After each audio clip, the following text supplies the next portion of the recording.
Hi,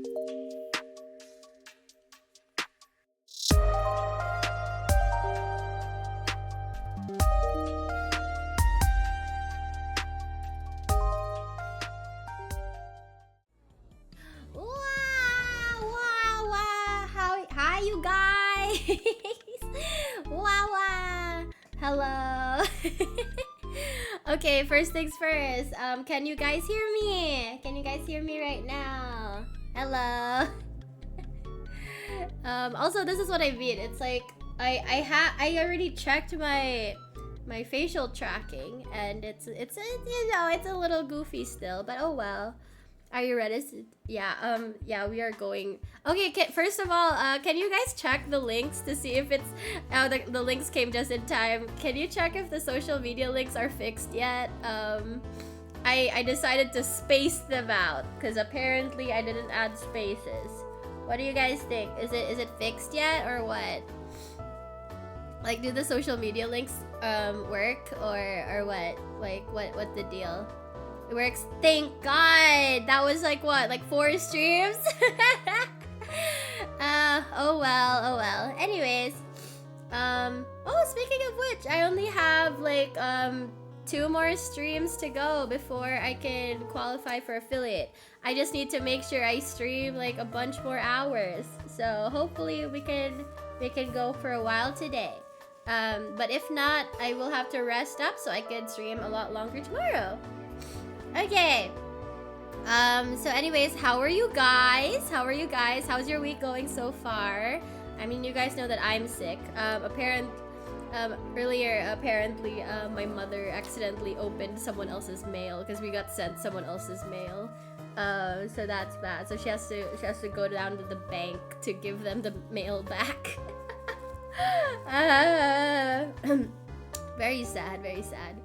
I mean, you know, it's whatever. It's mail. Speaking of which, I thought it was very interesting that a certain company had apparently been opening people's mail. Like, you know, I think it was Crunchyroll. Yeah, it's like apparently. I don't know how true this is, but allegedly, apparently, they've been opening voice actors' gifts and just giving them around. Like, they'll throw out like fan letters, and then they'll give out like the gifts that intended for the voice actors, and they just distribute it around the staff without even telling the voice actor that they even received such a thing. And it made me think like, oh, maybe this is why a certain black company, you know, maybe that's why they don't give their talents stuff. Maybe they do the exact same thing, where it's like, you know, if it's sent to the office, then it's ours, and we're not gonna tell the talents about it at all. Maybe that's what it is. I don't think that's gonna happen with Nexus, since we literally can track everything. So hopefully, yeah, we're not receiving anything like that. We do not have like an official PO box. That is, yeah, it is pretty crazy, right? Back to work after a week off, so lots to catch up on.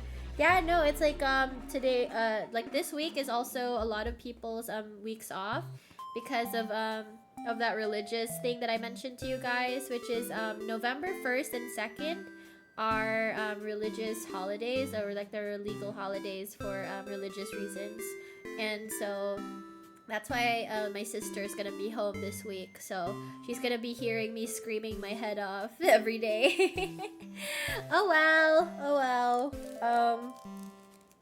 I mean, at least it's not like a lewd stream, right? Like, at least it's just like a horror stream. Anyways, let's start. You know, let's kick things off. Let's go play the game. Wait. Yeah, let's go play the game. Here we are.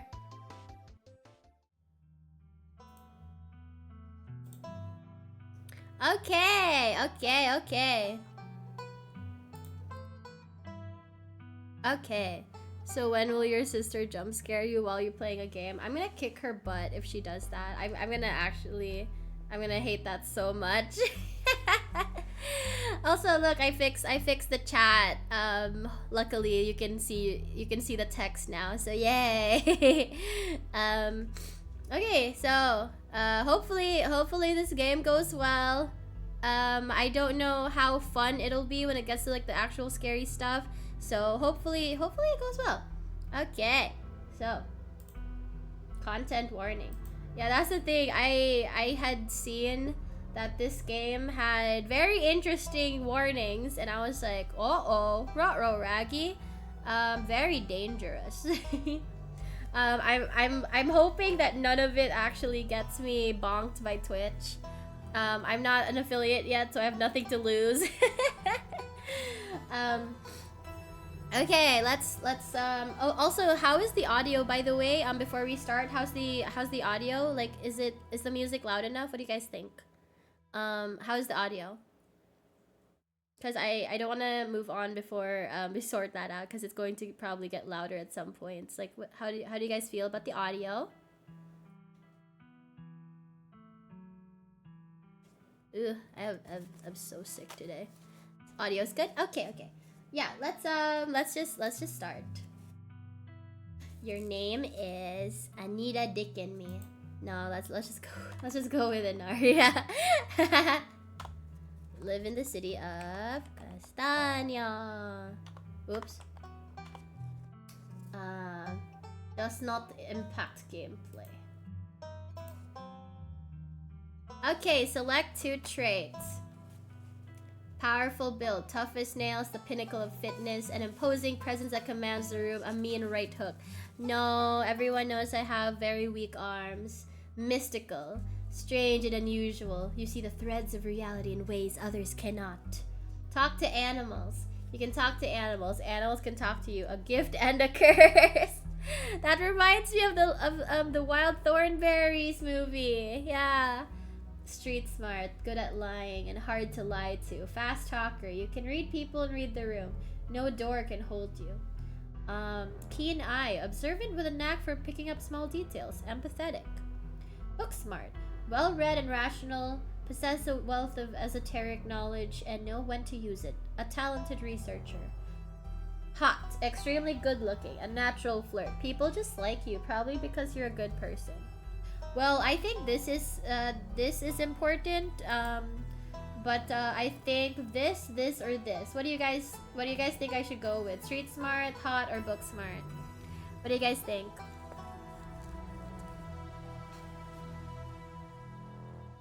Because it is going to affect your choices in game, depending on which of these we pick.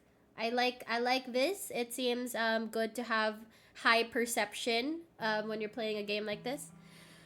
Street smart and hot for you. Well, I want to keep keen eye because I want to be able to notice things, you know. So so either we're gonna be book smart or street smart. So either high deception, or high intelligence, or high charisma.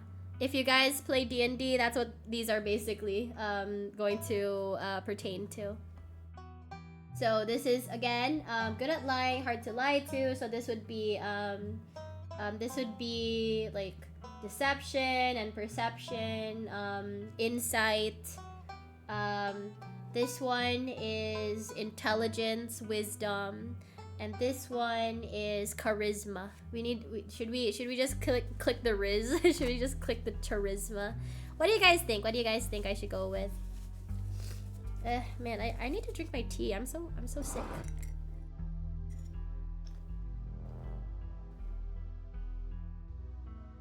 Oh my goodness. Yeah, what do you guys think I should go with? Wait, I actually think I need to take my meds. Hang on. Yeah, while you guys decide, I'm gonna go get my meds.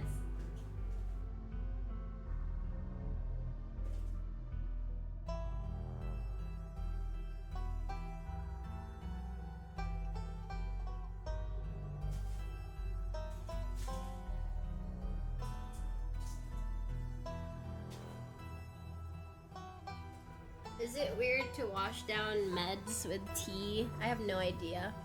Street smart, maybe combo's better? Okay.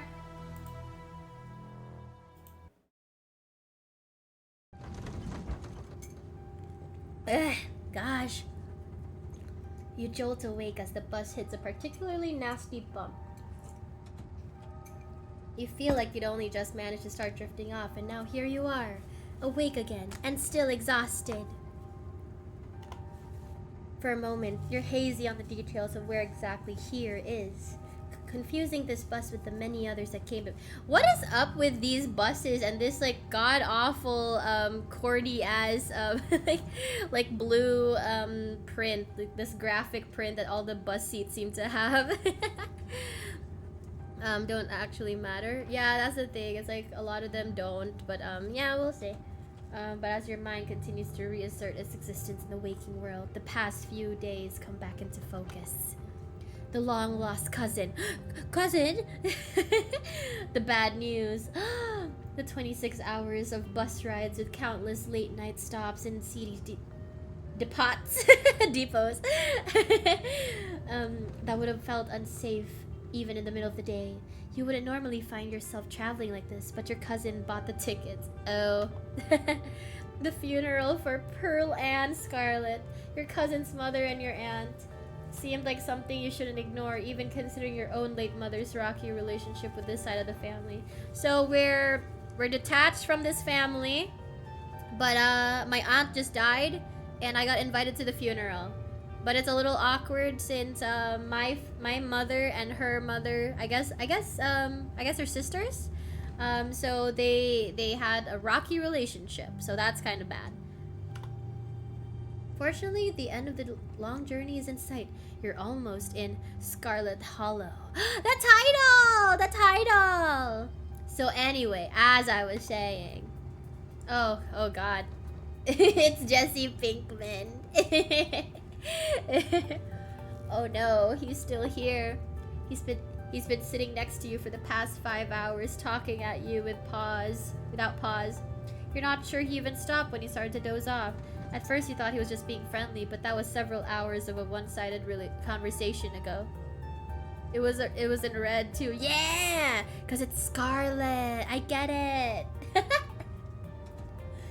I was in Maryland looking for work, but mostly messing around because I was a dumb teen.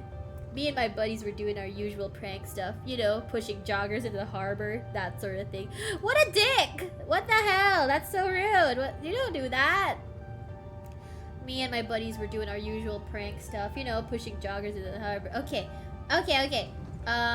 Wait, what? What's wrong with you? Why are you talking to me? Remain silent. Feign an illness. Oh, I can go like, oh no, I'm not feeling so well. Oh. You violently fake a coughing fit. I'm sick. Pretending to be sick has always been one of the better ways to get people to leave you alone at strange places. Ha! Oh, are you sick? That's alright. I'm pretty sure I've already had whatever you've got. I'm sick all the time. Gotta keep my immune system on its toes, you know? That's what I'm doing today.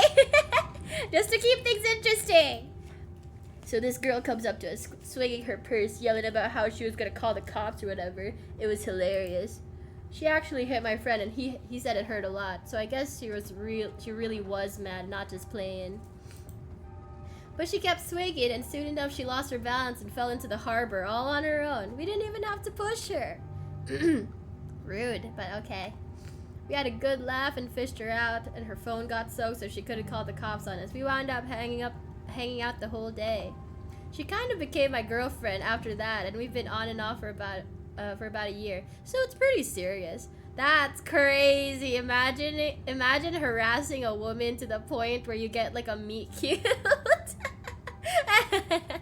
Can we push this guy in front of something? Yeah, in front of this bus, maybe. Though about 5 months ago, she tried to break up with me, like, for real. And geez, you ever get so mad you just want to, like, kill somebody? Not unaliving. Stop trying to get a rise out of me. No, I kind of feel like killing someone right now. I never feel that way. No, I don't want to cause any trouble. I'm literally on a bus, you know. Oh yeah, all the time. You gotta relate to the crazy sometimes. You know, my friend once told me the reason why I get a lot of weird stalkers and a lot of weird clingy people attached to me is because I entertain the weirdos, and so they feel understood around me, and I'm just like, ruh-roh. Oh gosh. I do the same thing. Never followed through, of course. Oh yeah, totally. Never would. Of course not. Yeah, but I definitely think about it. Sometimes even plan it out, just, you know, to let off some steam. Wouldn't never do anything. Yep, never. But a person can't help what thoughts they have, right? Yeah, like I mentioned in a previous stream, guys, it's like thought crimes I feel like should not ever be punishable. I mean, if you're not gonna do the thing, then, you know, why should you be punished? All you did was like have a thought.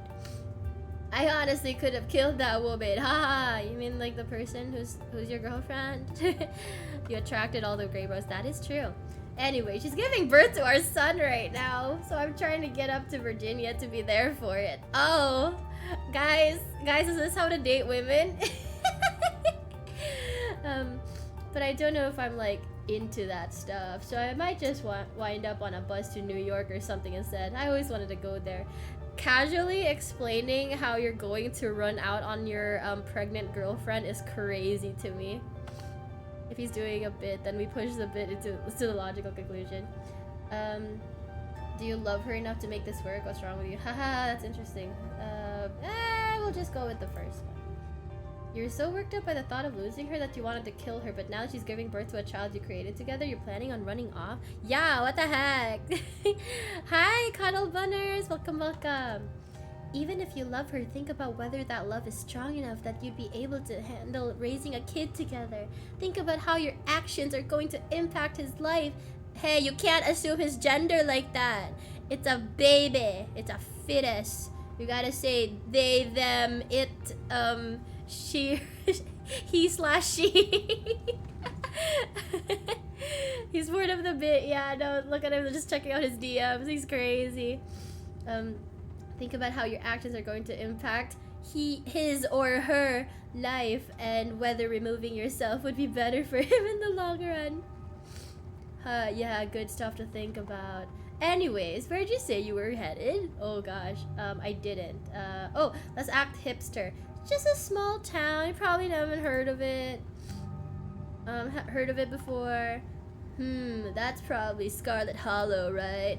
Or the Holler, as they call it in these parts. That's the only other stop until this bus turns around. I ride it pretty often, so I know almost nobody ever goes up that way.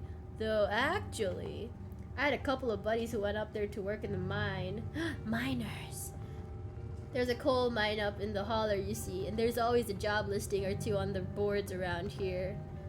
Does he mean like a billboard type, like a bulletin board, or does he mean like a forum? Like the hipster response.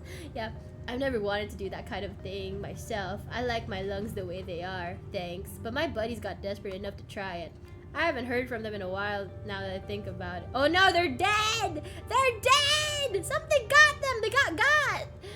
I should see if they're on Facebook, see how they're doing up there. Oh no, they're probably dead. Hope they didn't die. Well, that's one hell of a red flag. A death flag, if you will. He looks back at his phone, for once focused on something other than you. Oh yeah, this is me. It was lovely meeting you. Hope you don't get too bored without me around to talk to.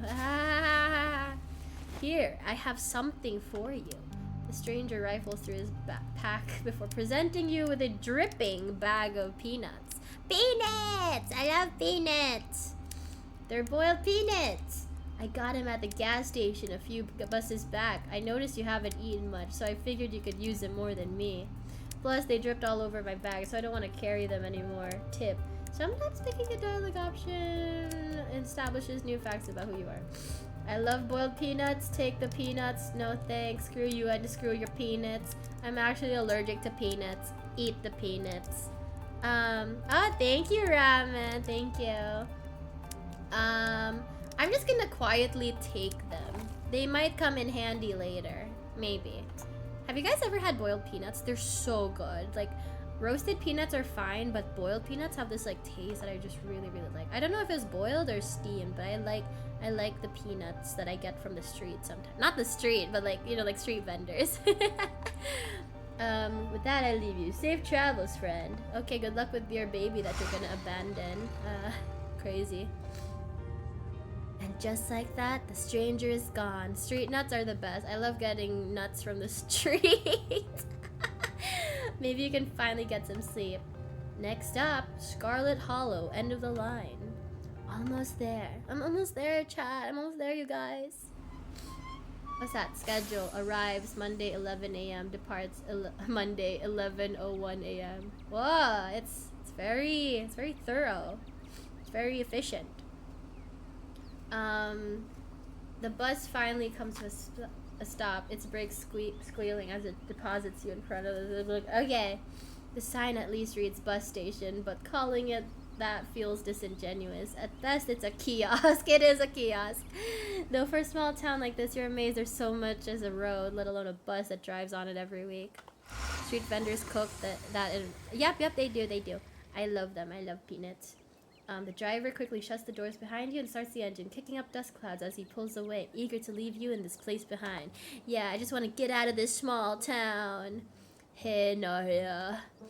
You instantly recognize the worn young woman from the few public photos on her Facebook page. She's your cousin, Tabitha.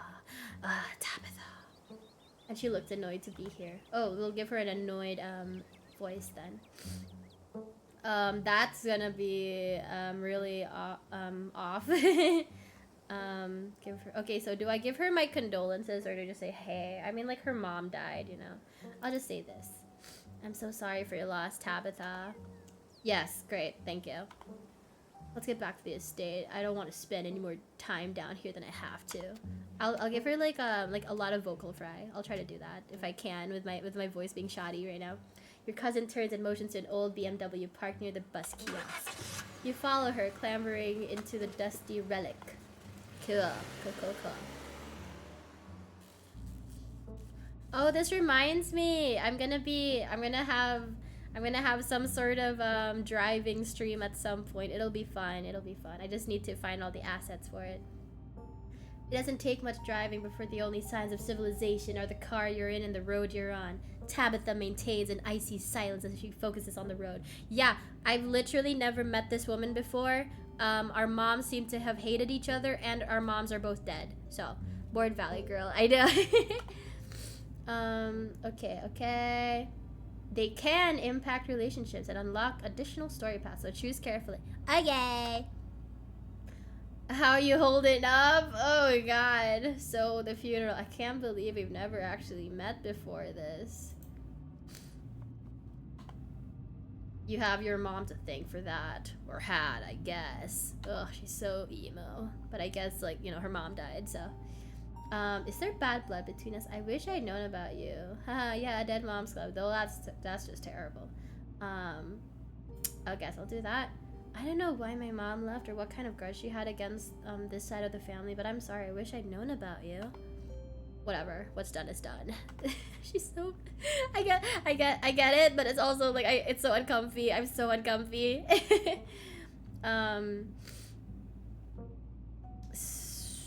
How you holding up? A great question to ask someone this icy. Fine. Yep, exactly. You don't have to hide how you're feeling around me. Are you sure? You seem tense.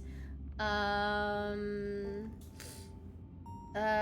know you can talk to me, right? I lost my mom too. Oh gosh. I'll go with that one. I know we only just met, but you know I went through something similar with my own mom, so if you ever need to vent or... I'm good. Okay. Yeah, okay. So, the funeral. It's on Sunday, right? Yep, like I told you. Have you worked out all the details yet? Taken care of. Don't need any help. I guess. Okay, I'm just gonna remain silent, cause holy shit. The social awkwardness is something that scares me more than the potential horror aspect of this game. They should make a horror game where all it is just like social awkwardness. And it's just like all like really uncomfortable social interactions. I think I would love that game, but I would also like absolutely just despise it, you know? And here it is, the Scarlet Estate. Though it's seen better days, its crumbling elegance is not lost on you. Someone used to cramped apartments in gray cities. The house is about to fall, right? Yeah, it's literally going to fall off at this point. Your mother told you about this place many times before she passed, always with an anger burning beneath her words. She'll be like muttering under her breath, "The Scarlet Estate."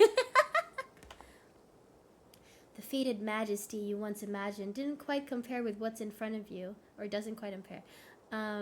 A jarring blend of opulence and ruin, as you stare at it perched on the crumbling cliffs. Yeah, that is pretty dangerous. Yep, they should take that house and move it somewhere else. Easy. You can't help but feel like it's something that should have been left to rot a long, long time ago. Oh. Ooh, decrepit state. You're hit with a blast of dusty air as you step across the threshold and into the foyer. Have you guys ever been in like an old house and it's all like musty? Yeah, that very specific old house smell. I hate that. I hate that. It's so gross. It's like it's wet and dusty at the same time. Everything in this room has been here for much longer than you've been alive. Each object cemented in place with layers of dust and cobwebs. You can hear doors creak on their hinges and the aches and moans of ancient floorboards as the house itself sways in the wind. Welcome to our family's humble estate. Unfortunately, due to the current state of the house, only a few rooms will be safely accessible during your stay. I wouldn't go wandering anywhere else if you value your limbs. The floors have been known to give out. If you know what's good for you, you'll stick to your room, your bathroom, and the kitchen. And hallways, I guess. But only the hallways you need to use to get to those places. I'll show you around so you know where it's safe to walk. You can leave your bags here for the time being.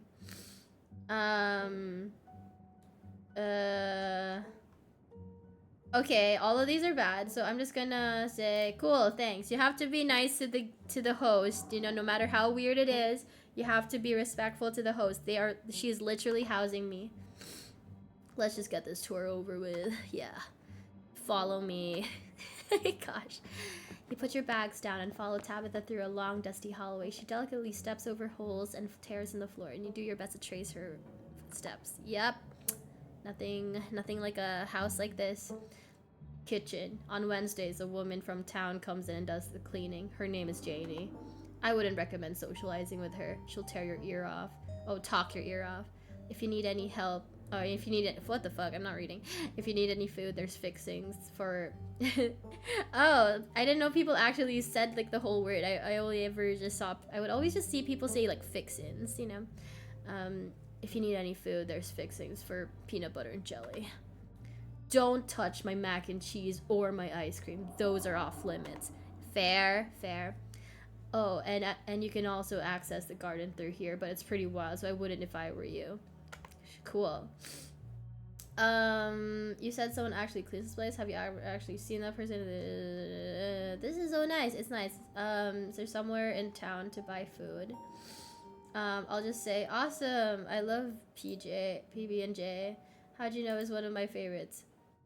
That smile can't be real. God. I didn't, but good for you. I guess I could ask, is there somewhere in town to buy food? I might want to eat something other than PB&J this week. Is there somewhere in town we can get groceries? Well, aren't you fancy? Yeah, there's a general store. There's also a diner. I usually order my food in bulk online, though, so I wouldn't be going with you. I'll just say sweet, thanks. Cause like she's very prickly, you know. I mean, with good reason, but it is still very uncomfortable. Cool, good talk. Man. Okay, let's just skip. Let's just move on. All right, what's next on the tour? Bathroom, follow me. Great, it's been hours since I've gone. As the two of you leave the kitchen, you pass by a tuxedo cat sitting on the countertop. Is that your cat? Pet the cat, leave the cat be. You gotta ask the owner first. You always have to ask the owner before touching. I'm requesting an art with that sort of face. That's hilarious. Oh, I could actually do that. I could do like an uncomfy face at some point. Frou, do not try to pet her. If she wants to be pet, she'll let you know. Got you. leave the cat be. You gotta respect boundaries. Cats really want you to respect their boundaries. That's why, but like dogs are perfectly fine with whatever. You can do stuff to dogs. But with cats, like they need you to like, you know, check with them first before you touch. They're very defensive creatures. They like their personal space. You decide to follow Tabitha's advice. Shall we move on? The bathroom awaits. the freaking vocal fry. You once again follow Tabitha through a long dusty hallway. Maybe after a few nights it'll get easier to navigate these spaces, but for the time being, you feel lucky to have not fallen through the floors. Yep. Guest bathroom. Not much to show. It's a bathroom. I'll wait outside. Do what you must if you must. Oh! Do you guys hear the flies? This is what's left of a bathroom. Yep, looks perfectly fine. Yeah. I mean, looks like a perfectly normal bathroom to me. The only thing that I can complain about, you know, is like the toilet paper directly on the floor. Like that really should be on something, like a stool, a box maybe. It's a wretched bathroom. Piles of junk sit untouched in the corners of the room, and mystery stains paint the floor. That's a perfectly normal bathroom. What are you talking about?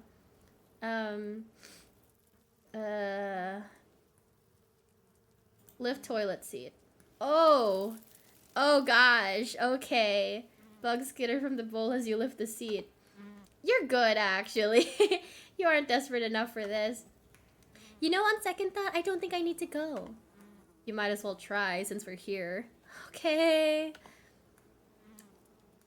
Suck it up and do your business. Okay, I'm just gonna nervously pee. I'm gonna sit in the air and not touch the toilet seat. A toilet's a toilet. Sure, it could be cleaner, but your business needs doing, and this is a good a place as any. You do what you must and rejoin your cousin out in the hall. I do wonder if you refrain from peeing here. I wonder if like the game has a route where you literally just pee yourself or something. Hi Hag. Hello. Not the wine glass in the bathroom. Yeah. We gotta hover. Next up, guest bedroom. Last stop on the tour. Follow me. You and Tabitha briefly return to the foyer before climbing the stairs and reaching the guest room. The room smells old. Dust, mildew, wood rot. It has it all. A week of sleeping in this place might give you permanent lung damage. Oh my goodness. This is where you'll be staying. The linens are fresh. I had Janie wash them last week. I had to endure a half-hour rant about her kid to get her to do it, so you'd better be grateful. The closet is full of old family stuff, so you can't hang your clothes up, but you can use the dresser. It should be empty.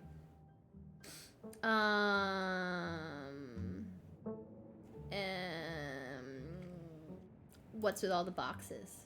What's with all the boxes? Old family stuff. Do you need help moving them? Tabitha eyes you up and down for a moment. No. I guess I'll start to get settled. Follow me. I'll take... See, here's the thing. I know that in these types of games, you have to click different options to get more lore or more dialogue options. However, I really don't want to get on her bad side. I worry that I'm gonna hurt the feelings or like bother the NPC, you know? Like, I'll take you to the foyer so you can collect your belongings. This concludes our tour. I'm afraid I must return to my duties, so you'll have to entertain yourself for the rest of the day. Don't expect to see much of me. Okay. Where are you going? Wait, where are you going? To work. Somebody has to pay the bills around here.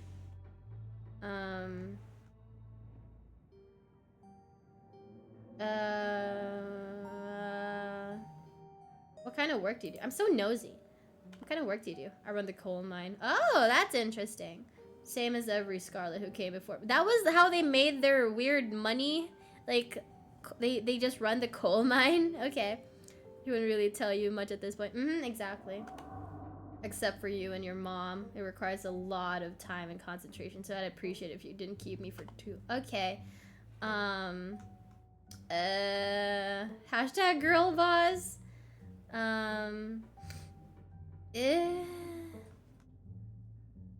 Okay.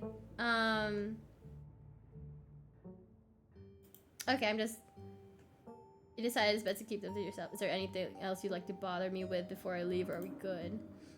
I won't keep you, but we should hang out when you get back. We'll see. There's a lot that needs to get done this week. Yeah, she's preparing her mom's funeral. I'm being so nosy. I'm so sorry. Your cousin leaves through the front door. And now it's just you. You in this sprawling, decrepit estate. Yeah, no.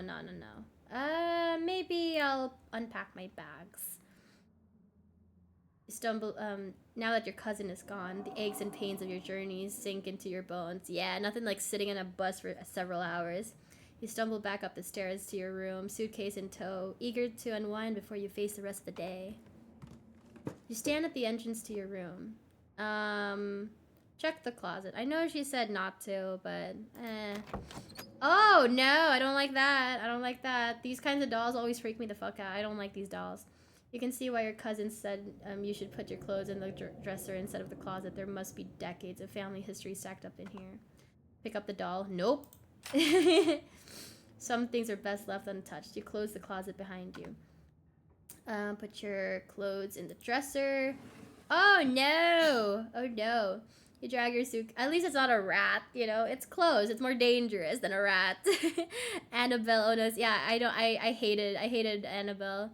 I don't even remember if I watched all of Annabelle, I'm gonna be honest. I think I was too scared to watch it, like, properly. Maybe someday I'll watch it again. You drag your suitcase over to the dresser and open the bottom drawer, and a possum lurks within. It is quiet, but angry.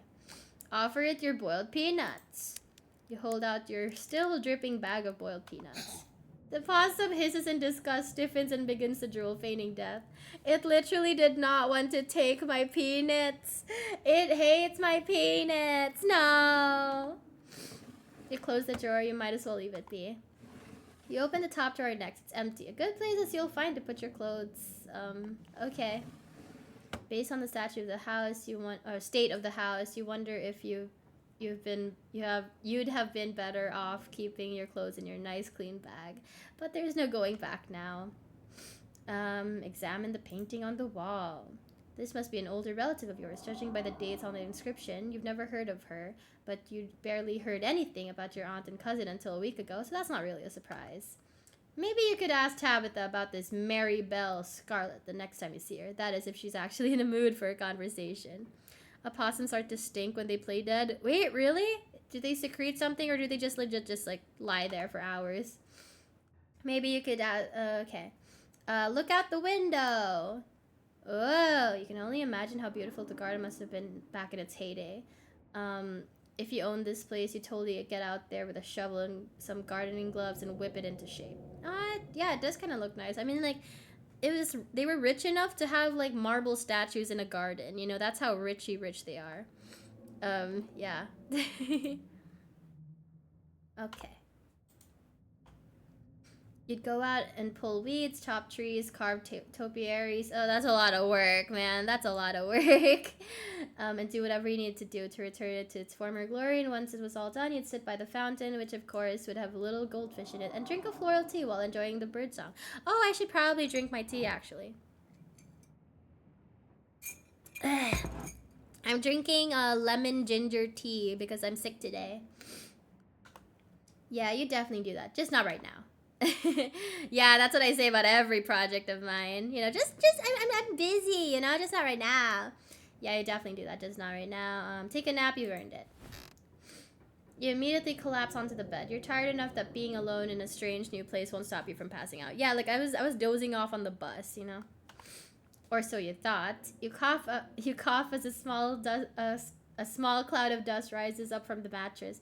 These sheets might be fresh, but everything beneath them might have been around to see the dawn of civilization. Yeah, that's the thing. You need to take your mattress out every now and then, and like you can either whack it and dust it or something, or you could leave it out in the sun. It'll get a little sun damage, but it should help with like some of the bacteria, maybe. I don't know. I don't know if that's actually how you're supposed to clean mattresses. I don't know. You try to settle in, but the bed is lumpy in strange places, and you can feel the springs pressing through the fabric. Oh, this is an old, old bed. You might be tired, but you're far from tired enough to get in more than a few minutes of uncomfortable napping. That's enough. It doesn't seem like there's much else for you to do here right now.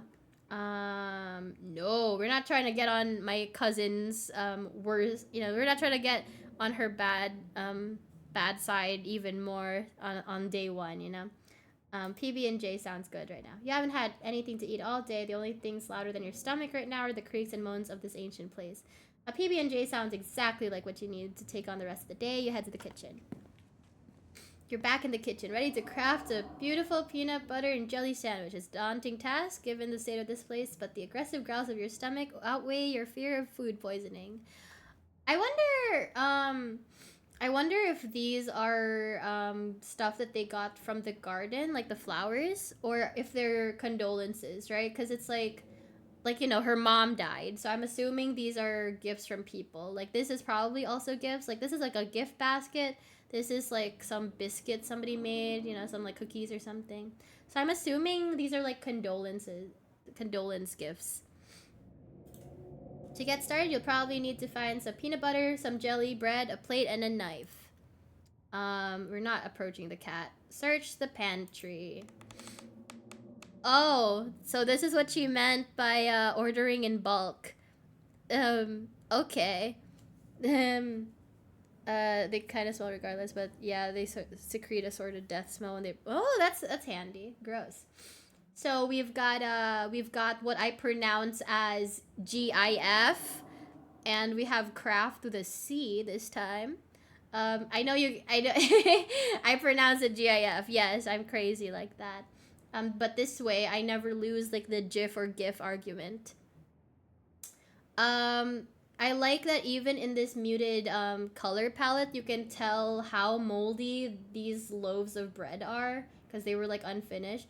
But for some reason, they weren't thrown out. This rat is literally dead. For some reason, a mouse starved to death in here. For some reason. But there's like a bunch of mac and cheese and PB&J and bread, or like peanut butter, I guess. Tabitha sure loves her mac and cheese. Yep. We are not taking the. Wait, should we take? I mean, we're not supposed to touch it, But let's look closer. At home gourmet. Have him coming back for seconds. You squint into the darkness of the pantry behind the molded bread. Oh yeah, there's a book here. A single book lies forgotten, a thin layer of dust collected on its cover. You pick it up. Oh, yum. You flip to a bookmark page. Both calf's brain and aspic are unappetizing enough on their own, and you can only imagine how vile the combination of the two would be. What kind of person would call this their favorite food? No wonder your mom ran far, far away from this place. Yum, it's a main course too. Teddy's favorite. Serve on toast or with plain crackers. So if you guys don't know, aspic is like, think of it as like Jello, but it's made with like broth, like a stock, like a meat stock or something. So it's a savory Jello dish, and in the 50s they were really obsessed with Jello. It was kind of weird how they were trying to incorporate it into like everyday meals and stuff. So that was weird. You shut the book and put it back in its place. Take peanut butter. GIF. The king of nut butters, and only 3% of each jar is mashed up cockroaches. I think that's so funny about the FDA in America. Like, they are like, oh, you're only allowed this many strands of rodent hair in your product for it to be safe to consume. Now I get the idea. And that goes with bread, huh? Yeah. All you need now is a plate, a knife, jelly, and some bread. Okay. Take the bread. You pick up one of the non-moldy loaves of bread. Great. One step closer to a satisfying snack. We found the raw toast, you guys. We found the raw toast. Okay. We're not touching the mac and cheese. I'm scared. What if she's like, you touched it. It was 2 centimeters off. You close the pantry door as best as you can and turn back to the rest of the kitchen. Search the fridge. Your eyes catch a note taped to the door reading, Janie, stay out, in all caps. Below it, in separate handwriting, are the words, okie dokie. I've never spelled it like this before. That's crazy to me. I always spelled it O-K-I-E, D-O-K-I-E. I've never spelled it with double E's. That's crazy. Okay, so yeah, she wasn't kidding about the ice cream and the jelly. You open the fridge, you already feel a deep urge to wash your hands, even though you have yet to touch anything other than the handle. Examine old takeout. I can only imagine what's in there. Check mayonnaise. That's probably disgusting. Take jelly. Grab ice cream. We're not touching the ice cream. Should we check out the other rotten stuff just to see? Should we check out the rotten food, you guys? What do you think? I'm already expecting it to be just as disgusting as what we saw in the pantry and in the toilet. All of these are scary options. Like the jelly should be fine. Let's see what the takeout is actually. Oh god! Oh god.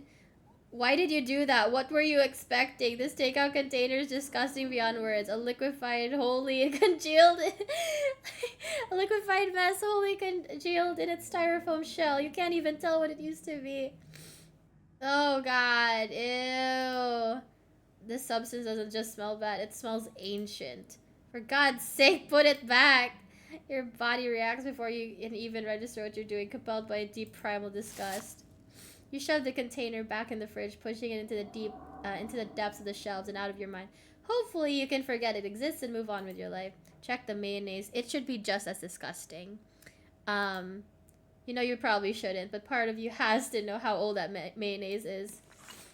You pick up the jar. It's labeled flaking in my hand. It expired 10 years ago. This jar of mayonnaise is old enough to graduate the 5th grade. This is so gross. Because, like, mayonnaise, like, when it goes bad, it's, like, really, really bad, right? It's, like, it's eggs. So this is gross. It expired 10 years ago. Best to put it back and forget you ever saw it. And we're taking the jelly. I like that it's, like, these glass jars. I've never seen jelly in these jars before. This is very farmer's market. You reach for one of the unopened jars of grape jelly, carefully checking expiration date. You breathe a sigh of relief when you realize it's recent. Thank God. This was either purchased specifically for you, or jelly is one of the few things in this kitchen Tabitha actually uses. The only things you need now are a plate and a knife. Better close this fridge and keep looking. No, we're not grabbing Tabitha's ice cream. That cat is very suspicious of me. You return to the kitchen, closing the fridge behind you. Approach frou-frou, search the fridge. Okay, search the cabinets. Oh. Why is there like a note on here? This cabinet must be where Tabitha keeps the dishware and oddly enough the utensils. Let's just grab the stuff that we're here for. Grab a plate and a butter knife. This is the last ingredient, they say.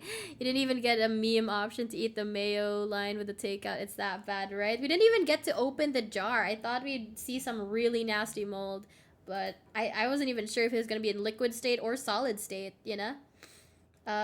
Examine the shot glass. You know, we're fine. We have everything. You close the cabinet and look back to the rest of the kitchen. Make that PB&J! Despite the state of this horrendous kitchen, you have successfully combined your 3 ingredients to make a peanut butter and jelly sandwich. Congratulations, you can feed yourself. A job well done. I can inhale all the mold as you know, as part of the atmospheric vibes of this place.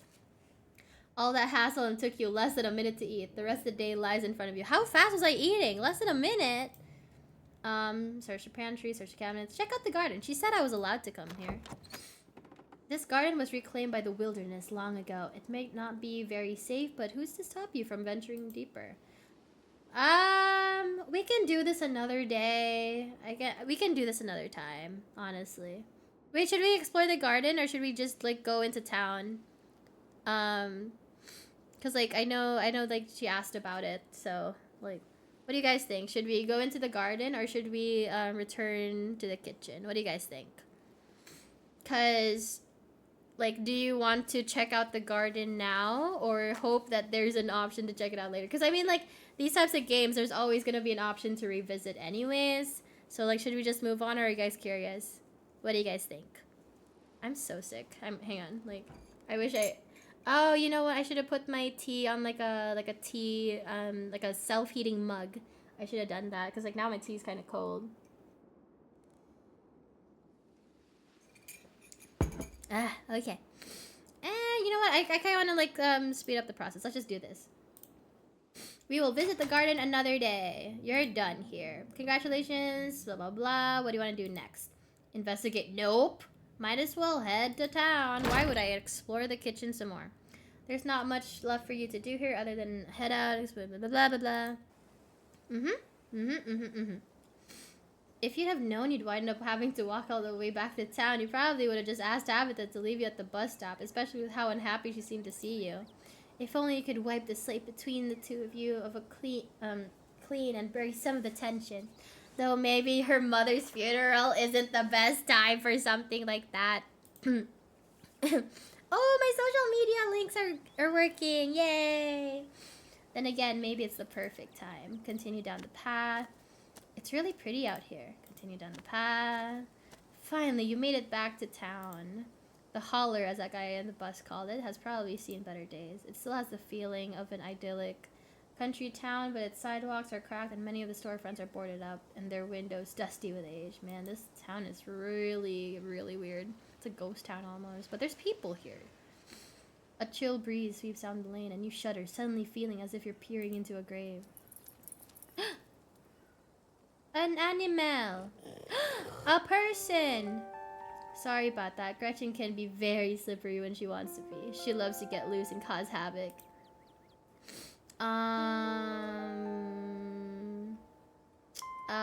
Always compliment people's dogs first. That's a good way to start conversation. A pug! She's so cute! I love pugs! Thanks, she is cute. Sure, most of her teeth have fallen out and she's got a couple of weird growths, but for a 17-year-old pug, that's pretty good. She's 17? That's too old for a pug. Okay. That's gotta be really old for a dog, right? It sure is. She's about 84 in dog years. I'm hoping she beats the current record holder and makes it to 19. My oldest dog, before he passed, was, I think 15, actually. So, yeah, very old dogs. Very, very old. Or better yet, 20. The more time we get together, the better. Isn't that right, Gretch? But where are my manners? Talking to you for this long without introducing myself? I'm Stella. It's not often I see a strange face up in the holler. Every now and then there's a new crop of coal folks, but you don't look dusty enough for that.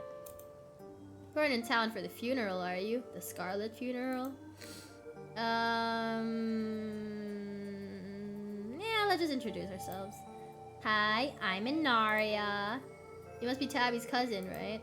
That's the only person I could think of who'd come to town for the funeral. How's she holding up? To be honest, I've been a little worried about her all alone up in the big house.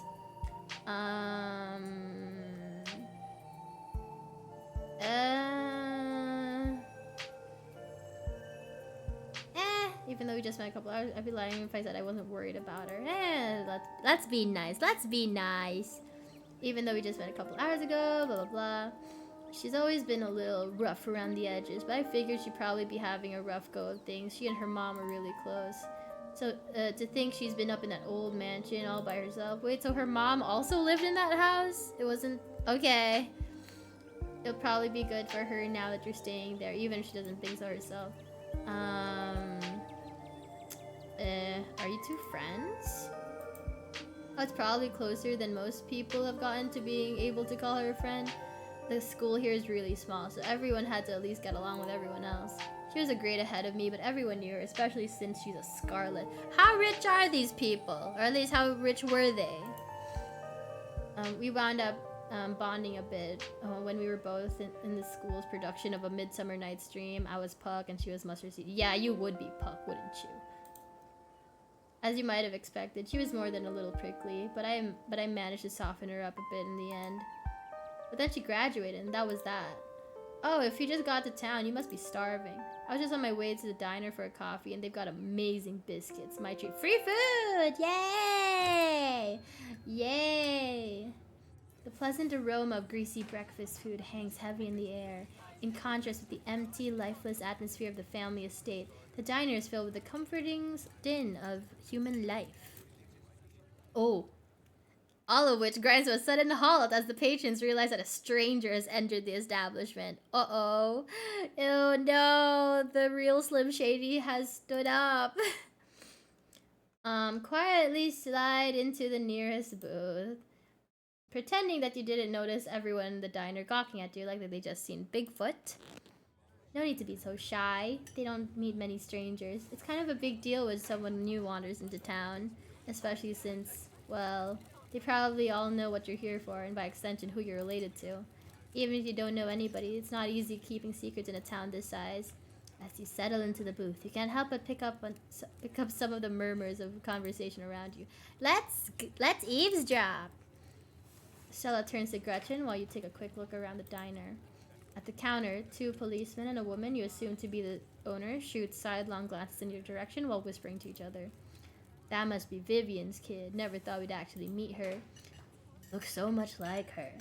Oh yes, those eyes are unmistakable. Unmistakable. That haunted look. Wait, she's dissing me. She's dissing me. I always thought it'd go away once you finally got out of this town, but I guess unhappiness was baked into her DNA. Yo, what the fuck? I just got here. Why are you dissing me? Mm-hmm. A young mother and her syrup-stained child sit at the table across from you. Mommy, who's that? Don't stare, Tulip. That must be Miss Tabitha's cousin. Oh, so that's why she looks so sad. I would look sad, too, if I had to have Miss Tabitha as a cousin. Do you think Tabitha's cousin is mean, too? I don't know. I'll find out next time I go visit Miss Tabitha. Are you gonna finish your pancakes? They're almost cold, Sweet Pea, and we've gotta get home to help Daddy. In the far back corner, a man sits alone at a small table, sipping coffee and reading a paper. Why are the strangers who wander into town never gorgeous blonde ladies of an appropriate age? Why is it always coal boys, punks, and whippersnappers? Am I a whippersnapper? Am I a whippersnapper or a punk? I think I'm a whippersnapper. Lastly, a group of coal miners sit hunched around the corner booth, readily scarfing down heaping plates of food. I wonder if this is that bus guy's friends, or if these are just like random other workers. What do you think? Another youngin' looking for mine work? I am a whippersnapper. No way. Clearly don't got the stomach for it. That's gotta be the boss' cousin. There's this funeral this week, if I'm remembering right, for old Miss Perlan. May she rot in peace. Oh, let the lady rest, Lloyd. One shouldn't speak ill of the dead, no matter how foul they were, especially before they've been so much as laid to rest. If you had been around, if you'd have been around in her heyday, you'd be speaking ill too, Tommy. He's right. Nastiest woman I ever met. That Tabitha's a blessing compared to her. Curse the whole lot of them. May every scarlet burn in hell. Oh, everybody's dissing me. I just got here. Old man gawked at you. If you selected hot at the start. I actually tried playing this this chapter I tried playing it as like a free demo, and he says the exact same thing even when I picked hot as an option. The only thing that changes when you pick hot is that the people you meet are somewhat flirty with you or attracted to you, except that guy. I think I'm just too young for him, or maybe I'm not his type. I don't know. Hey Stella, oh my god, it's David Diggs. It's David Diggs. He plays Lafayette from Hamilton the musical. I went ahead and fixed you up a coffee. They gracefully place a cup of specially brewed coffee in front of Stella. Aw, shucks. Thanks, Avery. You know, she kind of looks like an Avery. She looks like someone who would be named Avery, actually, instead of a Stella. I think her dog's more of a Stella. She should be Avery. She should be Stella. Here's some bacon for the little lady. Gretchen sniffs the bacon and digs in. Tip, you can hit the H button on your keyboard to hide the text box at any time. Now, what does that look like?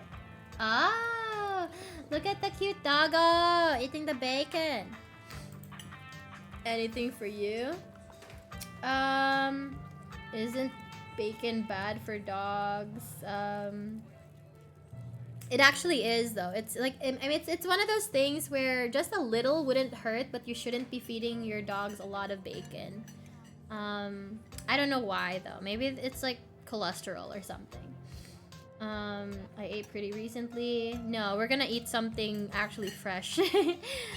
Stella said she's buying, so I'll have one of everything, please and thank you. This is the worst personality trait that I've noticed in people. It's like if someone is paying to buy you food, don't ask for like the most expensive thing. Like, how entitled are you? You know, this is like a bad personality trait. I think that's like incredibly inconsiderate.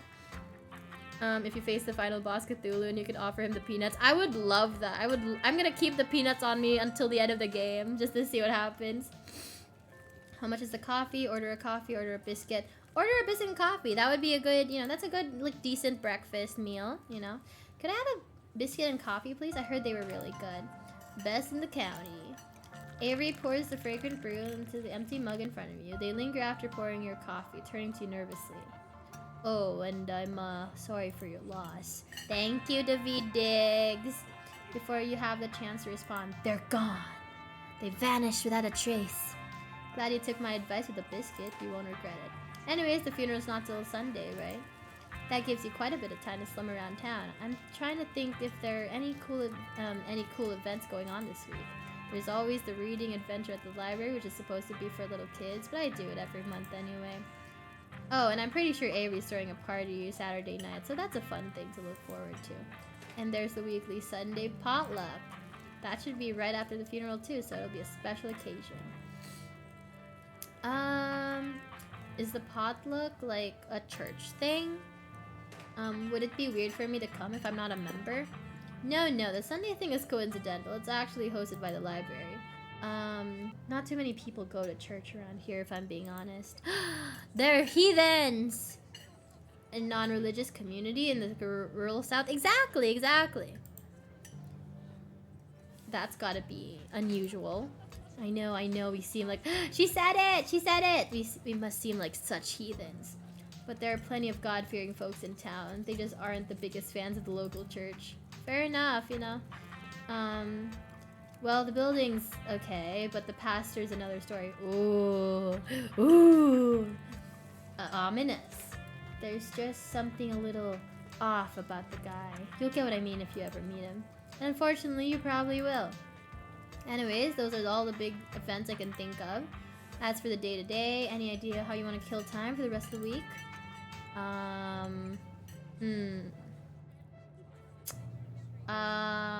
I do not care about Tabitha enough to say this. Do you have something in mind? Some things tell me this is a loaded question and you've got something in mind. Heh, was I being that obvious? My job means I spend a lot of time in the woods with a camera, and it's always better when someone else is there too. Before Stella can finish, Avery returns biscuit in tow. Oh, it's just a singular biscuit. No butter or anything? Here's your biscuit. Winnie says it's on the house. She sends her condolences. Aw, that's nice. Thanks, it looks great. You don't have to do that. What do I look like? A charity case? Will be nice. Thanks, Avery. It looks great. You pick up the biscuit. It's delicate and fluffy. It nearly crumbles at your touch. Buttery warmth emanates from its surface. I don't think I've ever had a proper biscuit. I've had whatever McDonald's sells. You know, those McMuffins. But I don't know if that counts as a biscuit because it's like an English muffin, right? A good fluffy biscuit is great. Ooh, do you guys eat it with butter? I assume it's with butter.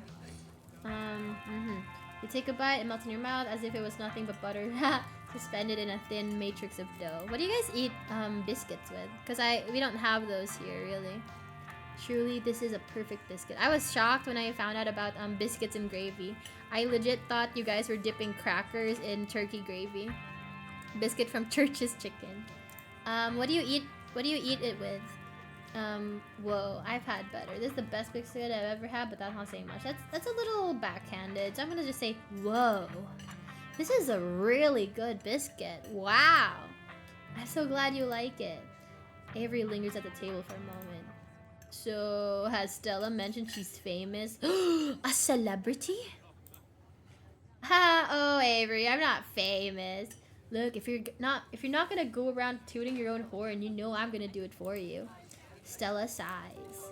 I'm a YouTuber. Oh god. Oh god. Oh god. She's a YouTuber.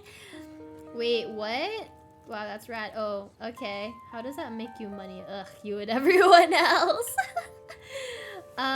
Always ask people what kind of, ask them what kind of content they make. They like talking about their content. Cool. What kind of videos do you do? She hunts cryptids. Yo! You should really check out her channel, Narya. It's amazing. Wow. I'm an OnlyFaner! Imagine she's like, I'm on Fansly. Or I sell wiki feet images. I sell feet pics.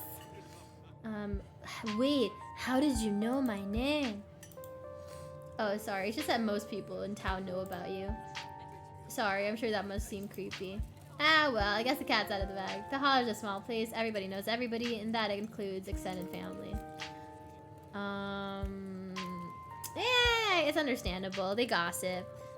It's all good. I was just caught a little off guard. Phew, glad that didn't freak you out too much.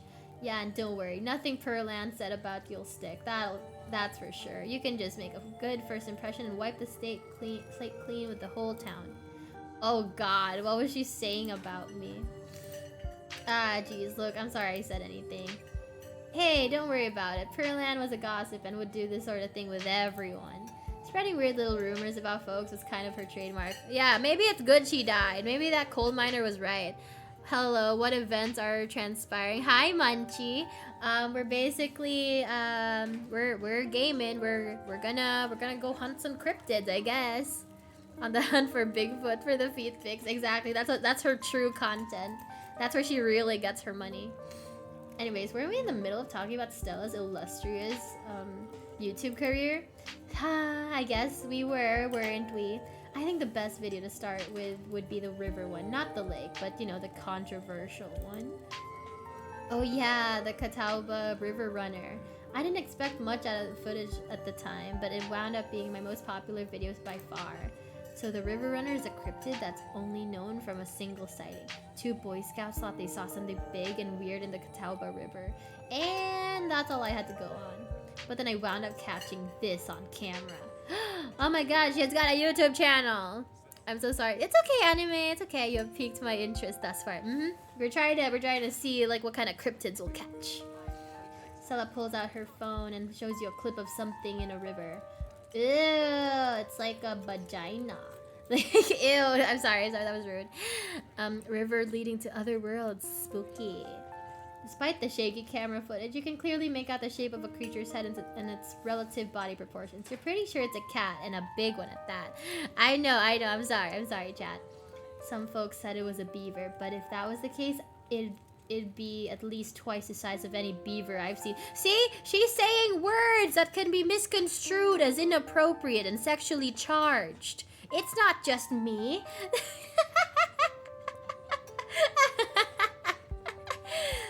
I've also had people saying it was a dog or even a capybara that must have escaped from a local wildlife sanctuary. I'm still not sure what it was, and I'm the one who saw the thing with my own 2 eyes.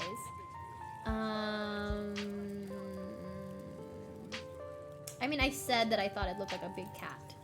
It looks like a big cat. See, it's got those little kitty ears right there. Maybe it's a mountain lion. No way. It's absolutely not a mountain lion. There are no mountain lions this far east. Far East movement. I did a whole video on the Appalachian mountain lion myth and found Jack squat. And there's no reason one would be swimming in the river like this. They're not fans of water. Maybe it was drowning, Stella. Ever think about that, Stella? You ever think about that? How about that? How about you debunk that, Stella? Oh yeah, it is pretty nice. I like the vibes. It's like eerie, but like lo-fi still. I like it. And the body's is too long. No way. She's such a freaking... She's so annoying.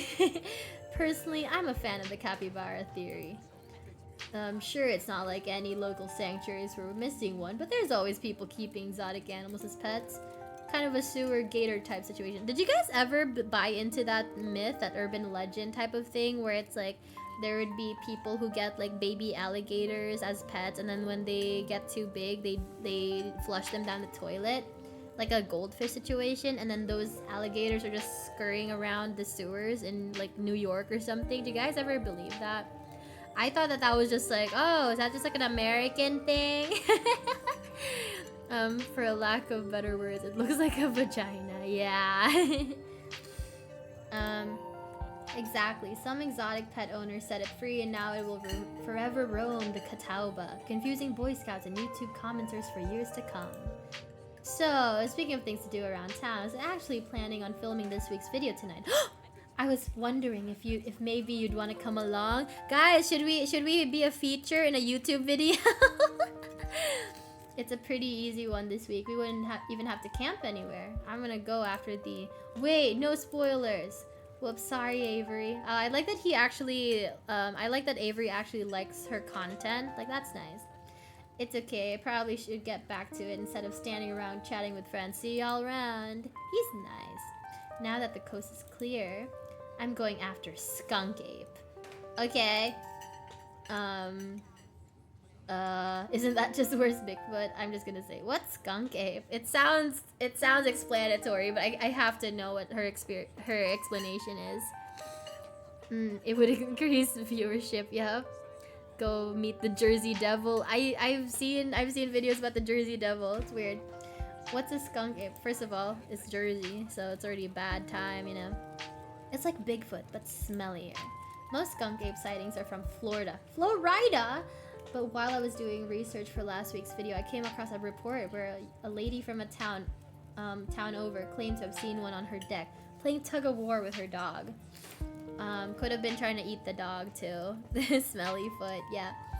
And as I leave no stone unturned, I decided it was worth investigating. So what do you say, want to tag along? Hell yeah! Hold the camera for me while I narrate against the darkening sky, that sort of thing. That depends. Will Gretchen be there? Against my better judgment, yes. Are you nuts? It's not like I have anything else to do. I'll do this. Against my better judgment, yes. I will follow a girl I just met into the woods at night to chase after dangerous beasts. Sounds fun. Would you guys ever do ghost hunting or cryptid hunting? Like, I used to watch a bunch of BuzzFeed Unsolved. Would you guys ever want to do that? I'm too scared of the dark to consider it. But I like watching content about it, even if it's fake. When you put it that way, it sure does sound like this is a bad idea, but trust me, we'll have a great time. It's been a while since I've had anyone besides Gretchen out there with me. This is gonna be a lot of fun. I actually started the channel with a couple buddies of mine back in middle school, so it's kind of like a blast from the past. Me and Kanika and Reese running around the woods, flipping over rocks, and bothering salamanders. Our videos were terrible, but we had a lot of fun, and that's all that matters. Yeah, see, that's the thing. As long as you're having fun. Ghost hunting in a house would be fun after playing Phasmo. Not sure about roaming the woods for cryptids, though. The thing about that is that there's other things in the woods, you know, like bears, mountain lions, bobcats, hunters with guns, snakes. So that's the thing that's also going to be an issue. You know, that gets me thinking. I wonder if they'd be down to come along with us, get the old gang back together. Though I guess Kanika has to close out the general store tonight, so I'm pretty sure she's a no-go. But Reese, I think there's a decent chance we could get him to come out of his hidey hole if he's up for it. I thought Reese was a woman. Do you mind if I make a quick call? Cell pulls out your phone, dials it, waiting while it rings. Reese, dude, what's up? Feels like it's been forever. Aw, man, I'm so sorry to hear that. Do you want me to come by, or...? Okay, if you're really sure. But if you change your mind... Oh, I was just calling to ask if you wanted to come out of the woods tonight. I met somebody cool in town today. Heh, I'm cool. She's Tabitha's cousin. I don't want to get dick... Oh! Hi, Nimbus! Hello, hello! Welcome. I, too, watch that content from time to time. I prefer not to take such risks. Exactly. It's like other people are there to do the test runs for us, you know? It's like, let's not risk our own skin. Let's watch other people do it. We're just here for a week. Anyway, we're going out to look for Skunk Ape. We could take the easier trails if that would help. Dang, man, that sounds awful. I hope you take it easy tonight. I'll swing by sometime this week and we can have a more low-key hang. How's that? Aw, Reese is sad for whatever reason. Aw, he's not feeling up it. Haha, yeah, I'll bring her. Hey, we're gonna meet new people. I like being the new kid in town and get like introduced to everybody's friends. Looks like it's just you and me, pal. Did he ask you to bring me to his house? Oh, why? He's excited to meet you, of course. I think you'll find most folks in town are. What's his deal? I'm glad it's just the two of us. It sounds a little flirty. Is he okay? He's not feeling well, that's all. He had a lot going on the past, gosh, 10 years ago or so, but I feel like it's gotten a lot worse recently. I can't remember the last time I saw him leave his house. Ooh, that depression hit hard, huh? Oh well, it's not my place to talk about, really. I just got a little excited thinking about having him along again. He's hilarious. You'd love him. We should swing by his place sometime this week. That'd be nice. I'd love to meet your friends. Awesome. I'd make it happen. He's definitely the trickier one to meet. Kanika is much easier to track down since she's at the general store basically every day. But friendship can wait. We've got a skunk ape to hunt.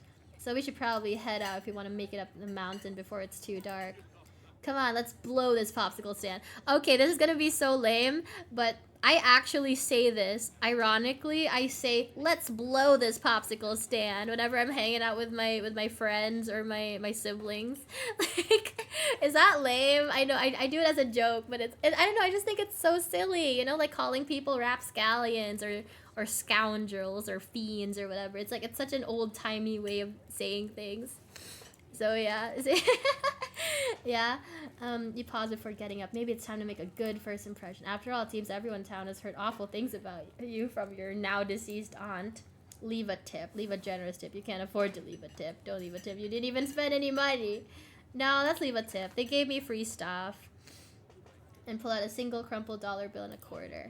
As long as you don't get sick of peanut butter and jelly, your meals will be free while you're here. Share their wealth while you got it, you think to yourself. When I order stuff, no matter what the food quality is, I always tip the driver. I always tip the delivery guy. You leave the money on the table and follow Stella out the door. Mainly because I don't know what they're getting paid anyway, so I might as well help out the little guy, you know? Like, that's such a privileged thing for me to say, but as a person with a bit of privilege, I want to, like, you know, do my part, even if it's like as small as giving tips all the time. It hadn't been very cold when you first arrived in town, but as the sun dips closer and closer to the horizon, a chill descends upon the hollow, or the holler, and you see your situation with renewed clarity. Post-nut clarity. I too make older slang. Hell yeah, I love saying old-timey, wimey words. You're in a new place, cause like, I'm so used to saying cuss words nowadays that it's a lot funnier to say very sterile and very old-timey words and terminologies.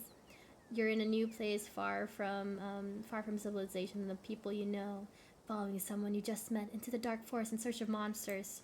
You feel more alive than you've been in years. Strangely calm, tense, unsettled. Strangely calm. The setting sun paints beautiful colors in the sky. Fresh air fills your lungs and pleasant songs of crickets trill around you as night descends.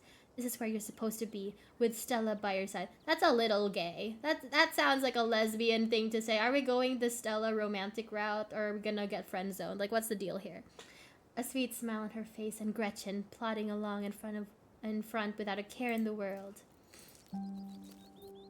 Gotta love this brisk fall weather. This past summer was the hottest on record since last year. Like, yeah, this summer was also the hottest in Southeast Asia. Like, we were like breaking records about how hot it was like everywhere in Indonesia, the Philippines. It was crazy hot this year. It's a very zesty game. Yuri vibes. Yeah, maybe I should have picked the hot route or the hot trait. Oh wait. This is fun. Wait, hang on. Let's take a break real quick. I have a thing to show you guys. Wait, shit. Hang on. Hang on. Hang on. I'm gonna, hang on. I have prepared for this. Hang on, you guys. Hang on. There we go. There we go.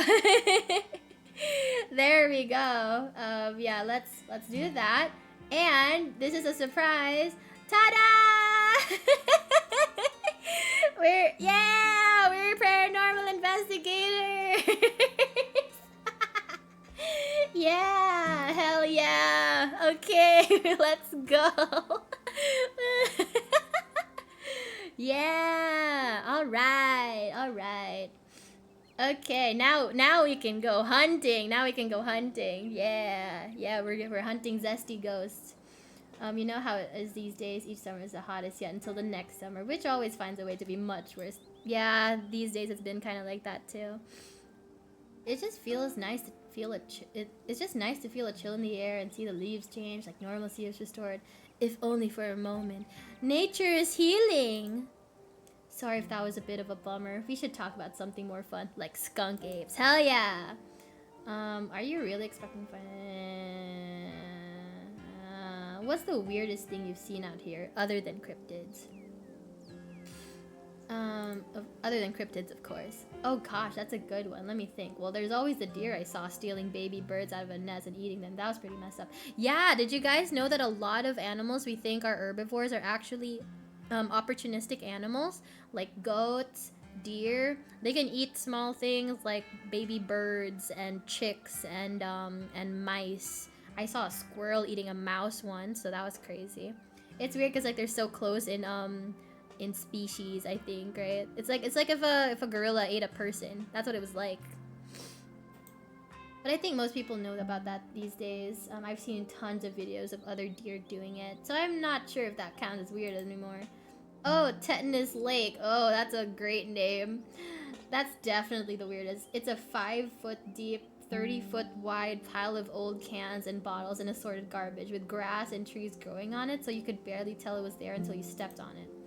It's practically solid ground with how much has been compressed, but you could still fall through if you weren't careful, hence the name. That's dangerous. That you really would get tetanus in that kind of a thing. Better be up on your shots if you want to mess around in there. Have you guys ever had tetanus shots? I think I had one. I don't know if I need to take it every year, but I remember getting a tetanus shot once. It's all stuff from the 50s too, which is super neat. I salvage a few bottles that I keep on my dresser as a little... Oh, that's cool. Vintage. Ooh, tetanus shots. Let's go. Yay to vaccines. Do you ever hunt things like... Do you ever hunt things that aren't cryptids, like ghosts and whatnot? Ghosts, demons, werewolves, that sort of thing. Yeah, for sure. I used to go after all sorts of spooky stuff. I never had much luck though, especially when it came to ghosts. Back when I first started doing solo videos, I'd go into all sorts of abandoned Would you guys do that? I think I'd be way too scared. I'm already scared of the dark, so I don't think I'd like going into an abandoned building that might be haunted. Hoping I'd stumble across some sort of activity. But nothing ever happened. It was always just me and my camera in an old house getting worked up over a gust of wind or a creaky floorboard. When all's said and done, I've just been a lot luckier with cryptids.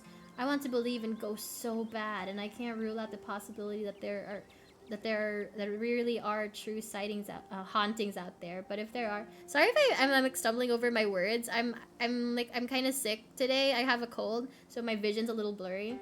I'm sure as heck haven't seen any myself. Have you guys ever seen anything somewhat supernatural or paranormal? My sisters and my mom have all seen like some sort of ghost related thing of different degrees, and I feel so left out. I feel so bad that I haven't seen a ghost yet. I'm like, am I not blessed? Am I not gifted with the sight that my mom claims that we have? She was like, when I was a kid, I remember my mom saying, "Oh, be careful with ghost stuff because our family, we have our third eye opened, and that means we can see ghosts and interact with them." And I'm just like, cool. I haven't seen one yet, so I feel left out. Sightings of a purple woman without giant ass. Thank you. My ass appreciates it. Werewolves I kind of lump in with cryptids. I'd be shocked if there actually were people out there who turn into animals, but werewolf lore lines up pretty well with the great beast genre of cryptid. As for demons, I don't know. I honestly don't even want to consider the possibility that they exist, because if they really are out there, jeez, a lot of folks are doomed to an eternity of flames. She really said, fuck them, fuck all the sinners. So let's hope all that's just bunk, am I right? What about aliens? What do you think about aliens? What do you guys think about aliens? I like aliens. I like the possibility of aliens. It seems unrealistic to assume we're the only life forms out there, considering how so many planets are, how so many systems out there have suns. So if it's possible for us, it should be possible for other planets. I don't think they're like us in the sense that they're what we think of aliens when we see alien movies. I think they're probably most likely bacteria, you know, because like on Pluto, there's like a lake of ice and it's like poisonous. So it's possible that there's bacteria in there. If there's water, there is life, you know. The worst experience I've ever had. I saw a ghost when I was out. Ooh, yikes! Them sinners be acting up again. Do you remember what the ghosts look like, Munchie? And ghosts are alien, alien voyeurs. Yeah, no. It's like they do be kind of voyeurs. Not gonna lie. Alien bacteria are very likely, in my opinion. Microorganisms, stuff like that. I don't think they're gonna be as complex as people. But who knows? You know, who knows? I will say this. Mars also had water at some point. There was like evidence that there was like rivers and stuff, kind of like the Grand Canyon, where there's proof in the dirt that there was water running through those places before at one point. But it's all dusty now. I feel like if aliens were to visit Earth, they're probably like, it's gonna be like one of those things where it's like, oh, like you traveled so far to come here that you're probably dead now, you know, so it's useless. The ghost looked like an older man wearing a bowler hat and a suit and tie. Oh, that's fancy. Most ghosts in Asia, they're just kind of depicted as like, you know, like the girls from The Ring or The Grudge, where it's just like a woman dressed in white with long black hair. Very spooky ladies. Did you see those UFO videos the government declassified? Hey, Moist Critical talked about that. Aliens are definitely real, and they have absolutely visited Earth. Like, I believe in aliens way more than I believe in cryptids. You don't see me hunting aliens out here because we know they're real. I love that she's such a firm believer. Heck yes, aliens are real. Aliens are real. Nice, I knew we had a connection. I know somebody who heard a story from this trucker in Fayetteville. His truck stopped in the middle of the road, just shut down completely, even though he had a full tank of gas. And suddenly, it looked like daylight outside. He could see cows out in the fields, birds in the sky, then this metallic, like, egg thing appeared, floating in front of this truck. Yeah, that's an alien. That's an alien right there. Roadside picnic? What's that about? He passed out, and when he woke up, he was missing one of his pinkies. It was like it had never even been there. It was just smooth skin where a pinky should be. Oh, so it wasn't even like a fresh wound. It looked like it was like healed over already. I know it's a second-hand source. Second-hand? You heard it from someone who heard it from someone who heard it from a trucker, apparently. But there's plenty more like it, and if they are true, what if he just lied? Maybe just sleep paralysis. Could have been the government. You know what? I'm just gonna humor her. I'm be like, I'm convinced. Makes sense to me, for sure. And even if this one's hogwash, there's a lot of evidence out there. When it comes to ghosts and when it comes to aliens, I'm open-minded to things getting debunked. If you can prove that this thing is actually like photoshopped or something like that, I'm perfectly okay with it. But what about all the other stuff that's not debunked? You know, stuff that's like, oh, this photograph of a ghost, experts say that it was not doctored in any way, so there's no explanation for this image on the photo. Those things make me want to believe, you know? It's hard not to believe when it's stuff like that. Basically, aliens visit Earth and leave a bunch of junk behind, but the junk caused supernatural things that are valid. I like that theory. That's nice. That's a good theory though. It was not a fancy event. He was just standing there staring at me. It felt awful. Oh no. Yeah, like my older sister, she said like the ghost in her hospital's lab room, because like she went to medical school, and like they call the ghost little Georgie, and I'm just like, what is it with like little spooky kids called Georgie, like Georgie from like the It movie? And I think there was like this other movie where like the kid was also named Georgie. Man, I hate Georgie. All my homies hate Georgie. Always gotta be a creepy kid. And Georgie would play pranks on people, like move stuff around, bump stuff off tables. I don't know, it was weird. And my sister and my younger sister and my mom both have seen things with their own eyes. Very creepy stuff. So I feel left out. You know, I felt left out that I haven't seen any ghosts. Has anything bad ever happened on these hikes? Or are you really oh, I mean, I guess this is like the conversation. Are you really expecting to find anything out here? What are the chances we actually run into a skunk ape in just one night of filming? That's fair. We are hunting a creature that stayed hidden from humans long enough to gain a mythic reputation. What are the odds of something like that popping out to star on my little YouTube channel? But hey, the chances are never zero, right? That is true.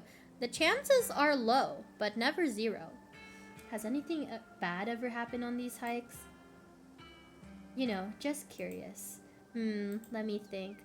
There was that time back in early high school when Reese fell down a cliff. Oh, poor Reese. Was that the thing from 10 years ago where he's just been depressed and staying home all the time? Is that what happened to him? But he was fine. We had some folks from town rig up a pulley to get him out of the ravine, and his leg only took a couple months to heal. This is what happened to me, guys. This is how I died the first time and got isekai to the Philippines. This is how I died. I woke up and I was they recovered my body from the cliff that I fell off, and so I was never sure if like my time getting isekai'd was actually real or not. Was it all a dream, or did I actually get transported? I don't know. All in all, not too bad. Though I guess there was also that time I was out here alone and kinda got stuck in a cave. I hate the idea of spelunking and cave exploring. It seems like such a middle school boy type of activity, but this is how you go missing. This is how you go missing, you guys. Don't spelunk unnecessarily. Make sure you have a buddy system going on. I don't know why people spelunk in caves and cave systems by themselves at night. Can't you at least tell people where you're going? Can't you at least put your you know, make sure that you have a buddy with you just to pull you up in case of emergencies? They always go alone, and that's why they get stuck and they die there. For me, I slipped and shattered my skull in a bathtub, and I then woke up in Canada. Oh no, what a horrible time. I was getting great footage of what I thought was a family of wampus cats, but I wasn't able to wiggle my way back out. Turns out that the wampus cats were actually skunks who very much did not appreciate me blocking the entrance to their hidey hole. Yikes. And instead of running for help, Gretchen, this dog here, just sat outside, bored to tears. Lassie, she is not. It took about an hour to get loose, which was pretty intense, but a few tomato juice baths later, that was red as rain. So it could have been a lot worse. Oh, and there was time I accidentally stumbled onto old Duke's property and nearly got my head shot off. The way she laughs at these things, I swear to God, she's crazy. But that happened to everybody sooner or later. I barely count it. So yeah, these hikes aren't all that dangerous, all things considered. Did you hear that? Oh, calm down, Gretchen, you old mutt. Shame to you, Stella. You're always jumping at nothing, girl. Phew, sorry for getting spooked, Duke. I thought you were some creature of darkness. Nah, girlie, just old Duke. Now, what the hell you looking for way out here? Skunk ape. Sorry I asked. And who's this you suckered into coming with you? Wait a tick, you aren't. Is that? Yup. I see. Welcome to the holler. My condolences. I'll keep you in my prayers. Thank you, old man. I almost got shot. So funny, so silly. Another stranger, another opportunity for a salty introduction. Yeah, that's kind of... I don't want to treat him like a dog. Keep your peanuts to yourself. You once again remember the dripping bag of boiled peanuts you have on your person, and briefly consider offering them to Duke before realizing that would probably be more of an insult than anything else. You keep them hidden away. Good call. Now both of y'all head on back to town. You hear? It's best you steer well clear this area tonight. I'm out dealing with my own critter and won't be too appreciative if a couple fools with a camera scare away the more sensitive wildlife. What are you hunting tonight? Something tall and hairy? Something musky? You see anything like that recently? Wouldn't you like to know? You never could stay in your own business, Stella Richmond. Damn, he government named her. Put that damn camera down, girl. Aw, come on, Duke. Maybe I could help out. I'm pretty good at tracking. You know I learned from the best. That you did, but I've yet to see a shred of proof that you listened to any of it. The way you tromp around the woods at night yelling about chunkabungas or what have you. Something's been getting at my chickens. I lost 3 this week and can't afford to lose any more than that. Oh my god! It's the what is it called? Wait, what was the Mexican goat sucker? What was it? Not I'm like the only word coming to mind is capybara. Wait, no, what was it called? Wait, what was it called? The yeah, someone please, if you know what the word's called. I know it. It's on the tip of my tongue. I can't remember any of the letters. Chupacabra! Thank you. Didn't know you guys were hunting redditors. Yeah. The chupacabra. Maybe it's the chupacabra or a fox. I'm so sorry to hear that. But I wonder if Skunk Ape has a taste for chickens. Now see, this is why I don't come to you about these things. It ain't no skunk ape, whatever the hell that is. I know exactly what this is, but I know you won't believe me if I tell you. Oh, Duke, you don't think it's... I do, actually. It's those damn mountain lions. They're out there, Stella. I don't care what your little investigation turned out. You haven't been out in these woods as long as I have. Those sons of bitches are sneaky. Of course you wouldn't find any in one night of tracking. And I know for a fact that's what's been getting at my chickens. It couldn't be anything else. I'm telling you, man, mountain lions are extinct in these parts. There hasn't been an actual sighting since the 1990s, and even those were iffy. I can't believe you go out there on your YouTube saying some river monster spotted by a couple school-age Boy Scouts has been 100% confirmed, yet Appalachian cougars are some kind of far-fetched fantasy made up by geezers like me. He has a point. He has a point. You made me look like a fool. I read those comments people were posting on your video. They were calling me all kinds of names just for seeing things with my own eyes that I know to be true. Aw, they were making fun of him. Oh, I feel bad. I feel bad for every hate comment I ever put under a video now. Oh, man. I'm sorry, Duke. I didn't mean to sick anybody on you. I don't think it's plausible. You'll eat those words when I come carrying a mountain lion corpse out of those woods at dawn. And if you two don't want a face full of buckshot, I suggest you run home and stay out of the woods tonight.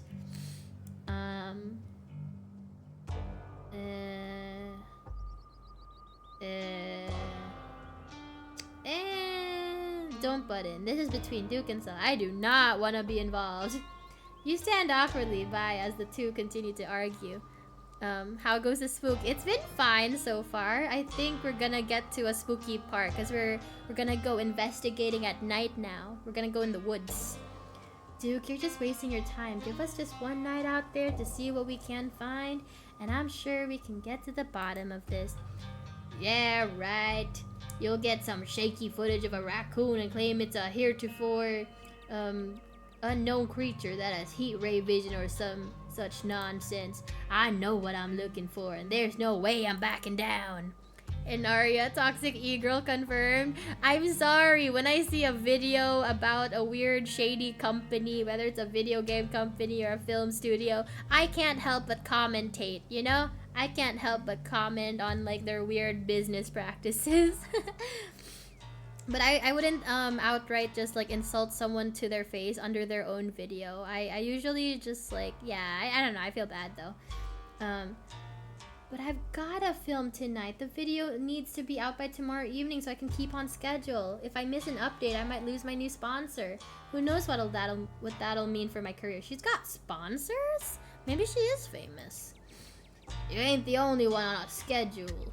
As you well know, my boy Bo and me are headed down to the state fair to show off Big Betty. I retract my statement. They had it coming. Yeah, they did. Yeah, I got lots of things to say about certain companies. We'll be gone near a whole week, so our chicken coop might as well have a big all-you-can-eat sign on it. You know how I feel about my chickens. I couldn't take it if I lost any more of my poor little ladies. Eh, let's just go, Stella. He's not gonna budge. You're right. No point in losing any more time arguing. Fine, we'll head back to town. Break a leg out there, Duke. Break a what now? I mean, good luck, old man. Alright, have a nice night, y'all. He's nice, even if he's a little salty, but he's just old. As you and Stella return to the trail, she carefully looks back the way you came. Okay, the coast is clear. There's no way we're letting Duke edge us out that easy. Come on, I know a trail that'll let us get around him. Yeah, I knew you wouldn't give up on the hunt. Never. And trust me, we don't have anything to worry about from old Duke or his shotgun. I've gone out hunting with him before. The man sounds like a truck crashing through the trees when he walks.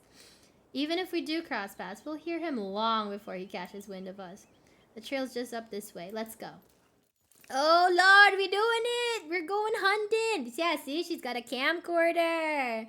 We're going hunting. We're hunting. All right, this looks like a good shot. Mind holding the camera? Hell yeah, dude. I'm the cameraman. And we all know camera guy never dies. I won't die, so I'm safe. As long as I hold this camera, I am safe. She hands you the camera and takes position. Hey, what's up, you guys? Welcome back to my channel.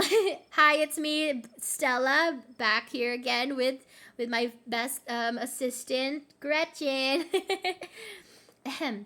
As night falls, my new assistant, the mysterious Inaria, and I find ourselves on a high hill in the Blue Ridge Mountains, where we'll begin our hunt for the elusive, yet pungent, skunk ape. Though mostly encountered in Florida, this possible relative of Bigfoot has been spotted all along the southeastern edge of the United States, including right in this very county. Here's hoping we get a glimpse tonight. We'll check back once we're on the trail. Until then, stay searching, Stellars. Oh my god! 1 million view material, hell yeah! Okay, so, yeah, yep, we are going. In the meantime, we gotta take in all this gorgeous scenery. It's hard to take it all in with what all the danger being this far from. I've seen better. Not a fan of bugs. Romantic? No. Let's just be nice. And the air is so clean and fresh. I feel like I'm breathing for the first time. Hell yeah. We love clean air. Nothing like the city. It is. I'm glad you came out here.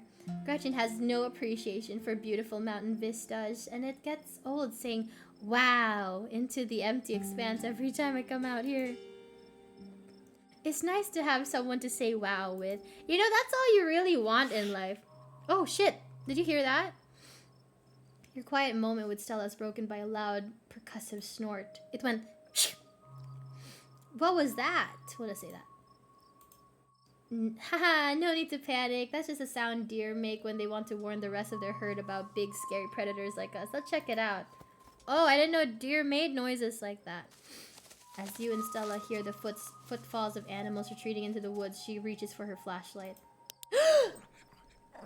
A single deer remains behind, staring down the beam of light while Gretchen whines and pulls at her harness. Ew, it's so gross looking. Ew. And then it's gone. Jeez, Gretchen, calm down. You're gonna hurt yourself. She cannot handle deer. When she gets like this, I usually have to pick her up and hold her. She has a bad habit of slipping her harness when she wants to go after something. Oh, that's gonna be a plot point later. That deer, yep, that deer kinda looking sick, you know? Kinda not looking too good. You're too much of a potato, and they don't make harnesses to fit potatoes, do they? There was something wrong with that deer. Did you see its face? Now that you mention it, there was something a little off. Yeah, just a smidge, just a little something. Yeah, just a little something. I bet it was an abscess. Maybe a tumor. It's not like wild animals can get those taken care of, so they just get bigger and bigger. Poor thing. But there's not much we can do about it. It's never too late to turn back. Well, that got my heart rate up. I'm ready for the hunt. I'm so ready for the hunt. Same for me. How about we take a quick snack break to fuel up, then we get right into the night's activities. I've got the best trail snacks. Hell yeah! Hell yeah, snacking! Okay, good night, Nimbus. Bye bye. Wait. Oh, wait, okay. Bye bye. Bye bye. As you settle down to rest, Stella breaks open a bag of assorted snacks. Oh, trail mix. Dried apricots. I think these are granola bars. Ooh, they're covered in chocolate. Mmm, yummy. And I think I think they're nuts, maybe? No, they're fruit slices. They're dried fruit slices. Take the trail mix. I will always go for trail mix. Classic choice. It never fails to satisfy. I like to mix my own. I like to mix my own to make sure it has the best stuff. And I use dried cherries instead of raisins. Maybe it's a bit of a controversial pick, but even as someone who's passionate about dried fruit, I simply cannot abide raisins. Okay. Oh, yeah. Ciao, ciao. Thank you. I like raisins, but I think everyone agrees as soon as raisins touch anything else, doesn't matter if it's a dessert or a savory meal, they ruin whatever they touch. They just infect everything with their raisiny taste, and it does not go with a lot of things. Raisins are fine on their own, but even I have to kind of put up with the taste of chocolate covered raisins. You know, even that's kind of off. Um I can't say I have a horse in this race. It's all good. It's all bad. It's all food. It's all edible, you know. It will nourish my body in the coming hours. That's fair. I suppose food is food, but dried cherries are the best. And that's just a fact. I have not tried dried cherries, so I wouldn't know. We're on a date with a girl, with a lesbian. I like raisins and trail mix. What kind of trail mixes do you guys like? I like the ones with a lot of nuts and some chocolate snack, like maybe chocolate chips or M&Ms. Mainly because it kind of sweetens it up a bit, because like too many nuts I'll kind of get sick of it. It'll kind of upset my stomach. So I like to add like a little bit of sugar in there. Um I think M&Ms are a much better choice. Peanut M&Ms much better choice than chocolate chips, because chocolate chips will melt for sure and will like just kind of stick to everything. That's a tricky part about trail mix. You have to pick foods that go well together, even if they touch each other. You know, you and Stella settle down on an overlook, snacks in hand, as the quiet sounds of evening wildlife wash over you. Gretchen gnaws a snack, distracted for the time being. So, tell me what it's like in Castania. Do you have a house, an apartment? Do you live with a family, roommates, pets? Tell me what it's like to be in Narya. Oh my god, I have so much to tell you, girl. Salty and sweet mixes for me. I like that too. It's good. I live alone in a dingy studio apartment, in a closet in a house with 10 roommates, doorless basement that floods whenever it rains, apartment with a difficult roommate, 12 by 12 shed in someone's yard. I live in an internet cafe. This is where I actually live, guys. Internet women, like streamers. This is where we all live. We live in internet cafes. I'd rather not say. What kind of government Google form is that? Well, I'm with my sister right now, so I live in an apartment with a difficult roommate. I didn't find this guy. An old roommate of mine had him move in, then they left and just stuck me with him. He's not the worst roommate I've ever had, so I can't complain too much. The biggest issue is his lack of complete respect for any boundaries. He sleeps on the couch in the common area most nights, always unclothed. He steals bites of my food, which he thinks he's being really sneaky about, but there's nothing sneaky about taking a huge bite out of freshly made sandwich when there are only two of us living there, even if I'm in the other room when it happens. And he infringes on my privacy all the time, too. If I close the door to my room, he'll just start screaming, and sometimes even attack the door until I open it, then just walk away. It's like he has a complex about closed doors, which of course also means he doesn't close the door when he's doing his business, almost like he wants me to watch him. And at least once a week, he somehow misses and leaves these big pee puddles, which I always wind up stepping in. I've gotten to a point that I think he's causing lasting damage to the house, and no matter what I say or do, it just doesn't get through to him. Anyways, sorry for the rant, but I could go on for hours about this guy. I mean, he's a cat, but he's a particularly horrible cat. Oh, okay. Okay, it was a cat. Okay, that was funny. And it's not like I can give him away or anything. That would be cruel. Oh, this is our mascot. This is Budo-kun. This is our cat, you guys. This is Budo-kun. Wait, he's a cat? Like the animal? No, like the Power Ranger. What the heck? Yeah, his name is Truck. I'm terrified I won't get my security deposit back because of what he's done to the place. So, what do you do for a living? I build programming ads for a company nobody's ever heard of. I sell arts and crafts on Etsy. I'm a first-year associate. I'm a streamer! I'm a student, I'm a teacher. I'm in the service industry. I'd rather not say. I'm a streamer! I'm actually a streamer. Kind of a big deal. Jesus. Oh, no way! A fellow content creator. That's awesome. I knew we had a lot in common, Naria. What sort of streams do you do? I play video games, I do art, I teach people how to cook, I play music. I do all of this, right? I'm like a variety streamer. I mostly just talk to people. Yap God, let's go. Sometimes it's about my life, sometimes I spend a few hours giving folks advice. That sounds really chill in Naria. I'll have to check it out sometime this week. I don't know if she's telling the truth because I always tell people that. I'll be like, oh yeah, I'll definitely check out your channel. And then I never do. It's not that I decide to not do it. It's more like I forget to do it. How do you like it? I wouldn't trade for the world. I used to like it, but now I don't know. Well, I mean, this was me last month, but now I've kind of been having a good time. So I'm gonna go with the positive answer. I wouldn't trade it for the world. Most people I meet tend to raise their eyebrows when I tell them what I do, but I love it. It gives me money to buy iced coffees. It might not be much, but it makes me feel like I'm taking control of my own destiny. Hell yeah! Streamer life. Believe me, I can relate. I don't think I'd give up what I do for anything. A crisp breeze passes over you. You can't help but shake the feeling that you're being watched. Oh, I don't like that. You scan the tree line, something catches your attention. For the shortest moment in time, your eyes meet with the eyes of someone or something else. Oh no! Things are happening! And then they're gone. I think we're being watched. It might be Skunk Ape. Do your best to pretend it isn't watching us. We don't want to scare it off. Okay. What about you? What's your living situation? You gotta bounce back and forth.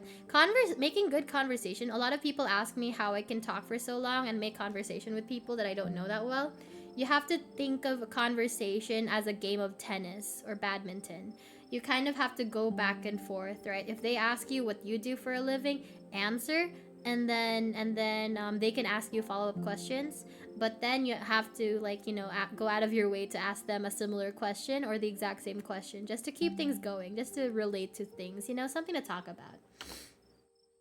Gretchen and I live in a little house just outside town. It's actually the house I grew up in. It has a lot of pleasant memories attached to it, and I'm glad I could keep it in the family. My great-great-grandfather built that house, and he must have done a great job because it's just as sturdy as it's ever been. Do you live alone? I mean, I think she already said that. Yeah, the place used to belong to my parents, but they're not around anymore. And the holler is small enough place that other folks don't need roommates. Oh, that's interesting. I didn't even think about that. Oh, did they move? Oh geez, I'm so sorry. Oh, because they're dead? No one says it like this if they just mean they moved. I'm just gonna say that. I'm just gonna give my condolences. It's okay, you didn't know. And I've done my morning. You don't have to watch your tongue around me or anything. Life goes on. I don't care that much. Should I care? Should I care? What were they? You know, I'll yeah, just for something. Did you get along? They were amazing. Two of the nicest people you'd ever meet and interesting too. Why is it always the nice people that die young, you know? It's never the shitty people that die young. my dad was a bit of a regional legend among hunters and trappers. He was always out in the woods on the trail of something. We certainly had some interesting dinners because of him. Probably ate a lot of deer tallow, stuff like that. Maybe my IRL friend, the guy who helped me get my PC in order, he said that when he was younger, they used to go hunting for things and they'd have them for dinner. I believe he said they ate lizards and snakes at some point. I thought that was kind of weird, but okay. Not a lot of meat on those things. You need to cook a bunch or make it into like stew or something like that. Maybe a saute. He had to learn how to fend for himself, you see, since his family didn't have much growing up. So he learned how to hunt and trap and get damn good at it. He also made sure I had food and that I knew how to get it if I ever found myself too far from a grocery store. Hey, she's got survival skills. All right. If we're starving out in the woods, she'll have the trail mix and the skills to hunt deer, I guess. I could make us a pretty good salad with just what's in this clearing if I had to, though it wouldn't exactly taste great. As for my mom, she was a saint. She was the local vet. Kind of ironic, the vet and the avid hunter to end up dating. The lady all the farms in the county knew to call if their animals were in need of something. She was smart as a whip and strong to boot. Turns out pulling calves out of 1,600-pound cows all day is a great way to build muscle. Oh, I didn't even think about that. But she was gentle too. Even the smallest mouse would get the proper care in her hands. I'm sure she's most of the reason Gretchen here is one of the oldest dogs I've ever met.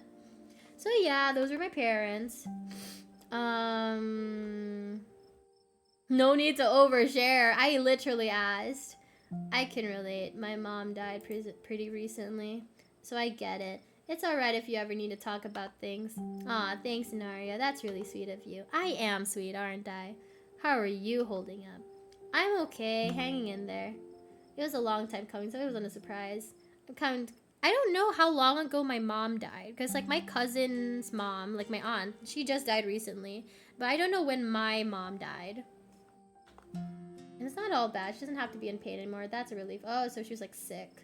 The hospital bills are another story though. Yeah, I can't even imagine how bad that must be.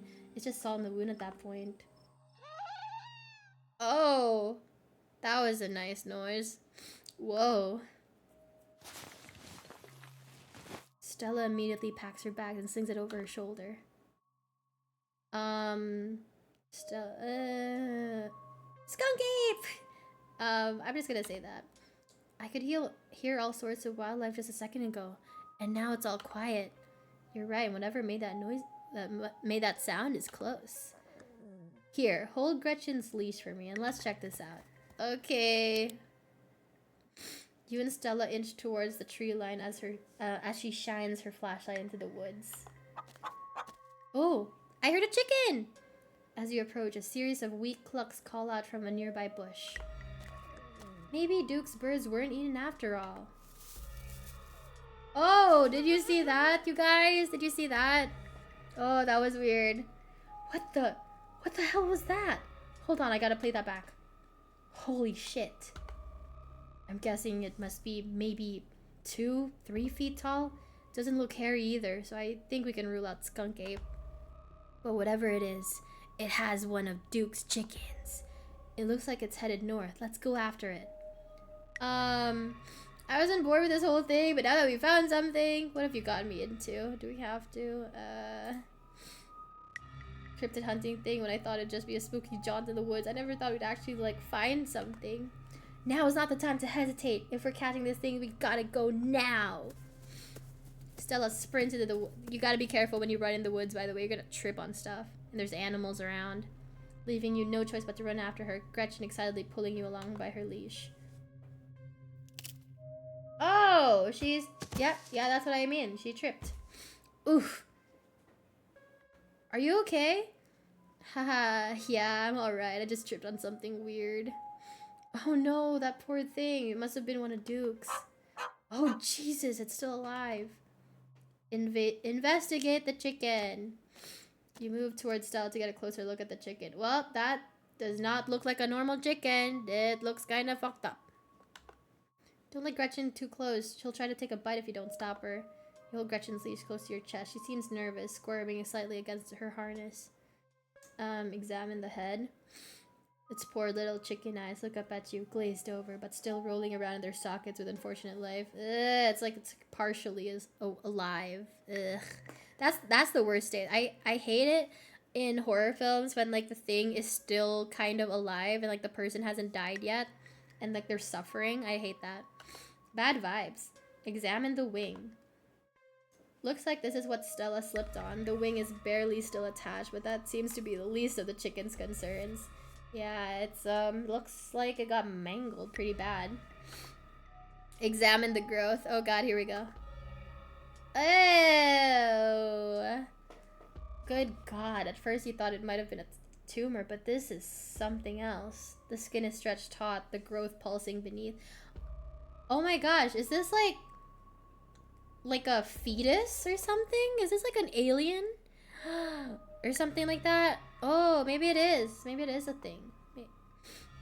Looking more closely at the growth, you think you can see something squirming and... Wait, does that mean they boinked the chickens? Did they boink the chickens? Having investigating it to your heart's content, you turn away to give Stella room to film. It seems we found one of Duke's chickens, folks, and she's not looking good. I'm hesitant to speculate, but she definitely seems to have some sort of growth under her skin. Could be a tumor, could be something else. This is where she edits the spooky music. Either way, I don't think there's much that can be done for her at this point. Jeez, I'm gonna have to put up some massive content warnings for this video. Hey, do you hear that? What in Sam Hill are you two doing here? Didn't I tell you to... Birdie? Oh, Birdie. What's wrong, darling? Good God. Did y'all see what did this to her? Oh, can you guys hear that in the background? Weird whisper noises. They're speaking in reverse.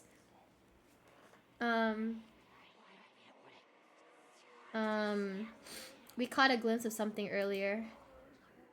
And when we chased after it, it brought us here. Whatever did this to her, I think we can hear them in the trees. Put that camera away for God's sakes, girl. I don't want to be in another of your videos. No one needs to see me like this. No one needs to see Birdie like this. You wouldn't put her online, would you? Not when she's like this, all swollen and hurting. Duke, did you hear me? I think they're coming closer. Come out, you sons of bitches! Duke, don't shoot them. We have no idea what'll happen. You hear that, Stella? That ain't the sound of something peace like. Whatever these things are, they'll pay for what they did to my girls. Come on, you, whatever your name is. Grab that flashlight and help me line up a good shot. As the creatures in the tree line grow louder and more numerous, Gretchen violently strains against her harness. Quick, they're closing in on us. Should I help him? Or should I dive for Gretchen? Gretchen's definitely gonna run away. But like, I need to help with the flashlight. I'm gonna go for the dog. Oh god, it's an SCP! It's breaking out of containment! Oh god, it's an SCP! Oh my god, oh god, it's so creepy. You dive forward and scoop Gretchen into your arms just before she manages to wriggle out of her harness, your eyes fixated on the dark tree line over Duke's shoulder. God damn it! Oh. Oh no. Maybe I should have gotten the flashlight instead. Well, Gretchen should have gotten the flashlight. I got her stupid dog, you know? You hear a body hit the ground and then quiet as the chaos fades and the sounds of nature creep back in. Gretchen? Inaria? Duke, are you alright? Just a little shaken up. Same. Gretchen whines and shakes in your arms. Gretchen! Here, I'll take her, my poor little pup. Thanks for watching out for her. Duke, are you okay? Oh my god! Oh, see, this is why they gave us a content warning. This is why I made sure to put content warnings on this stream. Yikes. Yikes, yikes, yikes. Oh my god, Duke, holy shit. What do we do now? What the hell are we supposed to do? Duke had a hunting accident by himself. Oh, that's a little rude. I don't wanna lie about his murder. Um, we have to go after those things. We gotta go to the police. Can we please just go home? We gotta go to the police. What do you mean, what do you do? We gotta take this to the police. A man's dead. You're right, you're right. And we have footage of what happened here. But so dark and shaky, it all just seems so unbelievable. We need more footage. Come on, let's go after them before we lose our chance. Are you nuts? A man is dead, Stella. Yeah, you're right. Let's head back and call the police. My phone should get reception once we're back in the room. Would you guys venture out into the woods to chase after the thing that killed a man in front of you? I think most people, even in horror films, I think most of them would be like, at least in the first act, you know, at least in the first act, you gotta go to the police first, at least one time. Oh no! Oh god! Oh god, they're in the trees. They're in the trees. As you and Stella quickly make your way back through the woods, the unearthly whispers of creatures unknown once again surround you. Keep moving. You say nothing, continuing forward with grim determination. They chasing! They chasing! We're almost there. As you and Stella reach the main road, the whispers fade back to the sounds of nature. It sounds like they've stopped following us. I should get reception now that we're back on the main road. Let me find my phone so I can call the sheriff. You feel a buzz in your pocket. Bzz, bzz. 6 missed calls from Tabitha. Oh my lord. Hey, the date wasn't like too far off. It's like Monday, October 24th. That was only a few days ago.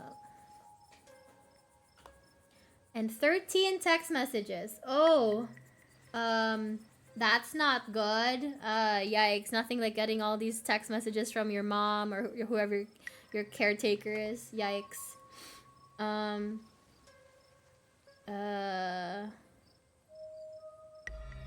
Tabitha's been blowing up my phone. I guess she must be worried about you. But first things first, let's call the police. Pulls out her phone and dials. Hello, Earl? It's Stella Richmond. I'm up in the mountain on the Askina Trail. Duke is dead, Earl. Shotgun. It happened right in front of us. There's something in the woods. Okay, yeah. Yeah, I think we're okay, but hurry. Jesus, Earl, who's gonna tell Bo? Everyone's losing their parents this week. Oh my gosh, everyone's parents are dead. Guess we gotta wait. It takes a little while, but eventually a patrol car arrives at the scene. Out of it walk 2 officers. Sheriff Hugby, a friendly older man, and Deputy Franklin, a serious man wearing sunglasses, despite it being in the middle of the night. See, right here, a thing jumps out of the woods then the shotgun goes off. What in Sam Hill? What is that? Some kind of Pillsbury Doughboy? Could have been a naked maniac. No, there was more than one. They chased us through the woods, whatever they are. They aren't human. And they killed Duke. Uh-huh. Now we're gonna have to confiscate this camera, Miss Richmond, if you don't mind. This is evidence. But okay. Let me just turn it off to save the battery. As Stella fiddles with the camera, you notice her pop out the memory card and slide it up her sleeve. Ah, clever girl. Here you go, Deputy Franklin. We appreciate your compliance with the law. I can't voice act like normally, but like it's even worse when I'm sick. We'll get a team out in the morning to retrieve the body, but for now, Sheriff Hugby and I... Please, call me Earl. Earl and I will escort you, and... Who are you exactly? That's Inaria. She came into town today for the funeral. Inaria? As in... Tabitha's cousin, yeah. Damn, didn't think you'd actually show... Wait, no, that's Earl. Damn, didn't think you'd actually show. Hey, hi Luigi. Hello, welcome. We'll escort you back to town. Wait, we'll escort you back to town. If there's a naked maniac on the loose, it's best you don't walk back on your own. It wasn't a... Never mind. Why aren't you going out there tonight? There's a dead body in the woods. Those things out there could attack someone else. Well, it ain't exactly like old Duke is going anywhere at this point. He'll still be out there in the morning. Honestly, I'm conflicted because yes, I do agree with Stella, but at the same time, I also feel like they're just going to put themselves at risk. If those things kill Duke, they're probably out and about ready to kill the cops too, you know? And then who's gonna tell other cops about it?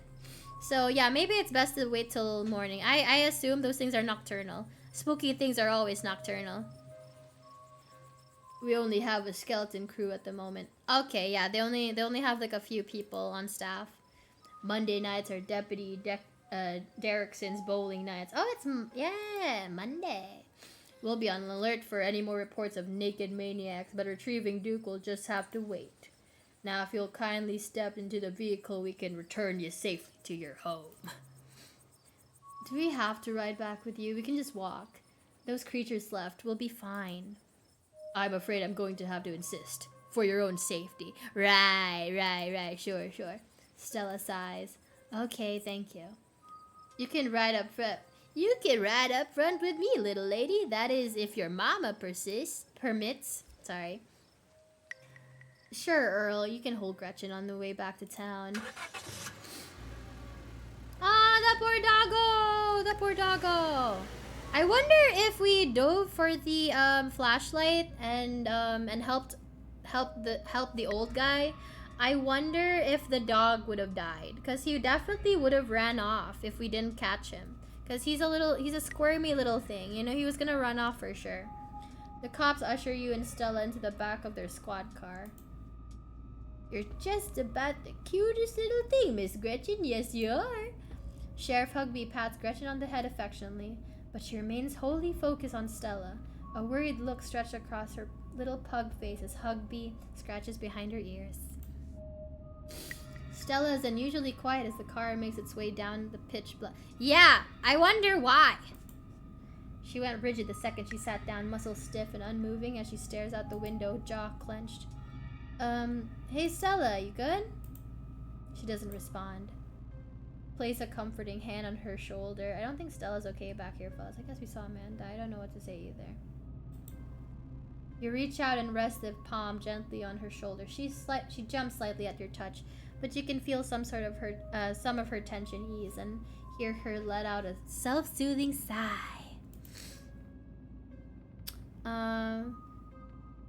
I guess we just saw a man die. I don't know what to say either. Looks to me like she just got a bout of car sickness. Must be why she thought walking home sounded like a good idea. Guess whatever y'all saw out in them woods wasn't as bad as an upset tummy. I'm sure she'll be right as rain once we get back down the hill. Though she'd best try not to hurl in the meantime. We wouldn't want Franklin here to have to work late cleaning the squad car. We're only a few minutes away now. Y'all better I like it when because like this guy who looks like that, because like they're southerners, right? So like he's probably gonna have an accent too.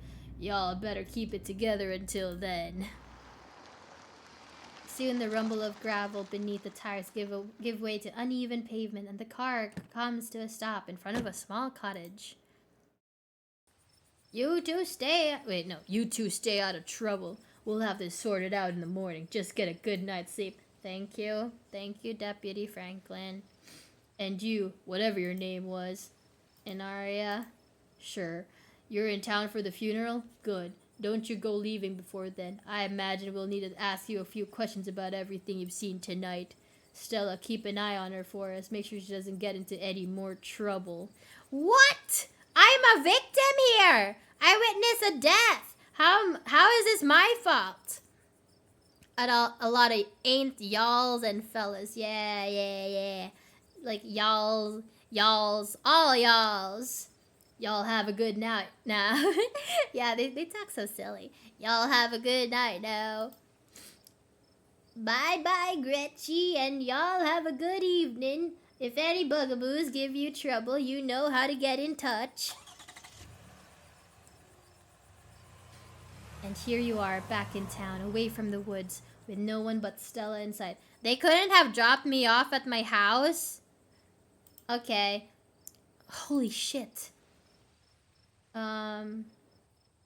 I hope you don't mind me asking, but why on earth did you want to walk home? That's a fair question. I've just had bad experiences with cars. I don't know how to drive them, and I don't like getting into them unless it's literally a question of life or death. Which I guess tonight was. Sorry if I weirded you out. God, what a night. I also have car sickness. But I wonder if she's upset in cars because, like, I wonder if that's how her parents died. Whenever both parents are dead around the same time, a lot of the time it's because of a car accident. So that's probably what it was. I wonder if she got into a car accident with her parents and now she's traumatized. Yeah, like maybe she survived because she was in the back seat or something, you know? Yeah, Minoria thinks I talk so. You have a southern accent? Wait, are you a cowboy? Are you one of them cowpokes? My English is Texan, but my Spanish is Mexico City slang, so yeah. Hell yeah, Tex-Mex. I want some Tex-Mex.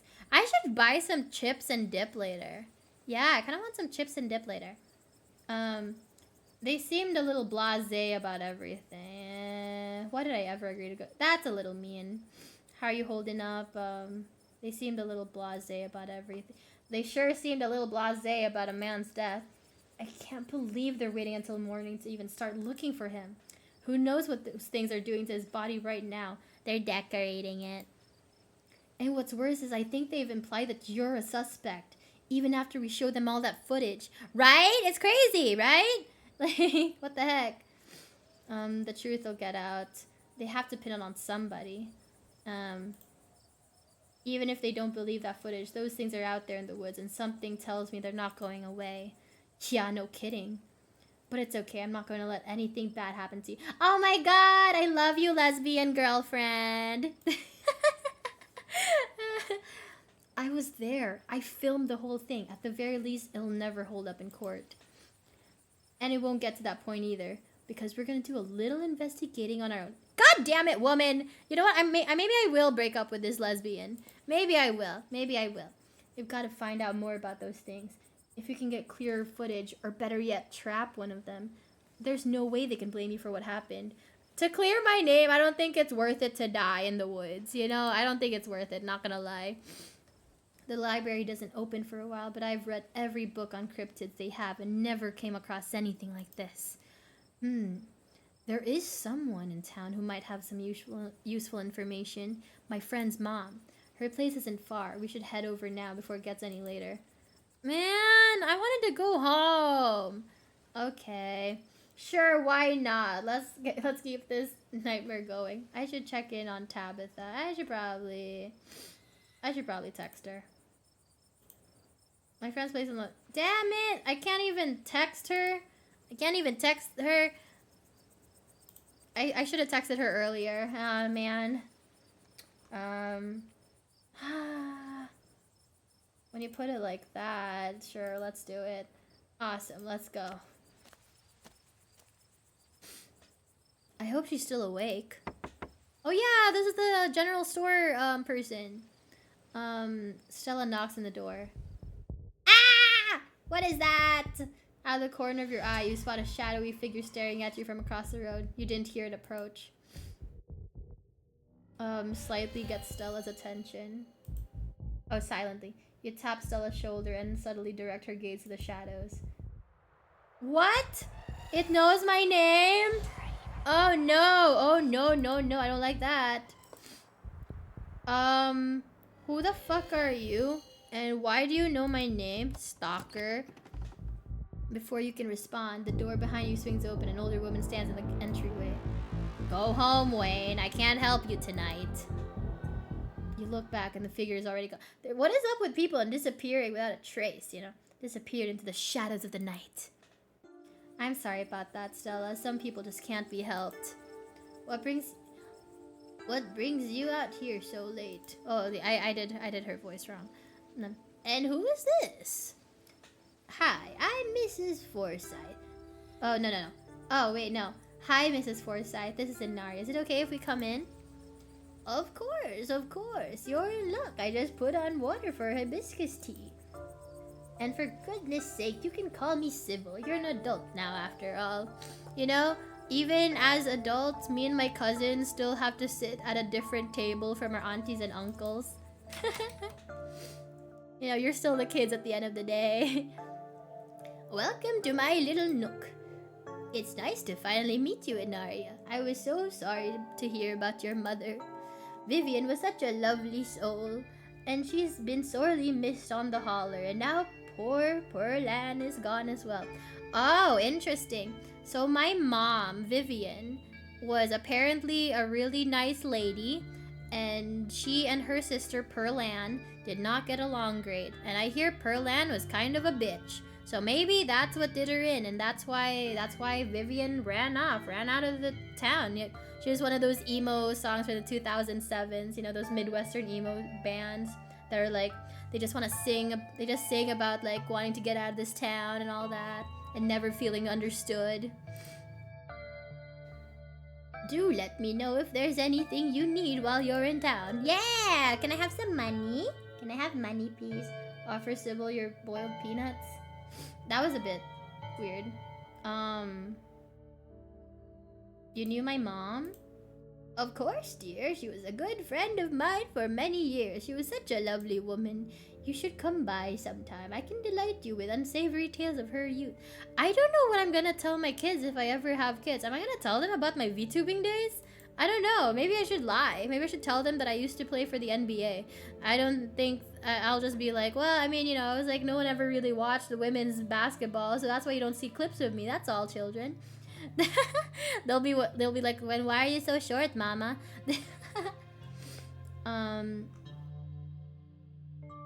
I never met Pearlan. You don't have to pass on your condolences to me. I have no feelings about that woman. That's a bit rude. Ha, that's fair, child, but it seemed like the right thing to do. Who was that outside? Just a very sick man. You don't need to be worried about him. He knew my name. He knew my name suspiciously. I don't like that. We need your help. Ah, yes. I suppose pleasantries can wait for another time. What got you here so late? You seem troubled. You know about weird stuff, right? Unexplainable stuff? I'm not sure I follow, dear. I know which oils to use for which aches. I know a bit about classical spiritualism. Just what sort of unexplainable things are you talking about? Duke was killed tonight by something in the woods. Oh my lord! Have you contacted the police? Yes, and they didn't take it very seriously. They're not even looking for the body until tomorrow. Those things out there, I don't even know how to describe them. I can't say I know much about local wildlife. My daughter has always had a brighter gift for nature than I. This wasn't the local wildlife, Mrs. Forsyth. Here, I can show you. Stella pulls out the memory card she's wiped from her camera and pops it into her phone. I wasn't about to just let the police hold on to this, at least not before we had a chance to make a copy. Smooth. Who's gonna do that? Who's gonna pick that? You know, I don't want to be a snitch. I don't want to be a hall monitor. The cops wouldn't know what to do with that footage anyway. Imagine if they accidentally erased it. Exactly. I'll give it to them if they ask again, but for now we can examine the footage for ourselves. Where was this? Up the mountain to the northwest. Hey, northwest! Kim Kardashian's kid! Within the town limits? Yes. I see. Is there a way to make the video bigger and louder if you can? I need to plug the memory card into a computer. I could go back and get mine. No need. Kanika should still be awake. She can lend us hers. You'd better come with, Stella. I'm sure she'll be more willing to help a friend than her nosy mother. Did you guys hear that? I guess that's like the kettle. Because she was making tea for us, remember? I think that was the kettle.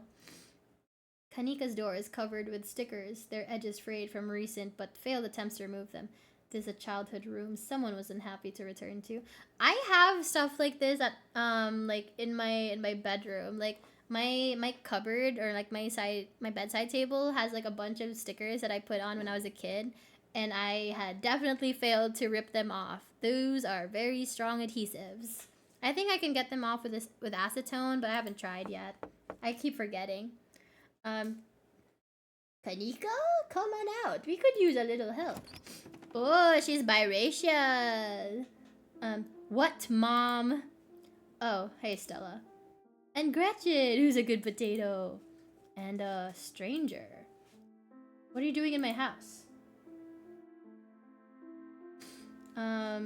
Why did I cannot offer these? Maybe those creepy creatures will want my boiled peanuts. Maybe we can use them to bribe them and yeah, bye. Yeah. Maybe we could offer the boiled peanuts to those weird creatures. I'll keep them in my pockets for all week long if I have to. I was helping Stella with a video. Something terrible happened. I've been through a lot, and I'm not in the mood to. It's none of your business. That's a bit rude. You're in her house. You should never talk like that. Hi, I'm Inaria. Tabitha's cousin? Yep. Sweetie, we were wondering if we could borrow your laptop. Stella and her friend have a video to show us. It's really important, Kanika. Okay. My room's a mess. I'll just bring it out here. I'll just Ooh, laptop. Heads up, Kanika. This is graphic.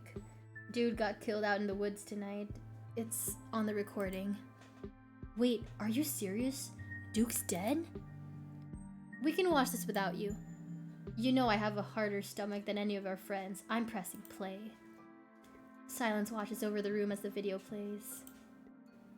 Stella, what the hell is this?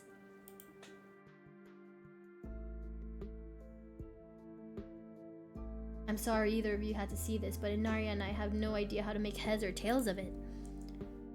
Stella, are you okay? Did you get hurt? I'm fine. Really, I'm okay. I'm fine too, thanks for asking. Well, I'm not fine. The other three look at you, unsure what to say. Poor Duke, poor Beau. Has anyone told him yet? We talked to the police. I hope they told Beau, but Earl and Deputy Franklin didn't seem to be much in a hurry to do anything. I'll call him later. I'll call him later tonight. But for now, we have something far more serious to discuss. Oh, look. She's got a brother, it seems like. He's got dreadlocks. So that's their dad. That's her dad. Okay, yeah, biracial. We have something far more serious to discuss. Also, love the Sailor Moon shirt. Oh, I just noticed, like, it's like a Mothman shirt. Mothman! Hell yeah. S for Stella. I agree. Those things are still out there. More serious than a man's head. I didn't like Duke. That's so rude. What the hell? Those things are still out there, and as long as they are, more people are in danger. So very true, but not for the reasons you think. These things, my grandmother called them ditchlings. I should change my fan base name to bitchlings, but again, that's another word we cannot use on social media, unfortunately. They are a terrible omen, a sign of great suffering and destruction to come. Mom, come on, whatever's doing this is serious. Stop scaring Stella and Inaria with this taily poke crap. I don't know what that means. A man just died. Have some respect. Kanika, sweetie, let your mother talk. Oh, nothing like seeing a grown woman get scolded by her mom in front of you, man. The creatures themselves are harmless to people, despite that grisly scene in the woods. How can you say that? Duke is dead. An unfortunate accident and nothing more. Okay, lady, okay. Just as birds flock before a storm, the ditchlings congregate where tragedy is soon to fall. Uh-oh! To see one is to be cursed by fate. Oh no, and I'm the stranger that rolled into town right as bad things are happening. Everyone's going to accuse me of shit. I just know it. Jesus, Mom, they've clearly had a rough night. They don't need this. It's okay, Kanika. This is helpful. Stella, whatever these things are, they aren't magic. We can't rule that out. Not after what we saw. But fine, let's focus on what we know. Whatever they are, they're doing something to these animals. You saw the chicken in our video. What was that growth? Maybe the ditchlings were here for Duke? No, I saw something living that could... Not the gaslighting. I saw something living in that chicken. maybe it's some sort of parasitic larval stage, part of their life cycle. But I don't want to jump to any conclusions about something this out there, not without doing some research or talking to a biologist. I struggled saying that word just now. What the heck? Biologist. I think we're getting in the going in the fan name. We already have good morning and good night. Yeah, I mean I already call you guys Grape Bros. You know, we're Grape Bros is the fan name chosen. That's your chosen name. the enthusiast is just like your government name. Grape Bros are your chosen name. I'm sure there's a rational explanation that'll clear all this up. Man, I wish I wasn't sick today. I wanted to voice act properly. Oh dear, I've forgotten entirely about the tea I'd put on. Let me fix you a couple of cups. It'll help soothe your nerves. I don't know, it's getting late. I should let Anaria get some rest. I ran her ragged today with all the hiking and running through the woods in terror. I can keep going. I'm still wired. Yeah, I'm ready to pass out. It was nice meeting you though. You don't have to leave. I just want to go home. Thank God that's... Okay. Thanks for the help, Sybil. And it was nice to meet you, Kanika. Sorry it had to be under such weird circumstances. Hopefully the next time we meet will be a little less terrifying. Oh, yeah, it'll probably be worse, I'm gonna be honest. Hopefully it's at the general store at the diner, you know? Maybe that's where we could meet them next. I mean, I guess this is technically the general store. We should all, I'm proud to be... Oh, you can't say that word here. No, you can't say that word here. I even adjusted the settings for the, censorship, but oh well, I guess Twitch really... Oh, you censored it yourself. You're so funny. We should all hang out this week, Kanika. Maybe we could even get Reese to chill with us. Oh yeah, we're gonna go meet up with Reese. We're gonna go to his house, check on the depressed guy or whatever. I could really use it, but for now, thank you both so much for everything. Let me get you some of my house-made peppermint tea to go. It really does wonders to soothe the soul. Bye, Stella. I'll see you tomorrow, okay? And call me if you need to talk. Thanks, Kanika. I'll see ya. Bye, Anaria. Okay. It's excellent ice or warm. Though with the nights getting chillier, warm will probably be best. Helps wake up the bones. Old people are always talking about bones, I swear. It's like the amount of times I've heard an old person say, like, I can feel it in my bones, or these old bones have done worse. Be careful out there, both of you. Sybil turns and closes the door behind her. Alrighty, let's head back home. My home, I mean. And here we are. You're welcome to stay the night if you want. Lesbian time, or I should probably head back and check on Tabitha. Nah, I think I need some time alone. Hell yeah, sleepover. Thanks, I'm terrified of being alone tonight. Thanks, I'm terrified of seeing Tabitha. I should probably check on her. That's sweet of you. Are you sure you're okay heading back up that mountain alone? Why the fuck was I abandoned here? You know, why wasn't I brought to my house? That's crazy. Yuri Bros! Sorry. Maybe another time we could stay over, but I really should check on my cousin. I'm more terrified of Tabitha than those things in the woods. Sybil said those things were harmless. Said that ditchlings are harmless. I think it'll be okay. It's not far. Well, I won't stop you if you really want to go back. Here's my number. I got a girl's number! I got a girl's number! Yeah, let's Yuri route! Let's go! Call me when you get there, okay? And good luck. Oh, good luck going home. Oh, I love that. You still exchange numbers. What's your line ID? What's your Kakao Talk ID? What's your kick? What's your Insta? I'll see you tomorrow. Yeah, we're in this together. It's not like I have much of a choice. I'm leaving the town as soon as I can. I'll just say that. Yeah, we are. Lesbians! Let's go, lesbians! Stay safe, buddy. Ooh! She buddy zoned me, guys. She buddy zoned me. She called me pal earlier, too. You begin the long hike back up the Scarlet Estate alone. Continue down the path. Almost home. Continue down the path. You've made it. Your salvation inside, you make a mad dash to the door. try the door. Ew, she is pissed. She's pissed. We only need to be in a traumatic event to get a girl's number. That is what we call trauma bonding, Luigi. That's what we call trauma bonding. It'll work. It'll work out so well. As you reach for the knob, the door swings open. Eee. Where the hell have you been? I watched a man die tonight. I went into the woods with this girl I met to find some cryptids, and it ended with us watching a man die. Ah, so you met Stella then. Ugh, that explains everything. And she's gotten you all worked up. I'm going to bed. I'll see you tomorrow. It was nice of her to stay up for me, I guess. You know, stay up to wait till I come home. That's going to piss her off. Okay, good night. Good night. You're alone in the estate. The sound of the wind whistling through the house gives you an uneasy feeling in your gut. It's probably best to turn in and try to leave the night behind you. Yeah, let's try to get some sleep. As you settle into your room, you remember that Stella asked you to call her once you got back. Call her. You pull out your phone and call. Oh my god, we got a girl's number. Hey, how are you? She sounds a little different, like she's been crying. Oh, she sounded like... Hey, how are you? There. Did you make it back all right? Yeah, how are you? Are you okay? I'm alright, how are you? Totally fine. I mean, as fine as I could be, I guess. You don't have to worry about me. Go get some Z's, okay? I'll see you tomorrow.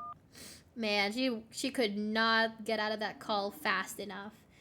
From the relative safety of this uncomfortable bed, the events of the past evening seem like something that happened to someone else, though you can still clearly picture the terror you felt in those moments. For now, you're safe and you're warm. Eventually, the sun will rise and chase away the monsters and make them seem like nothing but bad dreams. Maybe tomorrow, if you're lucky, you'll wake up in the normal world and have a boring week in the mountains with your sour-faced cousin. It's a nice thought, though. Oh, it's a nice thought. But deep down, you can't help but worry that things will only get worse. Yep, we're only in chapter 1. Ooh, animation! Cutscenes! Ooh, spooky. We got a cutscene! Ooh! Oh, they really prioritize mining in this town, huh? This is a mining town. It's like District 12 in Hunger Games.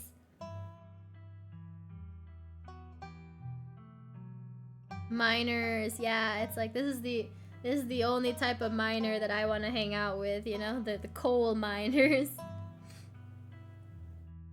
Who's that? Oh, I wonder if that's Reese, cause remember like we had like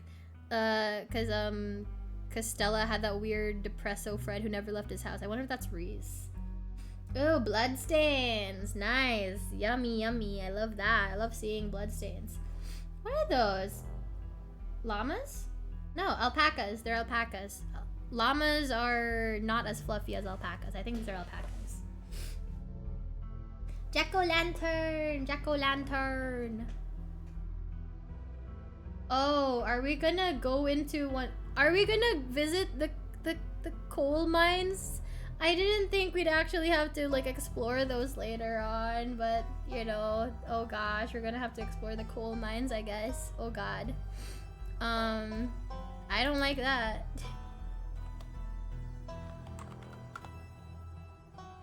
Two hours and 40 minutes just for chapter 1. Jesus Christ. We might actually have to make this like an ongoing series. So that's fun. I've never done that before. So that was the end of chapter 1. What do you guys think so far? It's definitely interesting. I'm curious to learn about the lore for sure. The gameplay is very simple. I mean, it's a visual novel for God's sake, but it's like patchy, yeah. Yippee! Yippee! I do want to, this is the end of episode 1. If you'd like to continue with this world set episode 2, please save your game now. Saving game. Alright. Cool.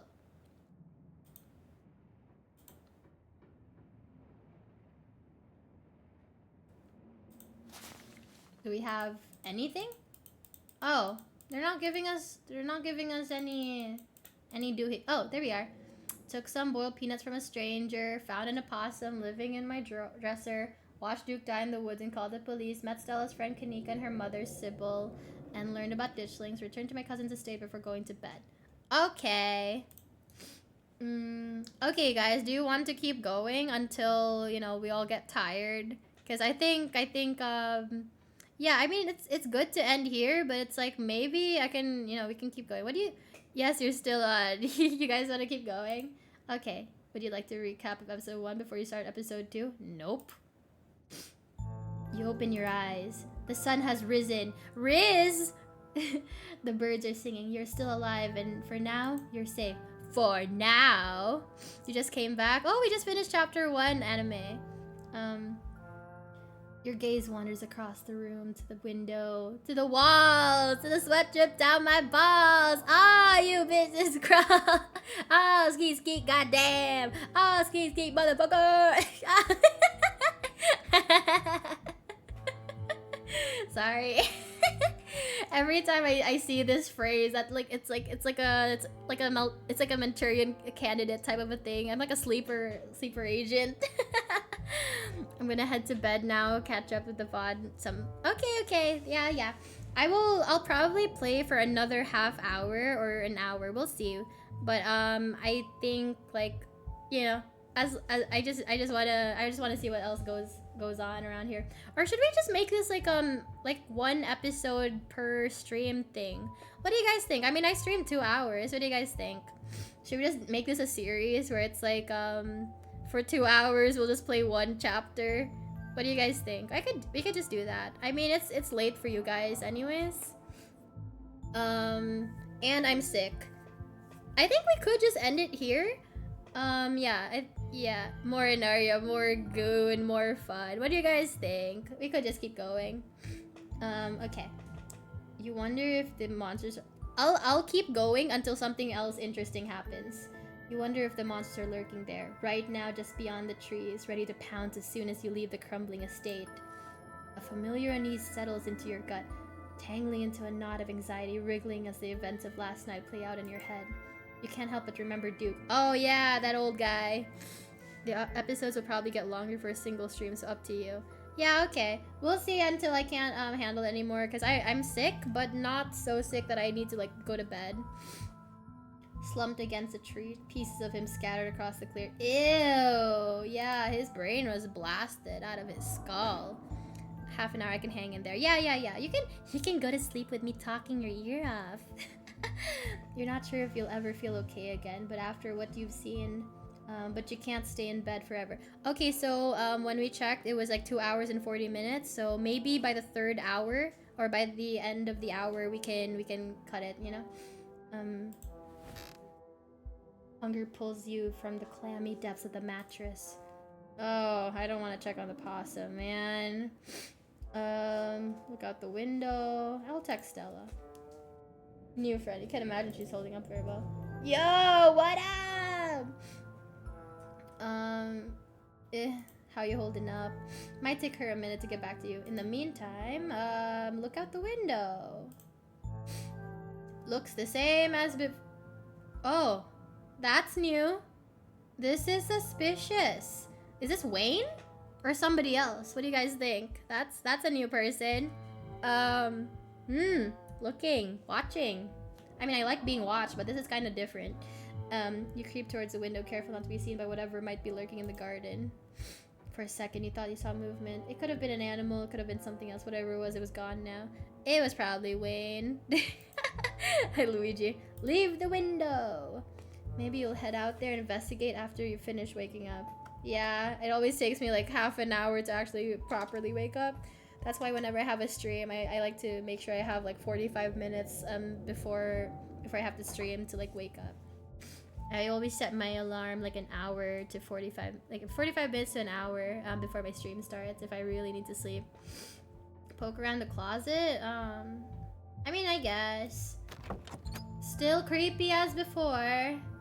Great, the doll didn't move during the night. Maybe it isn't haunted after all, though after everything you went through yesterday, that's hardly a consolation. I guess we could check on the possum. Oh! He's still here. That's nice. Little pet the little man's. Get dressed and head down to the kitchen. Time to start your day. Yep. You're back in the kitchen. Frou Frou eyes you with her from her favorite spot on the counter. Oh, she's judging me. She's got them judgy eyes. Excuse me, ma'am, but may I pet you? Leave the cat be. I'll ask nice. May I pet your beautiful fur? Not me asking to pet a pussy, you know? Why the possum made it there in the first place. I like that it doesn't leave. That's the thing. It lives there now. It's not just trapped. It lives there. Part of you hopes that flattery might win her over, as silly as that may seem. You are, however, you are, after all, talking to a cat. Frou Frou merely flicks her tail faster. Doesn't look promising. Hey. Oh. Did you know the police called me this morning? You've only been here one day and you've already had a run-in with the cops? No,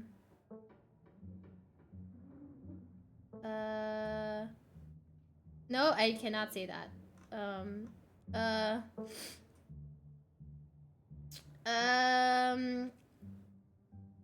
What did the cops say about Duke?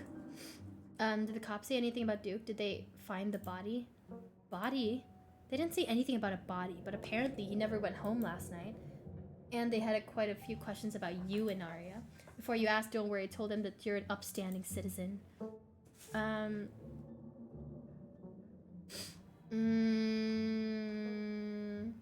just thank her. Thanks for having my back. Sure, what else is family for? Oh, it's that face again. It's that face again. No, I love it.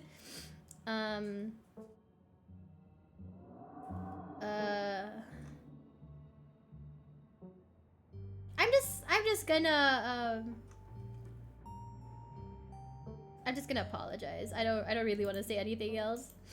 Good. I gotta get to work. But listen, you better stay out of trouble today. I want you home by sunset.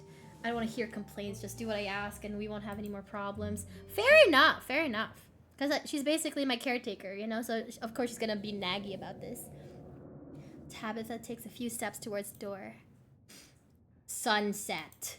Got it. Your cousin huffily exits the kitchen. Her footsteps fade down the hall, ending in the characteristic creak, then slam of the front door as it opens and closes behind her. Once again, you're the only human in the estate. I love that you have to specify only human. A text from Stella. Hey, thanks for checking in. Hope you're all right, all things considered. I'm doing okay. Not great, but hanging in there. Up most of the night on cryptid forms. God damn it, woman! But no good answers yet. I'm at the library if you want to join. I have scones. Scones? Okay.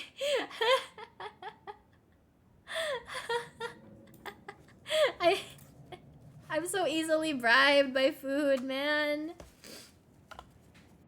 Oh, time to start your day. Make PBJ, investigate the garden. I mean, she's bringing me scones, so I'll eat the scones. Goes her rude option. Yeah. I'll check out the garden this time. You should remember the brief glimpse something you saw from me. Yeah, let's go investigate the dangerous garden. It's probably just a raccoon, a human-shaped raccoon. Yeah, with a jacket on. Yep.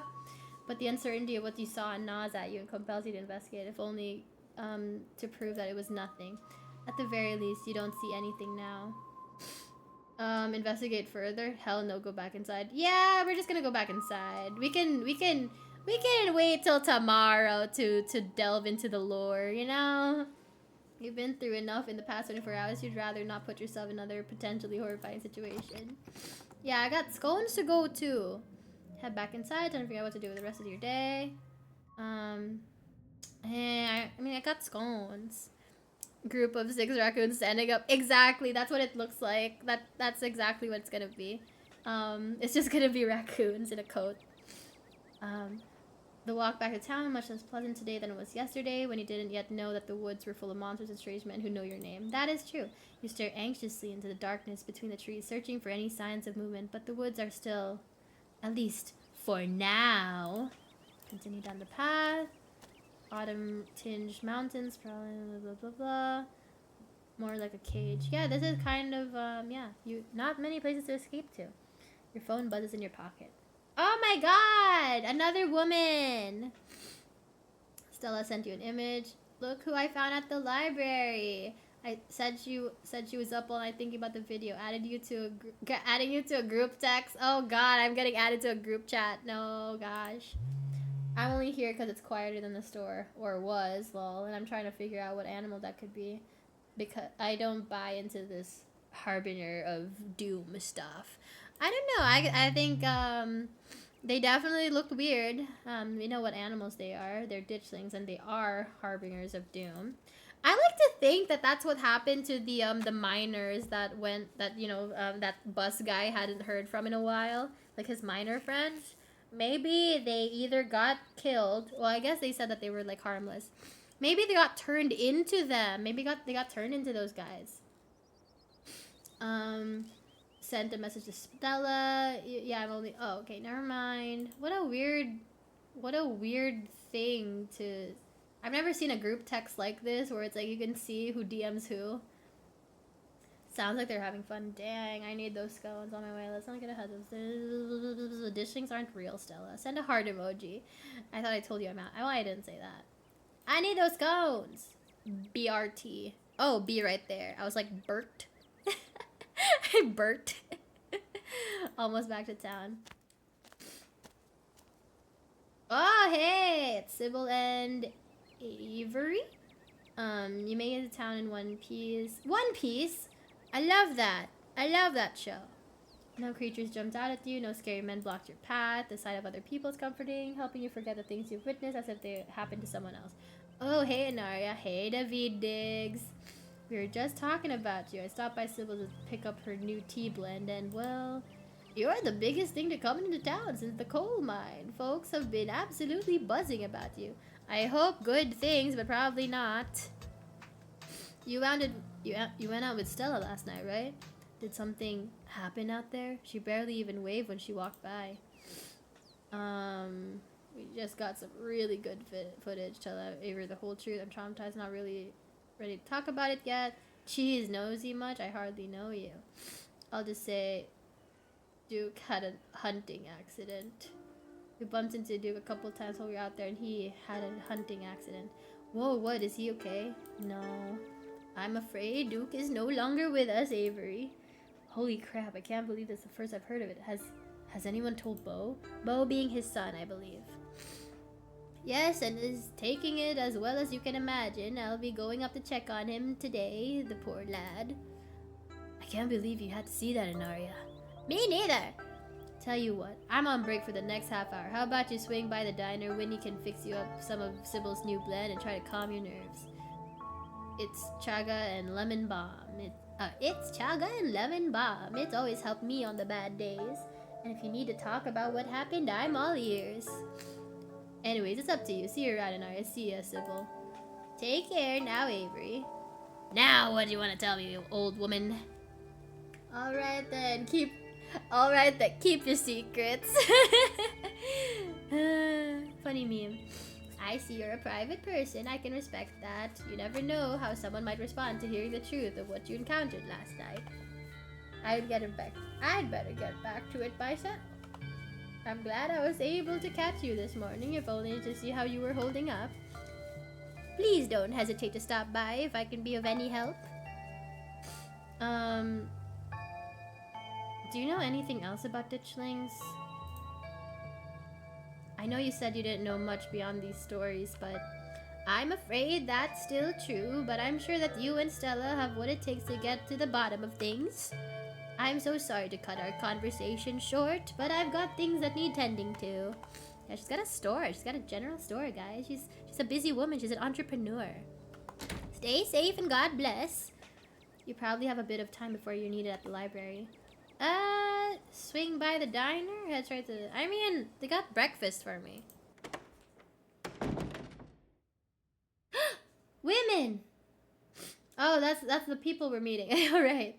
And a guy. Oh, a cat! They have a library cat! That's so cute. I wish all libraries had library cats. You enter the former town hall. Oh! Wait a second. This is a bit ominous. Oh, they're rescuing him from a burning build. Wait, no, wait, hang on. Wait. These are miners.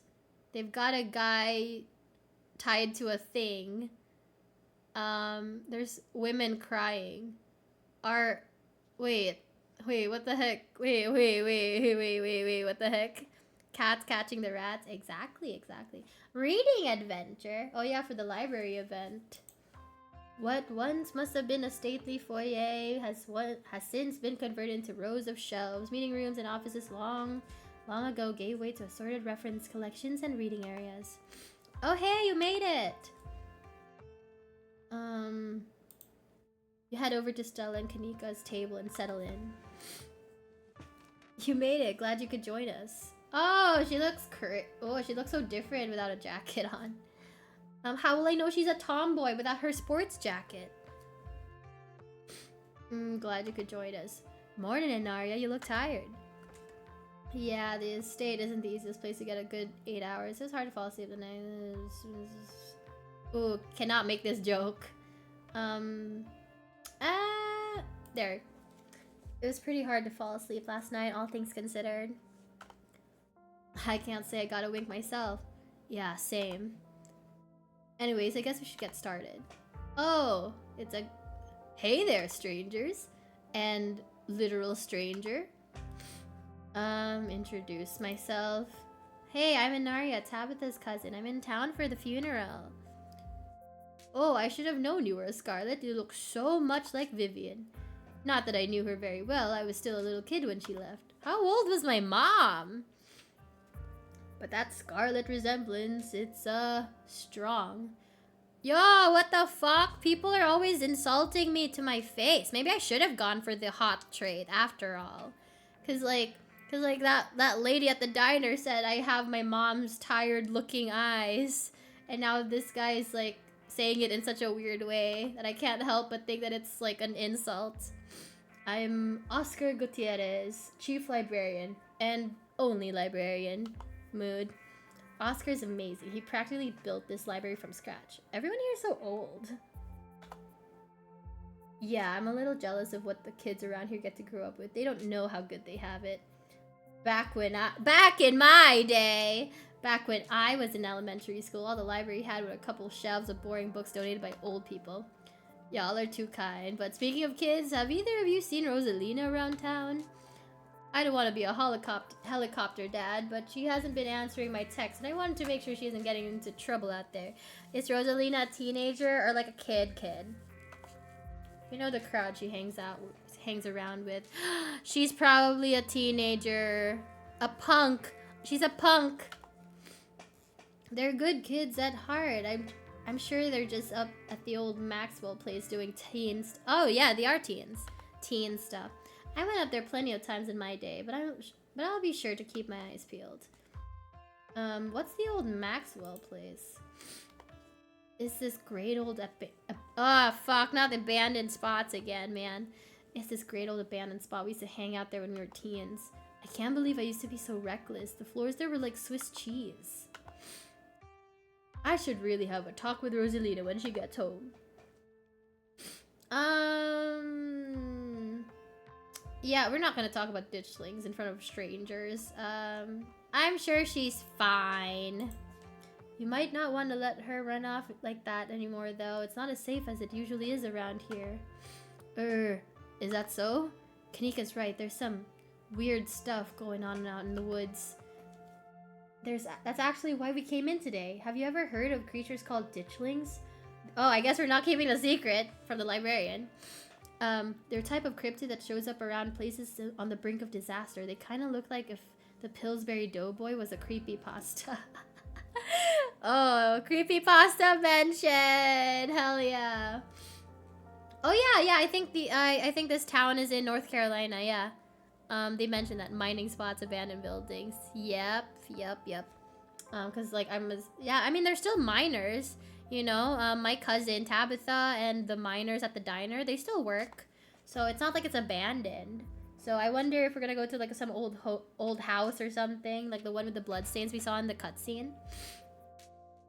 Kanika's mom told us about them last night after seeing some footage we got in the woods. Ditchlings doesn't ring a bell. Dang, worth a shot. Okay, if you were, say, trying to predict a horrible disaster that might befall our town, where would you start looking? Oh, look at her funny little doodle. It's so cute. That's cute. That's silly. Well, they say history repeats itself, so I'd probably try and figure out what sort of disaster this region typically falls prey to. That's a good idea! That's a good idea. That's why he's the librarian and the only librarian. Should I be worried about something? I don't know yet. I'll be right back. Gonna go nab some more books. Oh, they're the scones. They look like cheese. They look like Swiss cheese. Wait, oh, she's really into Sailor Moon. Look at that. That's funny. Behave while I'm gone, Gretchen. Aw, you don't have to worry about her, Stella. You're such a good dog, aren't you, Gretchen? Here, have a biscuit, old gal. He just keeps those on him? Okay. Gretchen inhales the soft biscuit, drool leaking from her toothless mouth as she swallows it whole. Okay. I'm pretty sure Stella's barking up the wrong tree, Oscar. I don't think you have to worry about any horrible calamity befalling the town. But she's right about the weird stuff. There's definitely something unusual. It's not unusual to be loved by anyone. Unusual going on in the woods. I don't believe in this supernatural stuff, but the woods aren't safe. A man's already dead. It's nothing that we can't get to the bottom of. Whatever's out there in the woods has been brutalizing the local wildlife. Get out while you still can. Maybe not panic the guy. Maybe this. I'm gonna try calling Rosalina again. I'm sure she's fine, really. Rosalina's a smart kid, knows better to go around getting into trouble, and we'll make sure to keep our eyes peeled. I think Rosalina is gonna be a plot point later on, mainly because teenagers being, you know, the types to run off into abandoned locations with a new crowd of troublemakers. Yeah, we're definitely gonna have to save her butt later. Okay. Thanks, Kanika. Oh, wait, hang on. Let me adjust my... I just noticed something. Hang on. I just noticed. My game is a little... My game's a little goofy right now. Let me just adjust it so that it's... There we go. There we go. Okay, that's better. That's better, I think. Okay. And we're good. And we're good to go. We are good. Okay, yeah, sorry. I just needed to adjust that. And in Aria, if you see a 13-year-old girl with black hair, black braid and glasses, would you let her dad? She's the girl. She's the girl from Metamorphosis. Oh no. She's the girl from the Metamorphosis game, or not game, like the manga, I mean. Oscar anxiously wanders off, phone in hand. Whoa! Whoa! That jacket was hiding some thick thighs. Holy shit. Okay, I can work with this. Okay. Wait, you guys can't see. Hang on. Let me show you guys. Wait, I'll turn myself off. Hang on. There. Look, she's got thick thighs. Yeah, we're looking respectfully. Yep, them, man, Jesus. Okay. Just grabbed a whole mess of local history books. Stella sets a massive pile of books on a table and pulls up a chair. All right, this is gonna be so much faster for the two of you here to help out. Got our snacks, got our source documents. Let's get this research party started. Scones! Readings for suckers. Let Kanika and Stella do the work for you. Flip through Appalachian folk monsters. Silas? Hey, my co-worker. Oh, it's my co-hi, Silas. Silas mentioned Silas Scarlet, soldier, woodsman, leader. Veins of Scarlet, a history of the Scarlet Hollow coal mines. Man, are we gonna have to look through that bullshit? I mean, we're trying to get to the bottom of some like bad history, right? Um, I'm not saying hey, haha, but hey, haha. Forced into retirement at age 50 due to war injury from his home. Oh wait, did I accidentally wait? Did I pick the right book? I thought I picked the other book. Did I not? Did I not pick the right book? What book did I pick? Can somebody? Can somebody? Into retirement at age 50 due to war injury from his time in the Indian Wars, exacerbated, blah, blah, blah, serving as a captain in the Confederacy. Confederates! Well, we are in the South, so that makes sense. Silas Scarlet also lost his eldest two sons to that bloodiest of wars, leaving his third eldest son, Andrew Jackson Scarlet, to take charge of the mine. Under his leadership, the mine prospered, undoubtedly in part due to the growth of the railroad industry. Managed to evade the coal union for decades, making them one of the most profitable mines in the country. Andrew Scarlet built the surrounding town into what it is today, with expensive stone buildings, a bustling main street, and overseeing it all, the elegant Scarlet Estate that was, until 1895, the largest and finest feat of architecture in the region. Culminating in the tragic collapse of 1918, it was found that Charles Shaw, the coal manager of the mine, had loosened security measures to increase production during World War I. That's not good, resulting in a fatal collapse and the deaths of over 160 men and boys, some as young as 10. Nothing like that child labor. But it was the 1910s, you know? The casualties included Andrew Jackson Scarlet's son, Theodore, his brother Enoch V. Scarlet, who had taken over their aging father during the bustle of the war, managed to pull the mine from the brink of ruin, thereby saving the town. So Theodore died, and Enoch, Andrew's brother, was able to save everybody, or save the mine business, I guess. So this is how your family made its fortune. I guess we'll learn about Scarlet, or Silas. Silas Everett Scarlet. Was born to Colonel Everett J. Scarlet. In 1818, one of 12 siblings. They always be having so many kids in those times. He grew up in eastern North Carolina during a tumultuous time in the state's history. Not much is known about his life before he joined the army in 1836. He quickly rose through the ranks, in part due to his father's connections, but also due to a particular ruthlessness, for which he received the nickname Bloody Silas Scarlet. Well, that's ominous. He probably murdered someone. Well, I mean, he was a soldier, so. The federal government granted the now Captain Silas a tract of bounty land in exchange for his service in the Indian War, and he settled into the hills of North Carolina in 1841. That land would become Scarlet Hollow.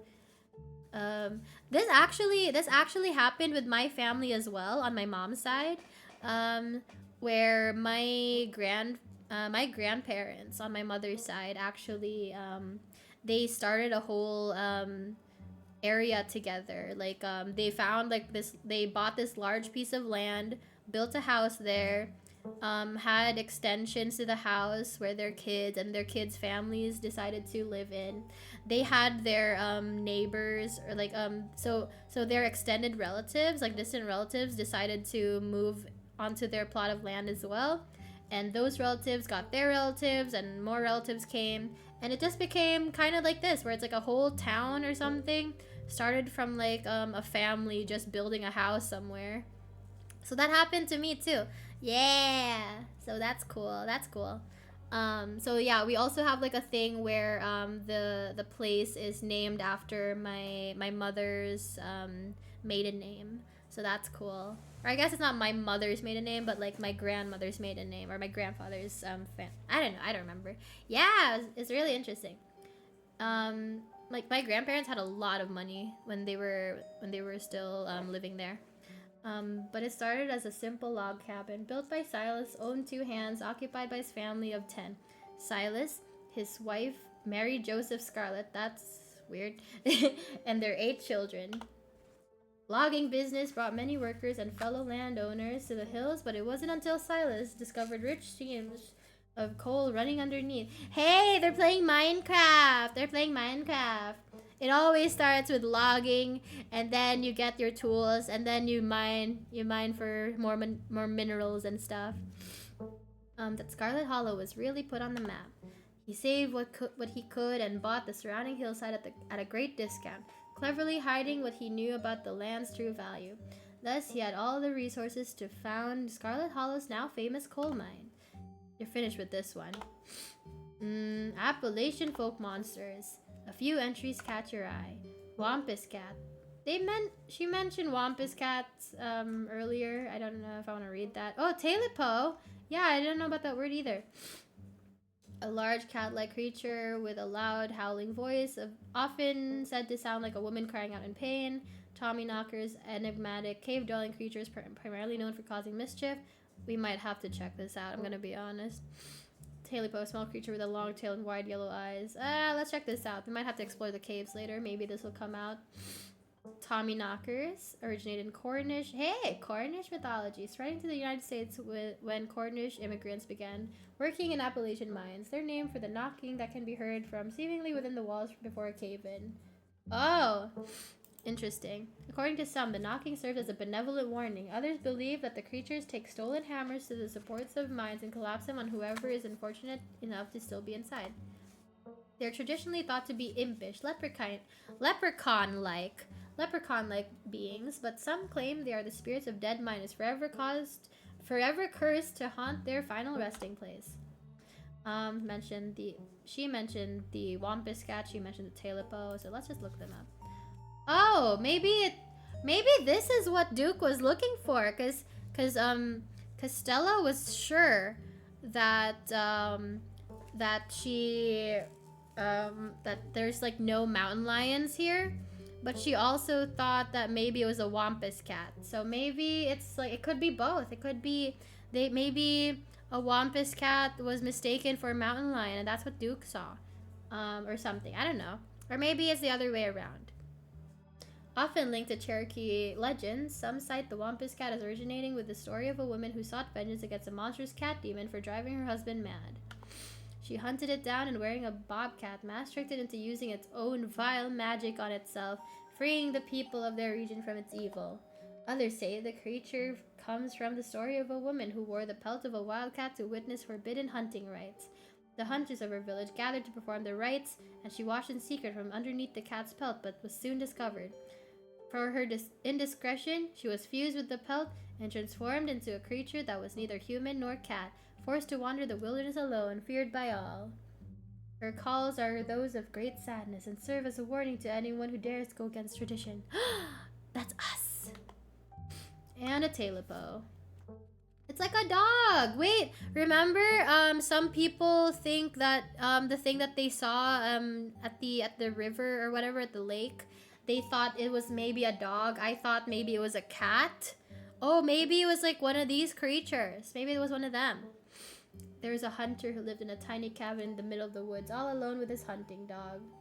One night, after a particularly bad week of hunting, both their stomachs empty, the hunter spied something out of the corner of his eye. Oh, wait, never mind.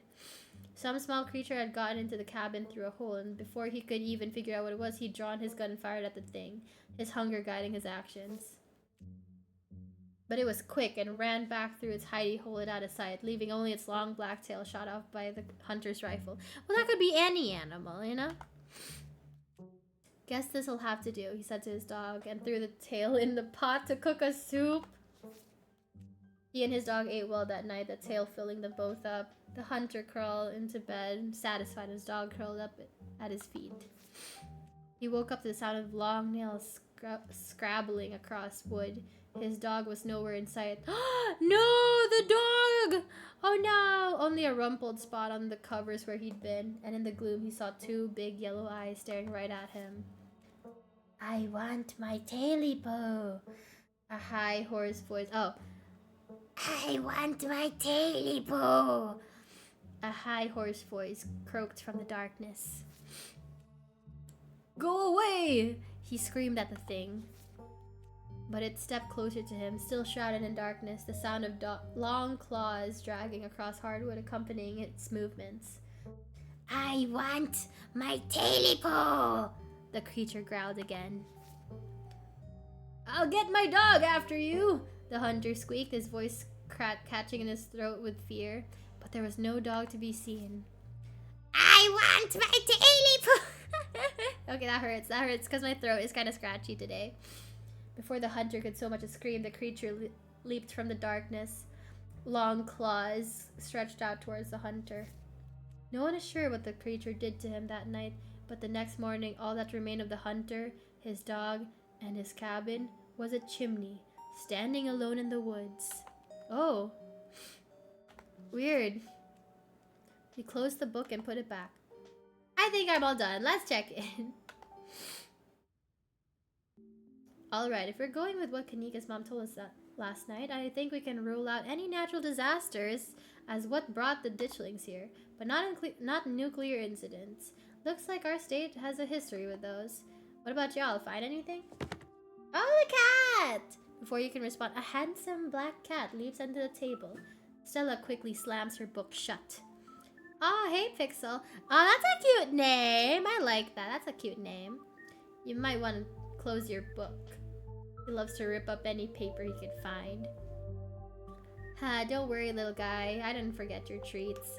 Pixel immediately goes to town on Stella's treats. Oh. Sorry Pixel's bothering y'all. Hopefully he hasn't... Oh, it's a boy. He hasn't gobbled up any of our books. He can't stand the thought of that people might pay attention to anything that isn't him. Why do you let a paper shredder freely wander a library? Alright. Have you seen this little guy's face? How could I say no to that? Leave Pixel be. The cat curls up on the table, fast asleep. Alright, I better get back to shelving. Let me know if y'all need anything. Any luck with Rosalina? Haha, not yet. I knew a teen would be a handful, but I didn't think it'd happen overnight. It'll probably be out once you're all done and check in on her. Oh, usual haunts. Oh, they mean like the places she usually goes to, not that she's a ghost or a ghost hunter or anything. Okay. You think there's a cult here? Jesus. Talk about veins of Scarlet. Talk about Appalachian folk monsters.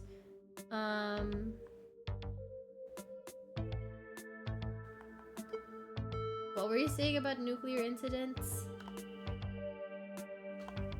You're talking about that Goldsboro thing, right? Haha, yeah. Apparently in the 60s, a B-52 carrying a live warhead broke up midair. Oh, and dropped a couple of bombs. Oh, nothing.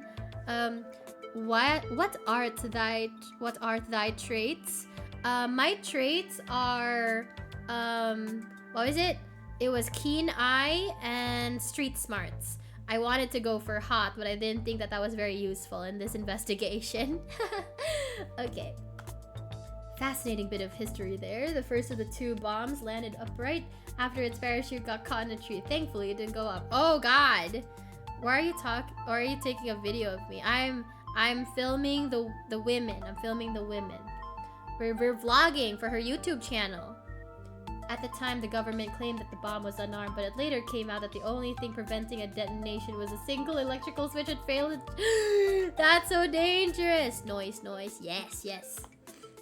And 60 years later, the second bomb still hasn't been recovered. I looked into a bunch of like these things. I forgot what they were called. Lost sources or something. I forgot. Missing. I don't remember. But it was something about how there's like a lot of nuclear material, whether it's nuclear waste or these undetonated bombs and stuff that are just lost in America somewhere. Like they don't know where 100 of them are, and I'm just like, well, that's not good, especially with how bad nuclear material is when it's anywhere near life forms, you know.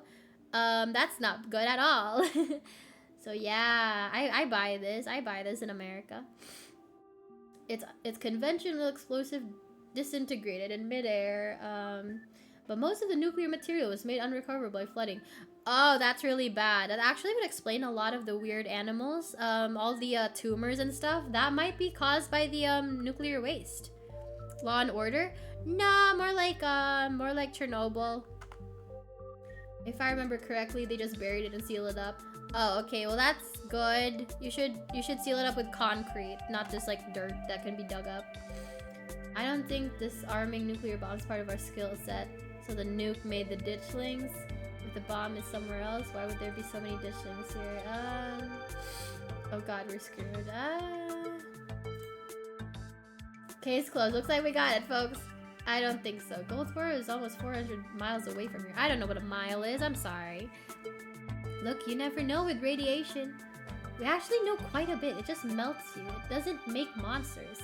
And a 60-year-old bomb isn't going to explode on its own hundreds of miles away and kill us here. You don't know that! You don't know that!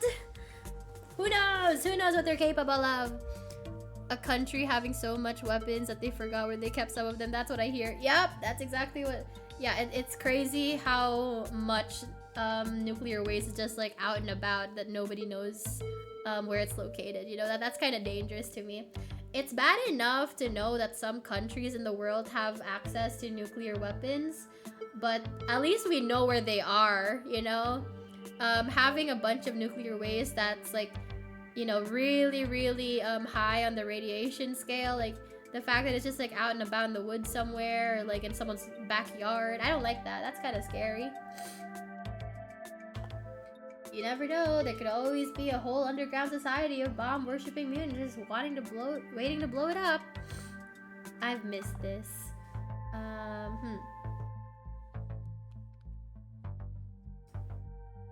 Do you think there's a cult here? Do you guys think that there's like a cult here? Those cops were awfully suspicious, almost like they were trying to cover some. Maybe the dishlings were actually nudists doing some sort of weird ritual. Maybe it would like summon a lot of folks here feel tense and close off. That's just how weird Southerners are. Maybe this. Really weird combination of being dismissive and trying to pin things on me. I don't know, it just feels like a cover-up. Yeah, that was pretty bad, but I'm not sure they really have it in them to be part of a cult. Definitely. I don't think they're capable of putting in the effort. Appalachian folk monsters. Wampus cats kind of sound like they could be mountain lions. Voice like a woman's crying out, somewhere between person size and cat size. Definitely, they're 100% mountain lions. Kanika, you know there are no mountain lions up here. I thought you were supposed to be a skeptic. But the myths are old, right? Mountain lions didn't go extinct in the Appalachian that long ago. Those legends just haven't died off yet. Almost every cryptid can be tracked down to either a hoax or someone getting confused about a perfectly normal animal. Sometimes both. I heard that, you know, like, when the seafaring, explorers back in the day, like in the 1700s, 1300s, whatever, back in the day, I heard that, the things that they thought were large tentacles and were, like, probably tentacles of, like, a kraken or something like that. I heard that it was... Oh, also, good afternoon! The traits I picked are Keen Eye and, what was it? Street Smarts. Yeah, so I heard that, some of those people actually mistook whale penises, as tentacles. Because if you've ever seen a picture of a whale penis, it does look kind of tentacly. And whales just go up to the surface and breach their penises. We don't know why. It just seems like they just want to, you know? Like, I feel like the smarter an animal is, the more weird behavior it portrays, you know? Like, have you heard about dolphins and their war crimes? Yeah. I think whales just do it for fun. Go to bed now. Okay, good night, Luigi. Bye-bye. Dog sitting right now, so goodness. Oh, okay, bye-bye. Good night. Sounds like a good combo. Maybe I should switch. Yeah. Good night, good night. Bigfoot, for instance, started as a prank, then folks saw bears walking around on their hind legs and got freaked out. And now here we are. Delete those words and I get the first clear footage of a Bigfoot. I can't believe this woman doesn't think ghosts are real. But she's like, Bigfoot definitely is. If you manage that, I'll print out a piece of paper that says Bigfoot isn't real and literally eat it. I promise. I'm holding you to it. Do you think the dishlings are Tommyknockers? Do you think Wayne is a Tommyknocker? My mom just telling me that I totally forgotten about it. Wayne looked very suspicious, but I don't know if he was a Tommyknocker. He was just some dude with like... He was just some guy, you know? I don't really know. He was just some guy. I'm using Street Smart and Myth. Oh, how is the mystic, by the way? For me, it's like, I wanted to go with keen eye because I wanted to have high perception, just so that I could notice certain things. What if dolphin drug cartels gather puffer fish into bubble nets to transport them over great distances to deliver the living boobs to junkie pods? Bro, that's such a good conspiracy theory. That's why they're always getting high off their own content, off their own stuff, you know? Have you heard about the new planet scientists discovered? They have just recently found that you're— Oh my gosh, aren't you sweet? You're so freaking cute. Okay. Tommy knockers. I don't think either of them are Tommy knockers. Maybe I'll just I don't know. I'll just ask this just to ask it, you know, just to make conversation. What with the whole warning thing? Good thought, but Tommy knockers live in mines. That's like their whole thing. I'm gonna write it down though. I like her little doodle. It looks very silly. Literally just the sounds that happen when a bunch of rocks and wood are about to collapse. I was thinking that too. It was just, I mean, the fact that it happens right as a mine collapses, it was definitely just the noise that like rocks usually make. Like if you've ever seen a movie where a mine collapses, there's always just like that subtle noise that happens where it's like just like a single pebble or something falls down and then you could hear it. That's probably what it is. Mystic is good. Is something to tell you more about the game, like in the first day, let you know when someone will die. Oh, so it's more supernatural. Okay.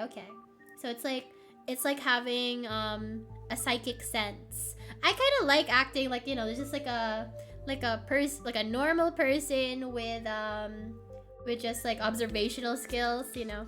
Really good for chapter 3. Oh, okay. Maybe if I play this game again, I can do a different route. Sixth Sense. That's cool. I kind of want to make my first run with this game kind of like I'm just a normie. You know, I'm just a normie coming into town. I'm the voice of reason. That's all. I'm a normie. Are they the sound of mysterious creatures pounding on the rocks and support beams with hammers to cause? Okay. She's so weird. There's simply no way to know. My mom used to tell me that Taylor Poe story. I'd totally forgotten about it. Back when I was little, can't believe I forgot, but it scared me so bad. I didn't eat soup for years. I thought a monster might try and dig it out of my stomach if it did. Oh no. Nothing skips your eyes. I think so. But having Mystic and Keen Eyes, Street Smart and Keen Eyes. Yeah, exactly. My chat told me to go with Street Smart. So it's basically like having high perception and having high deception or persuasion, I suppose. But it was interesting. I was kind of tempted to go for hot just to get them to compliment me all the time.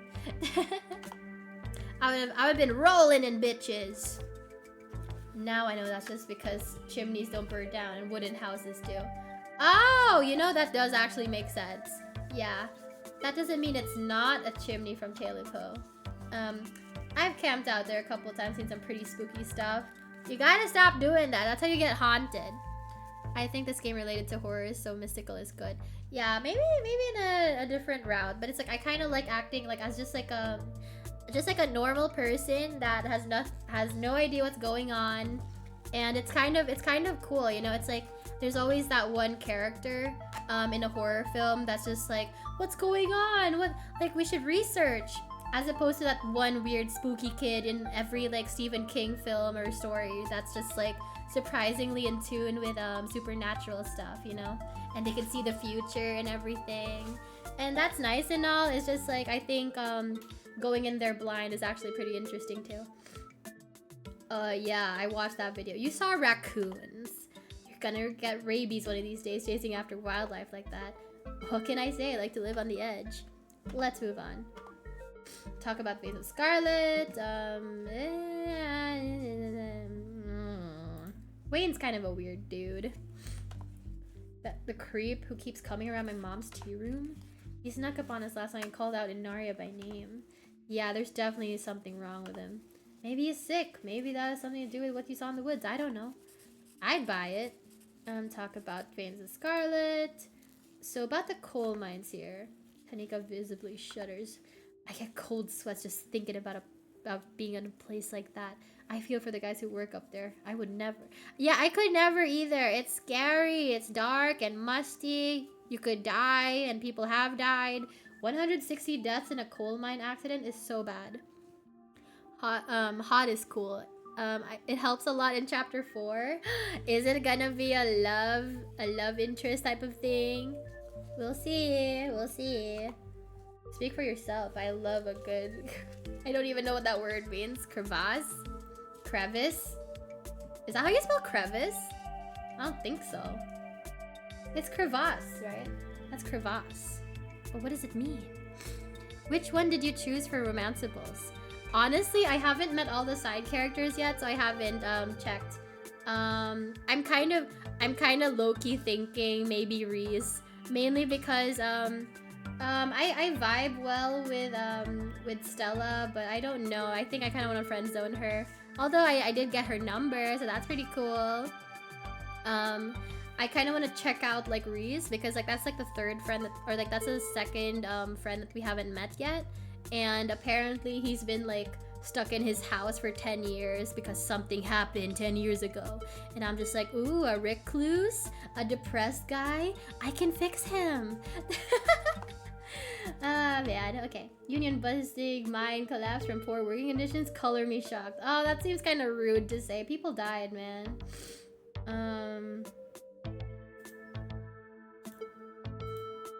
Yeah, it's pretty awful. That's what that sculpture out there is for, out front is for, commemorating all the men and women who died, children who died that day. Yeah, I can't believe they had like so many child workers. I can fix him scenario. I can heal him. I can heal him from his depression. All you need is to talk to an anime girl. That's the only way you can cure depression, you guys. Every kid in Scarlet Hollow learns about the collapse of 1918. Hell yeah. Just like, yeah. Our teachers love to emphasize how many children they had working down there, probably to try and show us how good we have it or whatever.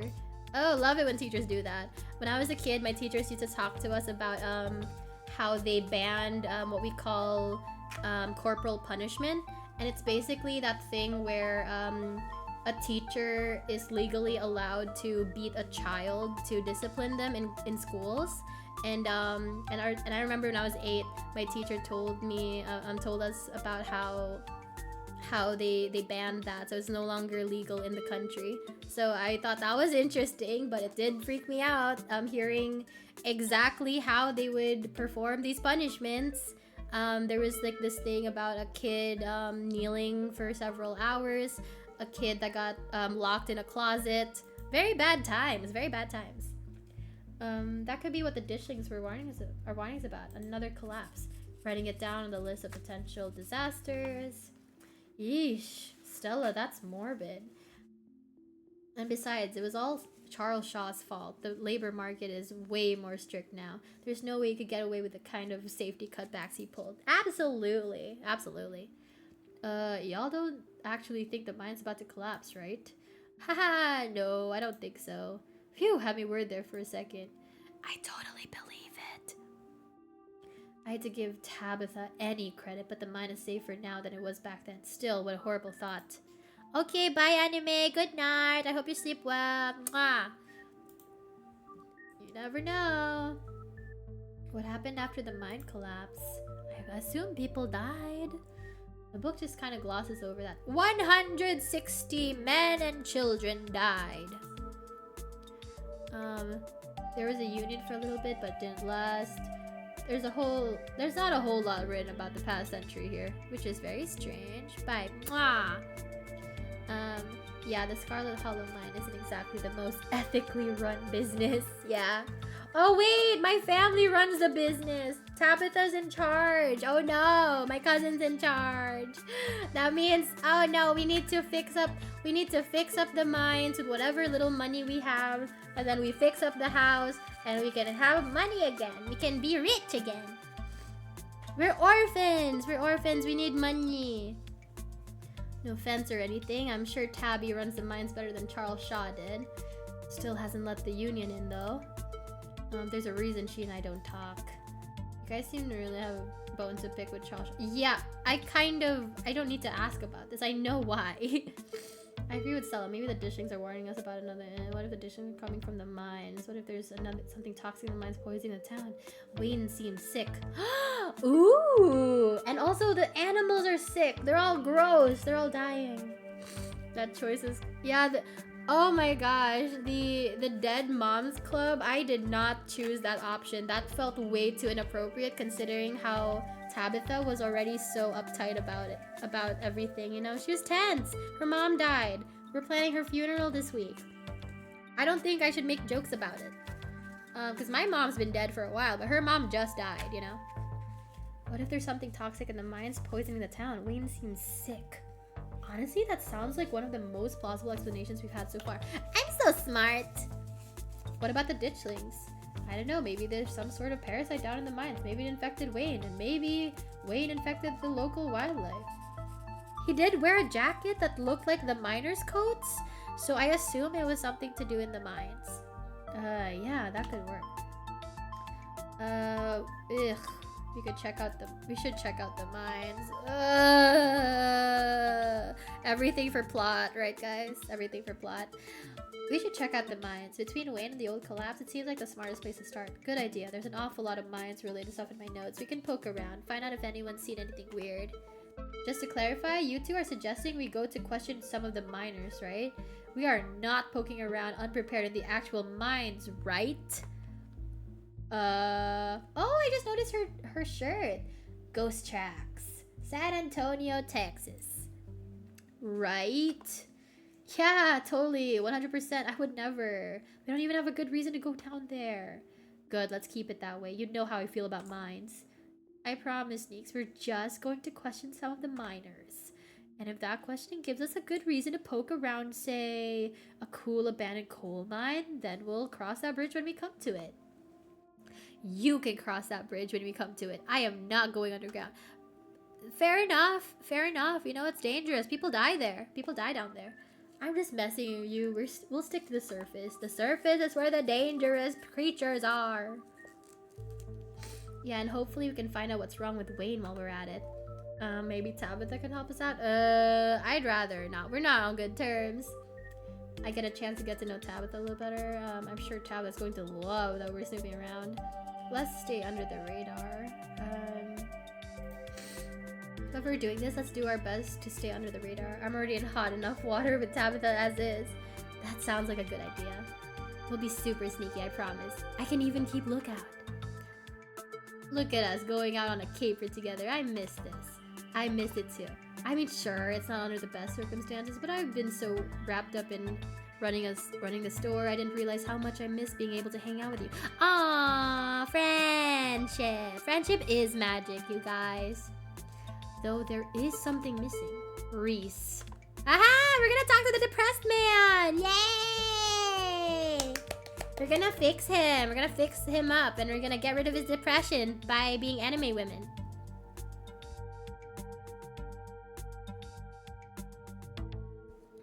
Oh, I just had a very aggressive sneeze. I really miss that dude. I can't believe how long it's been since we've seen each other. Have you seen him lately? Nope, I've tried to plan stuff, but he's too sick. Yeah, I can imagine. Maybe he's also... Maybe he's also sick like Wayne, or maybe he's just depressed or something. I don't know. Let's see what happens. That poor guy. Maybe it's cancer. Maybe it's cancer. Maybe it's a tumor.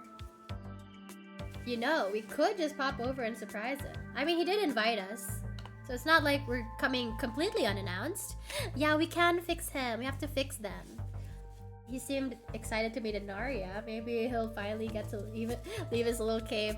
This is how I got to meet one of our managers, or like our director rather, because he was like really looking forward to meeting me because he thought I'd be like a riot.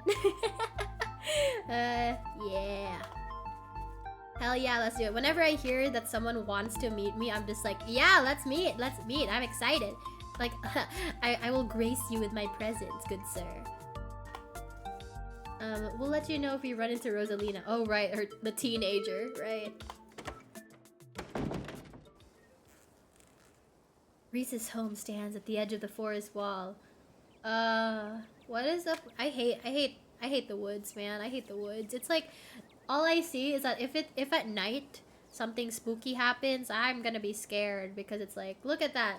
Things could be coming out from the night. From the dark of the night. An isolated buffer cushioning the rest of the town from an unending wilderness. Reese! It's Stella! I brought some buddies too. Oh. Oh. Oh, he looks like that, huh? Okay. Shh, not so loud. Oh, wait, that's the mom. Wait, is that the mom? Because I was like, this looks like a woman. Shh, not so loud. He's still sleeping. That is not... Yeah, yeah. I was thinking, oh, this looks like a woman. So I wasn't sure. Can I help you with something? Oh, can I help y'all with something? The woman in the doorway stares directly into your eyes. You can practically feel her simmering irritation washing over you. Hi, Dr. Kelly. We were wondering if it would be okay if Reese would come. Can Reese come out to play? Can Reese come out to play? I have a new Xbox game I want him to try out. Can Reese come out and play? My neighbor, like the neighborhood kids when I was a kid, used to do this every time. Like the neighborhood kids would come to our house and ask my parents if we would be allowed to come outside to play. So that was cute. That was cute. Nothing strenuous, we promise. I'm not going to wake him up. If he's sleeping, he probably needs it. Whatever you two have planned is probably beyond what he can manage right now anyways. Yeah, a man died, so... Oh no, poor Reese. It's just been so long since either of us have gotten the chance to hang out with him. I'm sure he and Naria would get along super well too. I am not offering this woman boiled peanuts. We're just going for a light walk, and I've heard such great things about your son. I don't know. Probably, if Reese is that sick, we shouldn't be dragging him along on adventures. Oh, probably don't say that. I'm Inaria, Vivian's kid. I know who you are. The way she avoids looking at you as she speaks makes you feel like you've done something wrong, even though you're pretty sure you've done nothing at all. It's what my damn aunt said, isn't it? It's what my damn aunt said. Whatever she said, it's bad for me and my reputation. Reese's mom turns back to the house, sighing. Sorry, I know that was a little rude. You just want to hang out with Reese, and he misses both of you too.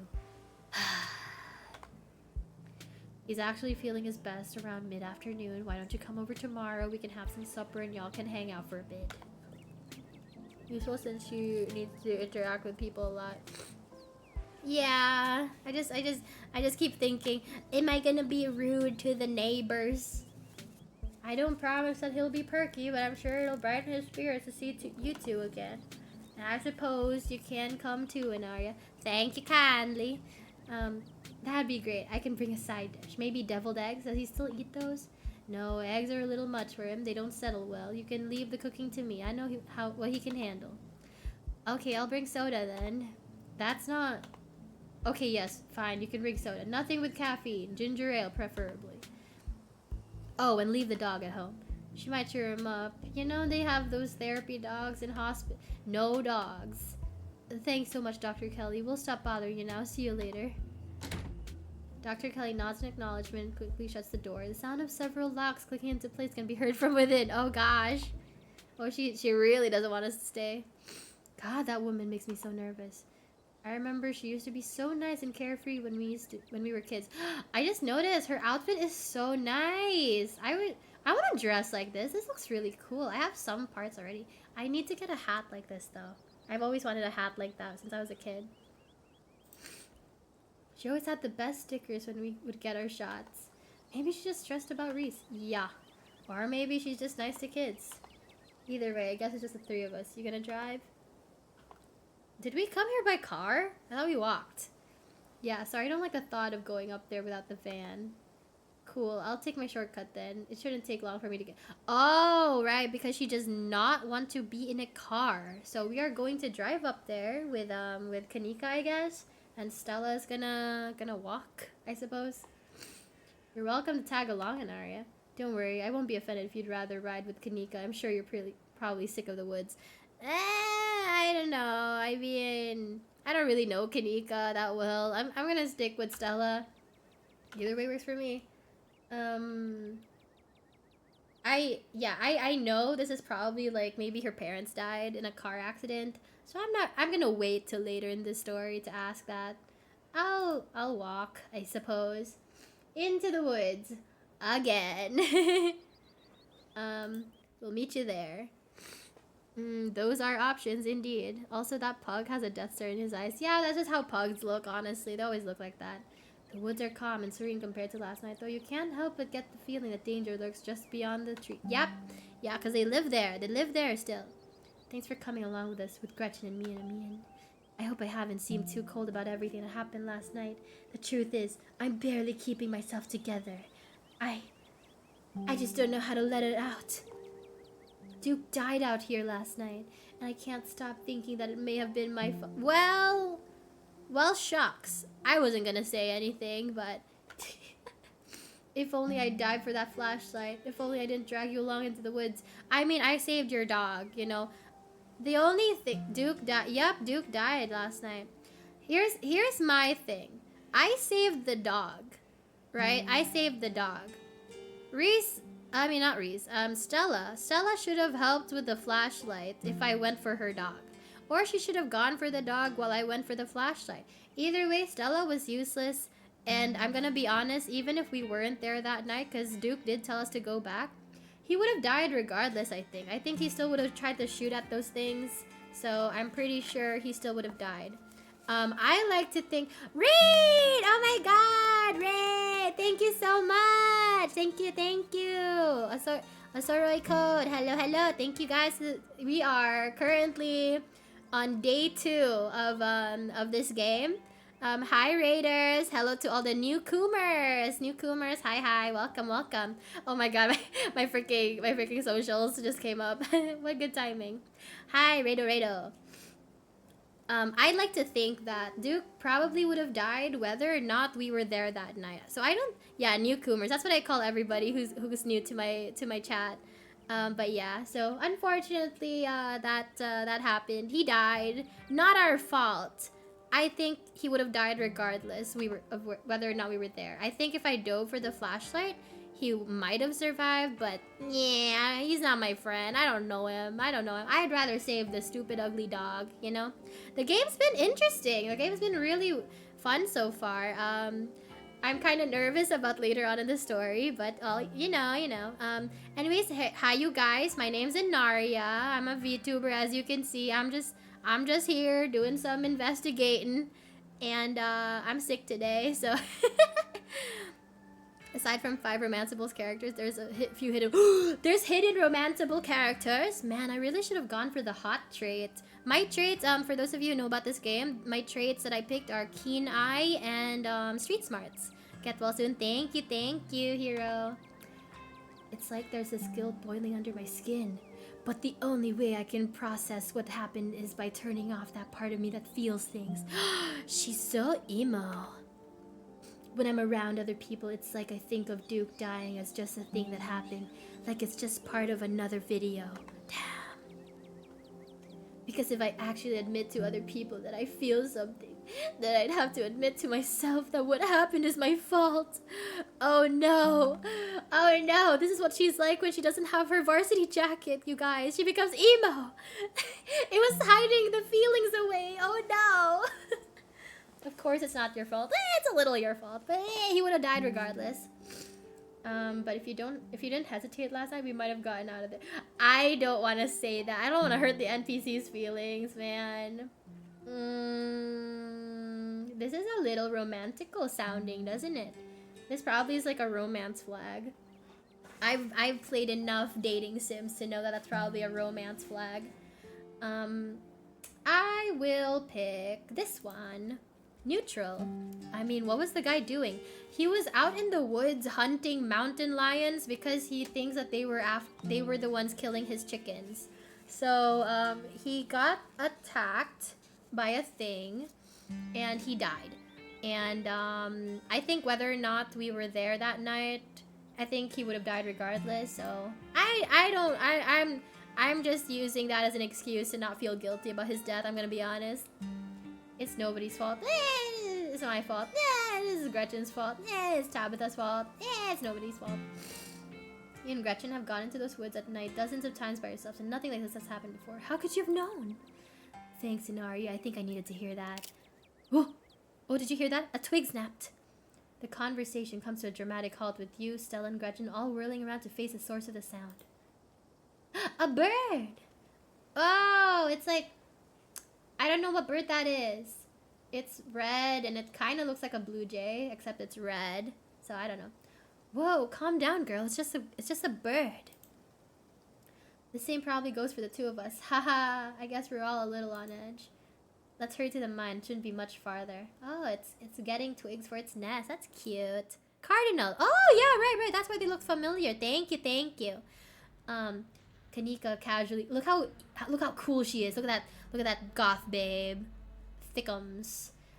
Casually leans against her van as you and Stella emerge from the woods. Hey. Y'all have a good walk? I hated it. I hate the woods.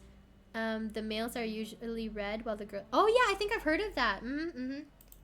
Oh, so that's what the... Oh, that bird is the cardinal. Okay. Because I've definitely heard of that before.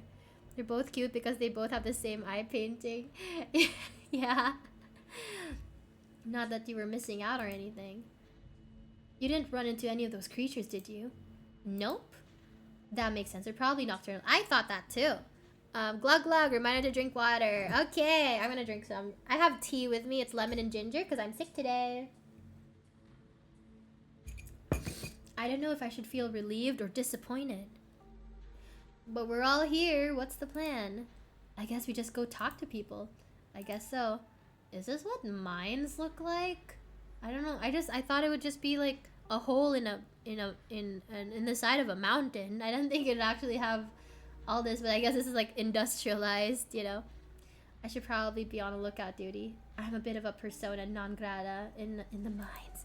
I don't even know what that means. I've heard of it before, but I never looked up the meaning. Tabitha? Yeah, I might have tried sneaking in to talk to her a time or two too many, and Gretchen makes it extra hard to be sneaky. We're probably less likely to get caught if only one of us is snooping around down there. Man, do I have to do it? I don't want to do it. If Stella's on lookout duty and only one of us is going in, what's the third person doing? I take it as... Oh my god.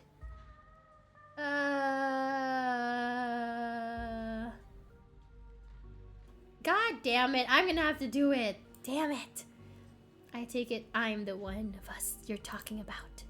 Tabitha and I aren't exactly friends, and pretty much all the miners shop at the general store. I don't want to make folks uncomfortable, you know? It's probably for the best in our... God damn it, I'm literally the new girl in town. It's gonna be so suspicious. Street smart, this will be easy for you. Thank you. Man. Cool. I love to do sneak. I love to do a good sneak. I've got this.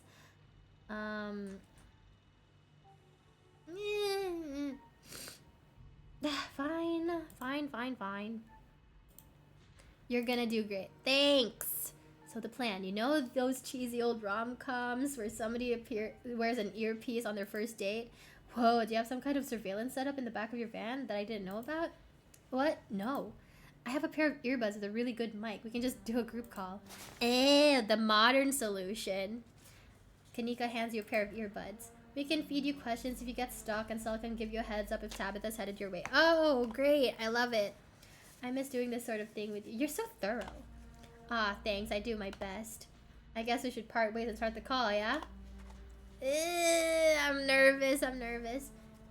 They break off, leaving you alone at the entrance of the mines. Your phone buzzes. Who is it? How'd you get this number? Hey. Can you hear us? Try saying something. You're loud and clear. Won't people notice I've got earbuds on? Not really, I don't think people will care. You're loud and clear. Cool, same goes for you. Nothing to do now but enter the work site. I like the end of... I haven't seen that, but yes, I assume that is probably a trope that is also present in that movie. Okay, we are going through. Pass through the unlocked fence and enter the property. Listen, I'm part of the family. I kind of also own this, right? I mean, I'm related by blood, so I think I have the rights. You know, That's okay. That's okay. I don't think I'll watch Tuxedo anytime soon, so that's okay. Don't worry. If it's been out for a while, it probably doesn't matter. I think spoiler warnings for things that have been out for decades is probably not, not necessary. Made by this Slay the Princess dev. Yeah, I think my chat I asked them if they wanted me to check that out. Maybe in a future stream, but not necessarily for this week. I have different games planned for tomorrow. Okay, I'm in. Alright, Morpheus, good to know. Okay.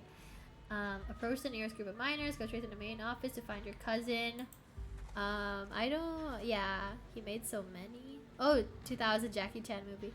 Oh, it's Jackie Chan. Okay. Wait, I think I know what that is. I think I remember that. Okay, I think I've heard of that. I think someone told me about it before or showed me a clip of it.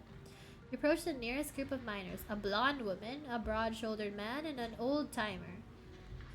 Their uniforms identify as Harrison, Davis, and Zax, I'm assuming. Harrison, Davis, Zax. I can't read from here. You got a reason to be bothering us? Do you know what got, should I snitch that I'm Tabitha's cousin? I'm literally trying to hide from her, so I probably shouldn't tell that I'm the one doing this. Do you know anything about a guy named Wayne? Yeah, we knew him. He was such a cut up. Miss that dude.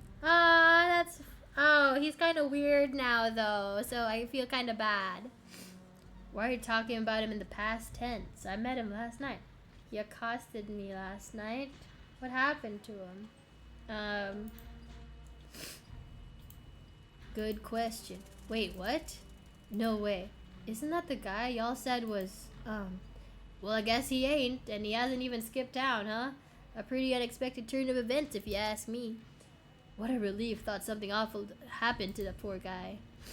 Preston? What do you think happened to him? What are you, some sort of cop? But I'm working for a competitor, a unionized. We're thinking of buying the Scarlet out of the mines. Yeah, I'm a complicated, so what happened? We'll do this. Keep it on the down low, but I'm working for a competitor, a unionized competitor. We're thinking of buying Miss Scarlet out of the mines. Part of my work here is due diligence. Really? I'd kill for a few more days off a year.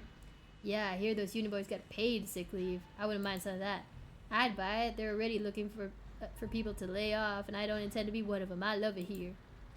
They're laying people off? That's the first I've heard of it. I guess once you lose your job here, you're probably not going to stick around for very long. Tabitha's an excellent boss, very professional, runs a tight ship. That's the honest truth. Don't you go minding what happened to folks who left their posts. I mean, I don't need to ask this. He just said it. Seen anything weird lately? Miners look you up and down. Weird how? Any knockings in the mine? People getting sick? I mean, I guess we could ask this. Weird animal sightings. Nope. You've been talking about Townie, the one that boss gave a lifetime ban to? That's funny. Are they talking about me? She's like a Bigfoot YouTuber or something. Her videos are actually pretty good. She watches the content. Oh my gosh, that's funny. That's hilarious. That's me, alright. Aw, that's so sweet. But you know, now that I think about it, it's pretty weird. I haven't been seeing many animals at all lately. Used to be I'd see all sorts of critters. Now it's mostly birds. I feel like she would have like... I know they're from South Carolina, but I kind of want her to have like a Minnesotan accent. She looks like someone with that accent, you know? It's like, oh yeah, you betcha! You know, like that kind of like, oh, you're so Minnesota. Like, this is your first year up here, ain't it? Just not used to the seasons changing. All the animals are hibernating, that's all. I don't know, she's got a point. I've been up here 5 years now and it's never been like this before. Ha, maybe it's that global warming. Yeah. I think they're calling it climate change now. Weird noises coming from the woods. Have you heard any weird noises coming from the woods? Not a peep. We're underground most of the day though. You know, I heard something unusual the other night. Thought it might have been an owl or something, but it didn't sound right. It was just an owl. You're just not used to the local wildlife yet. Any knocking in the mines? Can't barely hear nothing with the machines when the machines are going down there. Okay. He's right, it's loud as shit. It does sound like knocking though, the way the machine pounds through the rock. Not sure if that's what you were thinking. You're not asking about Tommy knockers, are you? Uh-oh. Tommy what nows? Tommy knockers. They're like an old Welsh myth. Little guys that live in the mines and knock on the walls before they collapse. Ah, nothing like that around here. People getting sick? Like more than usual? Nope, nothing like that. I feel fit as a fox. As an ox. We have good working conditions in the mine, and our health is wholly looked after. Okay. I got it. So what do you think of Tabitha? Okay. Sarah, too distrust in their eyes. Harrison chews her sandwich slowly. She works hard. Look, we've been over this. Tabitha's an excellent boss, very professional, runs a tight ship. That's the honest truth.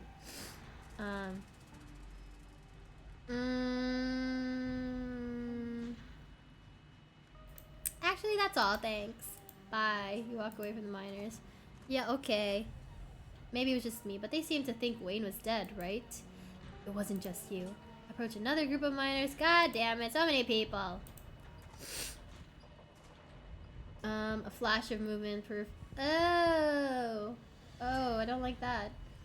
There's something lurking in the shadows. You're right. Against your better judgment, you turn to face it.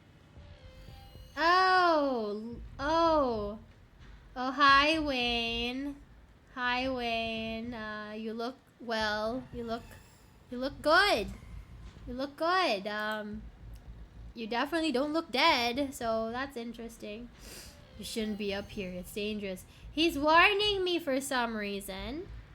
He also said welcome home to me earlier when we met him, so that was nice of him, right? He's being nice. Run. Why are you following me? Do you need help? Ghost. Your buddies seem to think you're dead. Stay home. Wait for the week to end. Don't keep putting yourself in the path of danger. This is all I ask. Bro, are you like a dead body giving me warnings? Like, what the heck? Before you say another word, the figure is gone. Hey, Nar, you still there? We've just been going... Wayne got the jump on me. Don't mind me, your new friend just stopped to say hello.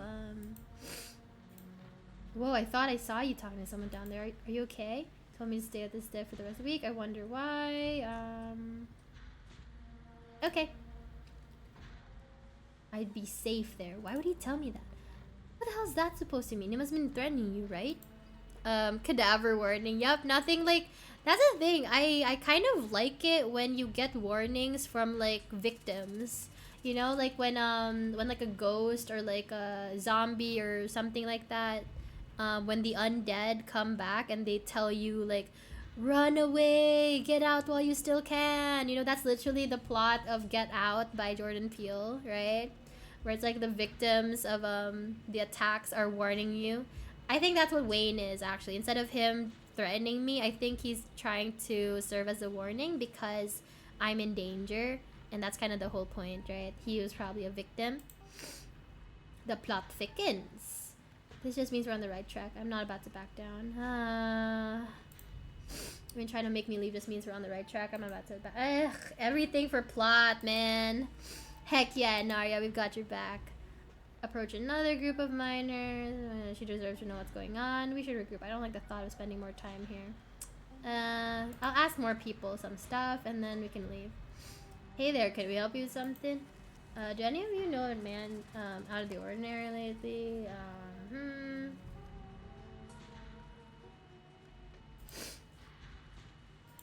I just want to know what they mean about, like, you know, thinking that he's dead, you know?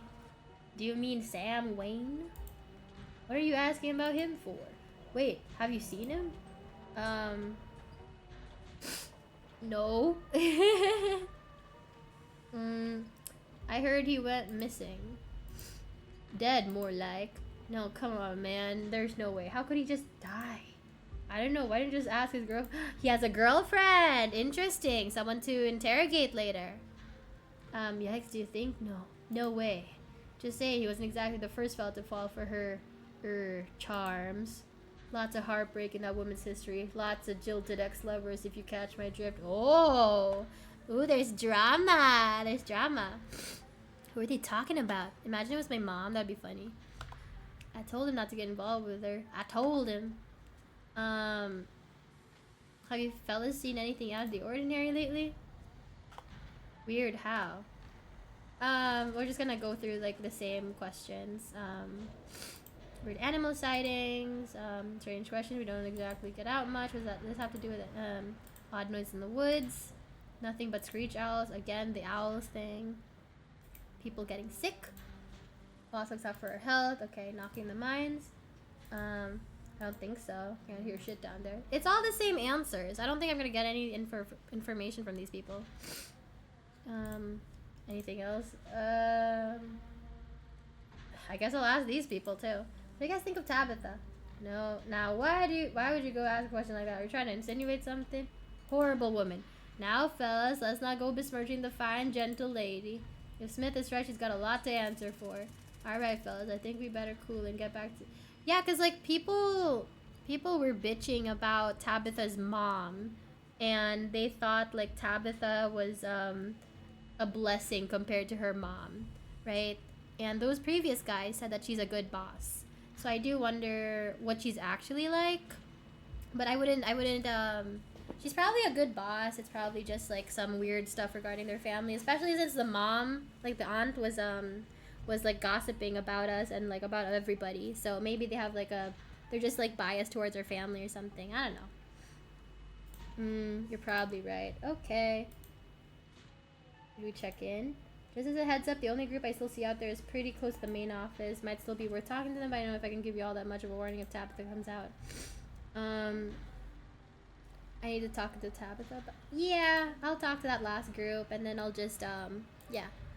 Good luck. Okay. Nosy Nancy. Talk to all 3 groups of miners. Cool. I got a new, award. Going around asking questions, huh? Oh, sorry. Stella wasn't kidding when she said all these miners were dangerously close to Tabitha's office. You take in your surroundings, making note of any shadows that can melt into the first sign of trouble. Oh, you can melt. Okay, cool. You don't look like you're from the inspector's office. What can you tell me about Sam Wayne? Oh ho ho! He got himself into trouble, didn't he? Why? Have you seen him around? What's that young buck up to? Ah, they're elderly.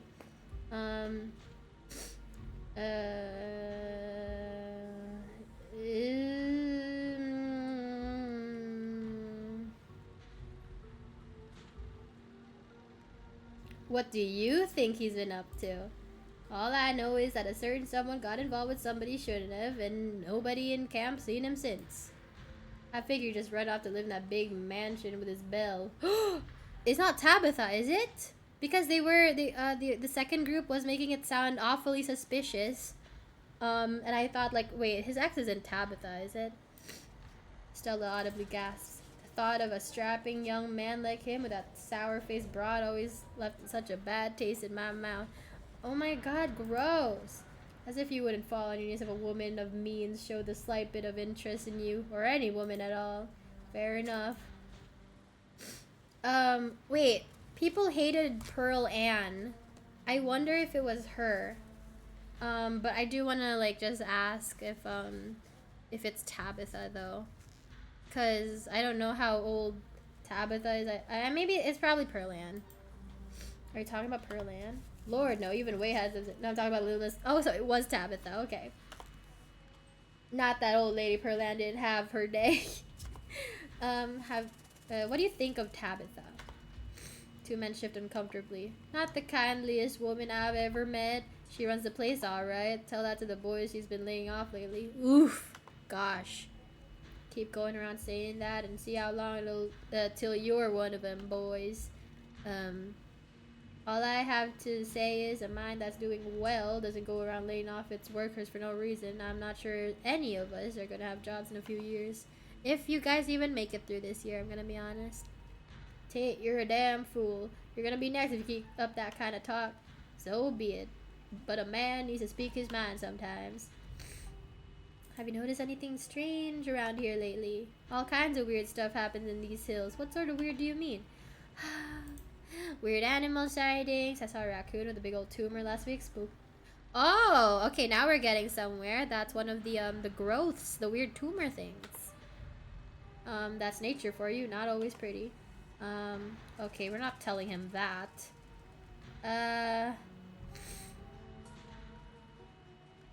I'm not telling anybody that. That's a little weird. Noises from the woods. All the time. Howling, screaming, all sorts of fiendish caterwauling. Probably just screech owls and bobcats, you old coot. That's what they all say. Might be, might not be. But I heard something the other night that sent the fear of God shivering down my spine. I tell you. It's probably additionally. I can. Oh my God. That. I'm not trying to send the whole town into panic. They're already suspicious of me. I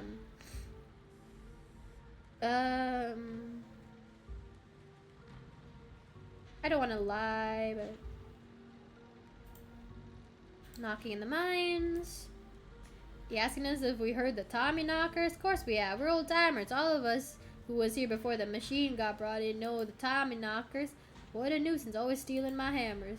It's true, I had a pickaxe stolen too. And when you heard knocking coming from one of the old tunnels, it was enough to make a man pray.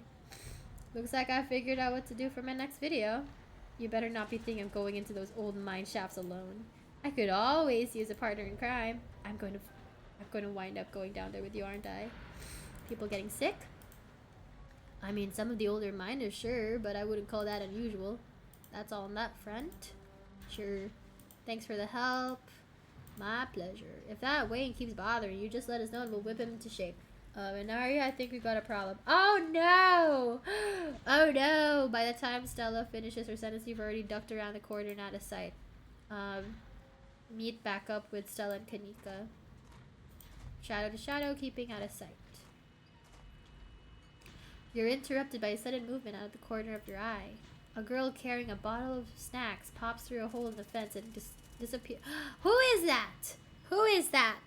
Hey, I think I just saw Rosalina. Wait, really? What is she doing here? Clearly she's doing a delinquency.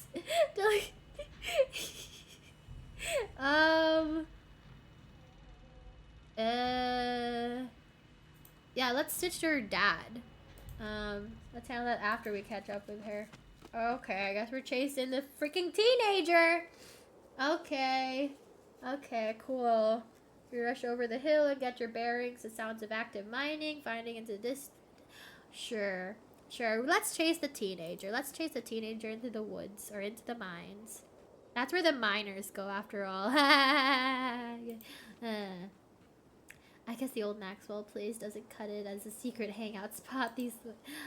But the Shaw mine, that place was shut down like 100 years ago. People, that's the thing that I kind of don't like about a lot of people, is that they hear a lot of people died or a horrible tragedy happened somewhere, and they're just like, you know, it'd be cool if we all got drunk in the middle of the night and hung out there.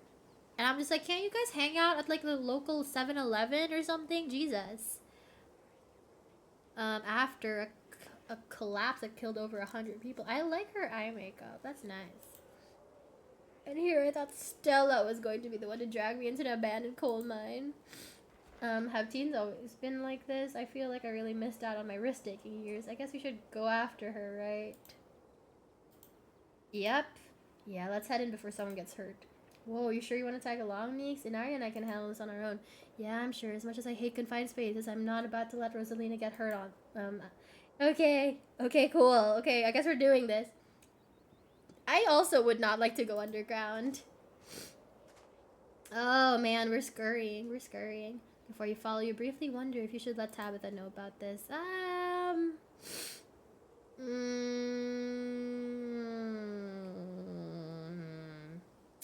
Should I snitch? I mean, all I'm doing is, like, making sure that somebody knows that we're here, you know?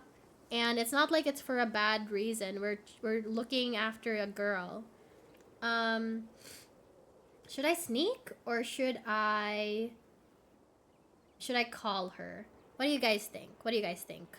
I'm thinking if I call her, I'm gonna get caught, and then she's gonna find out I was the one interrogating all her miners. But I also worry that what if we get into an incident? You know, what if we get into an incident? I'm just gonna sneak around. Let's just see what happens. Um, okay. You take a deep breath and follow your new friends into the mine. Okay, cool. The inside of the mine is... Oh, I don't know if you guys heard that. That was like birds outside my window.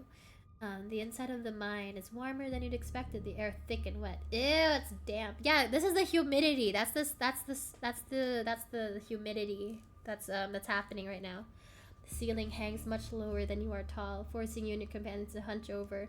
Your legs bend in a painful squat as you begin to navigate its maze of corridors. Jesus, it's cramped down here. Does anyone else's chest feel tight? Yeah, abandoned mines were way more claustrophobic than people expect them to be. And this one's real bad, you know, because of the child miners. Or should I say, the minor miners. She said the same joke! She said the same joke. Okay, I'm not superstitious, but if there's one way to make sure you get haunted, it's cracking jokes about dead child laborers while walking on their graves. What can I say? I do my best to tempt spirits wherever I go. This is why I can't date her. She's crazy. She's crazy. Okay, I'm gonna check how long I've been streaming. 4 hours. Oh gosh, okay. Actually snuck down here a few times to try and get some good footage. Part of my ghost hunting phase. Jesus, Stella, the things you do for your viewers. Ah, she's just like me for real. Did you find anything? I wish. If any place in Scarlet Hollow is actually haunted, it'll be this mine, hands down. But all I got was dust in my lungs and a couple of false alarms. Great. I love it. I love it. Good job. The deeper you progress into the mine, the heavier the air becomes. Yup, it's all that humidity and moisture. Yup, it's just making the air thick. Cold dust hangs in thick clouds around you, even though the place was abandoned a century ago. Stella pauses, the sound rushes overhead. Oh gosh, okay. Oh my god, what was that? The mine's going to collapse. We're all going to die here, aren't we? That's just how wind sounds down here. You sound so disappointed. It just brings back memories of my last foray into these depths. Every time I thought I'd finally found a spooky ghost there, wound up being a very unghostly explanation. Like local wildlife, for instance. Oh, I don't like that. I don't like the bats. Stella turns her flashlight up towards an alcove overhead. Those guys got me real good last time I was here alone. Oh my god, there are bats down here? I'm gonna get rabies, aren't I? I'm gonna get rabies and die in a mine collapse. You holding up okay, Neeks? Yeah, sorry, I'm just a little on edge. Kanika is stopped mid-sentence by a thunderous knock echoing from deeper in the mine. What is that? What is that, Tommy knockers? Or maybe just the teenagers. I don't know. Maybe it's just teenagers. Oh, what was that? Okay, what was that? That was... I have no idea what that was. Did that sound like knocking to you guys? We should hurry and find Rosalina. Agreed. The sooner we get out of this death trap, the better. Gosh, I wonder if those sounds are not Tommy knockers. Okay, no, Tommy knockers are not real. They're not allowed to be real. Are you trying to give me a panic attack? I'm the same way. I like to gaslight myself into things whenever I get scared. I'd love to spend some extra time poking around down here. Maybe it's got something to do with the mystery. The three of you are interrupted by a second, much less distant sound of a can being popped open. Yeah, those teenagers are underage drinking. Okay, now that wasn't Tommy knockers. It came from this way. Follow me. Okay. The teens are drinking. Yep, here we are. Here they are, the edgy teens. You breathe a sigh of relief as the tight passageways give way to a small cavern. A group of teens turn and stare at you with annoyance. What the hell are you? What the hell are you all doing in here? What the hell are you doing in here, you creeps? Are you stalking us? Yeah, creeps. I just said that, Alexis. If I wanted an echo, I'd yell into the Grand Canyon.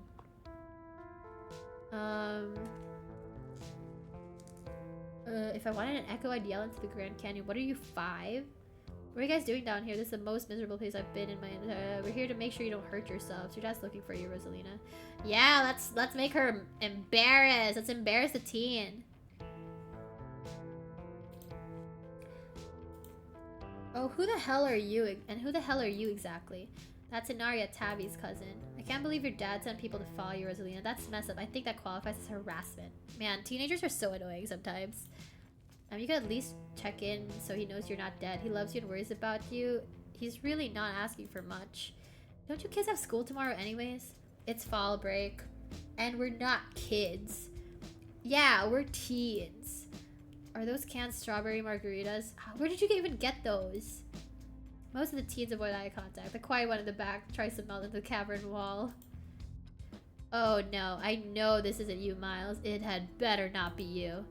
Yeah, whatever, it's me. What are you even doing down here? Becca's right. Sounds to me like you're stalking and harassing and all that. Man, Miles! Miles! What was their last name? Forsyth. Miles Forsyth! Get your ass back home right now immediately, young man. You're supposed to be minding the store. It's not like anyone even comes in on Tuesdays, and Mom's there, so it's fine.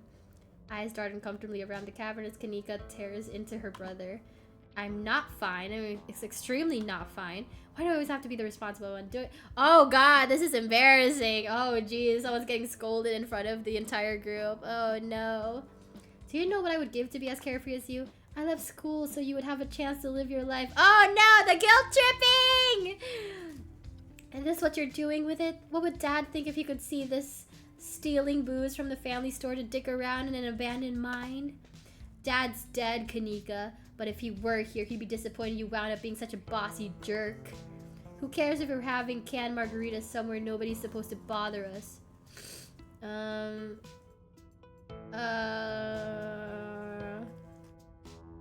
I'd love to help y'all sort this out, but can we maybe do it not in an abandoned coal mine? Can at least do your underage drinking somewhere a little safer?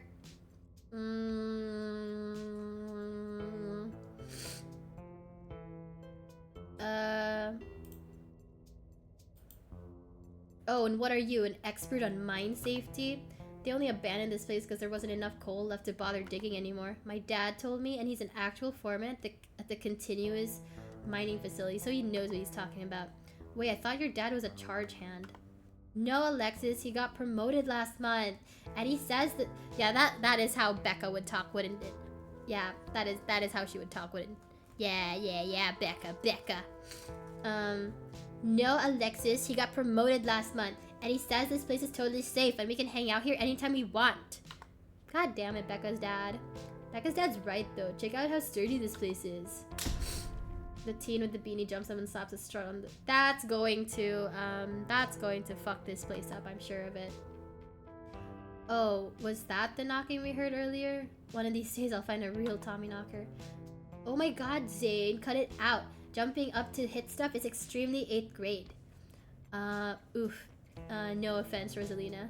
Oh, so she's hanging out with like, some older kids. I see. Okay. You know what's so unchill about being like the youngest in a group like this? A lot of the time you're kind of like, okay, so let's say, so she's 13, right? So let's say she's like a freshman or I guess an 8th grader. So you're like hanging out with a group of older kids, a group of troublemaking older kids, right? At some point, these kids are going to get you in trouble, like a lot of trouble. And it's not even just that. What happens when they graduate high school? You're basically left with no friends anymore because the only friends you had were older teens and they eventually graduated before you. And so now you're stuck at school with no friends your own age and you now have to start from scratch when everyone's already made their friend groups.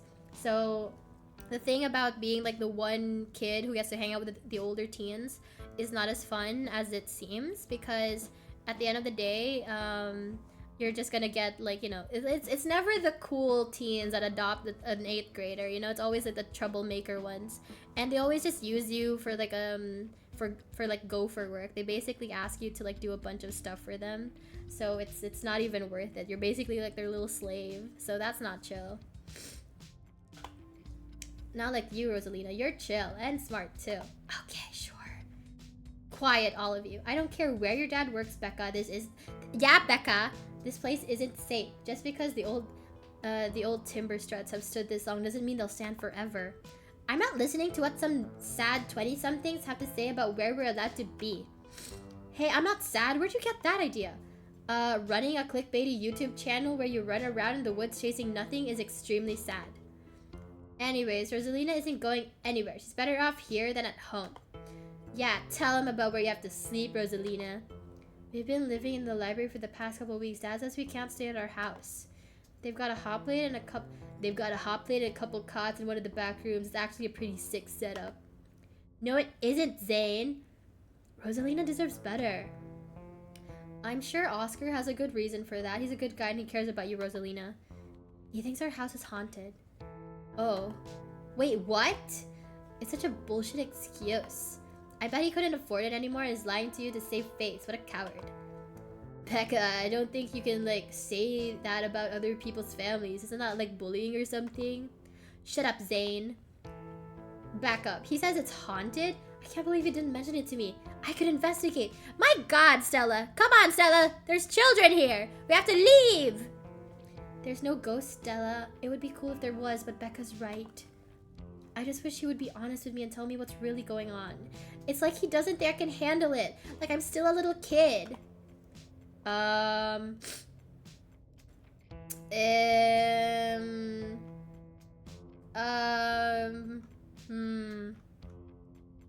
gonna say this part because the focus is that we need to leave. I'm not going to weigh in on this. This is between you and your dad, and the two of you should talk about it anywhere that isn't here. I couldn't agree more. Yeah, if Rosalina's house is haunted, we should break it and like ghostbust it or something. Sounds pretty rad to me. Whatever gets you delinquents out of this mine. Oh my God, Zane, you can't ghostbust if there is no ghost. Also, Rosalina lives there. I can't do more dude voices. She can't like break into her own house. There's no ghost that you know of. I bet we could figure out how to bust it if it's actually real. And if it isn't real, well, problem solved. You know, Rosalina, you could always stay over at my house until Stella's ghost busts your place. We have a finished basement with a pull-out couch. Why are you talking about this like it's a thing? It's not a thing. There is no ghost. Whether there's a ghost in Oscar's house is a question for a time when we're not in immediate danger. And to ruin everyone's fun, the answer is probably no. There is not a ghost. Now I'm gonna drag my shithead brother back home and suggest you kids leave this empty mine before someone gets black lung or crushed by rocks or meets any one of the terrible fates people tend to meet in abandoned mines. Oh man. Man, stuff is happening. God, okay, God. It's interrupted by a pair of thunderous knocks. Uh-oh. That wasn't me, I swear. Then what was it? Come on, Stella. Didn't you have a whole list of perfectly natural explanations for scary mine noises? It's Tommy knockers, for sure. I know this isn't why we came down here, but we gotta check it out. I hate this woman. Stella. I know, but weird stuff's been happening around here the past few days. What if this is our chance to get an actual solid lead? The stakes couldn't be higher. Do you have no sense of self-preservation? If the guys are going after something spooky, count me in. Nobody's going deeper into the mine. Nobody's staying in the mine. We're all leaving. Please, before my heart gives out. It'll be fun, Neeks. It will not. You hear something over the sound of Stella pleading with Kanika. Something like the shuffling of feet on stone and the whispering mischievous teens. Uh-oh. They're escaping. Okay. You turn to see Becca and Alexis gone, and Rosalina anxiously hovering in front of a small tunnel in the cavern while she freezes as you notice her. Stop arguing, you knuckleheads. Rosalina, what are you doing? Don't go in that hole.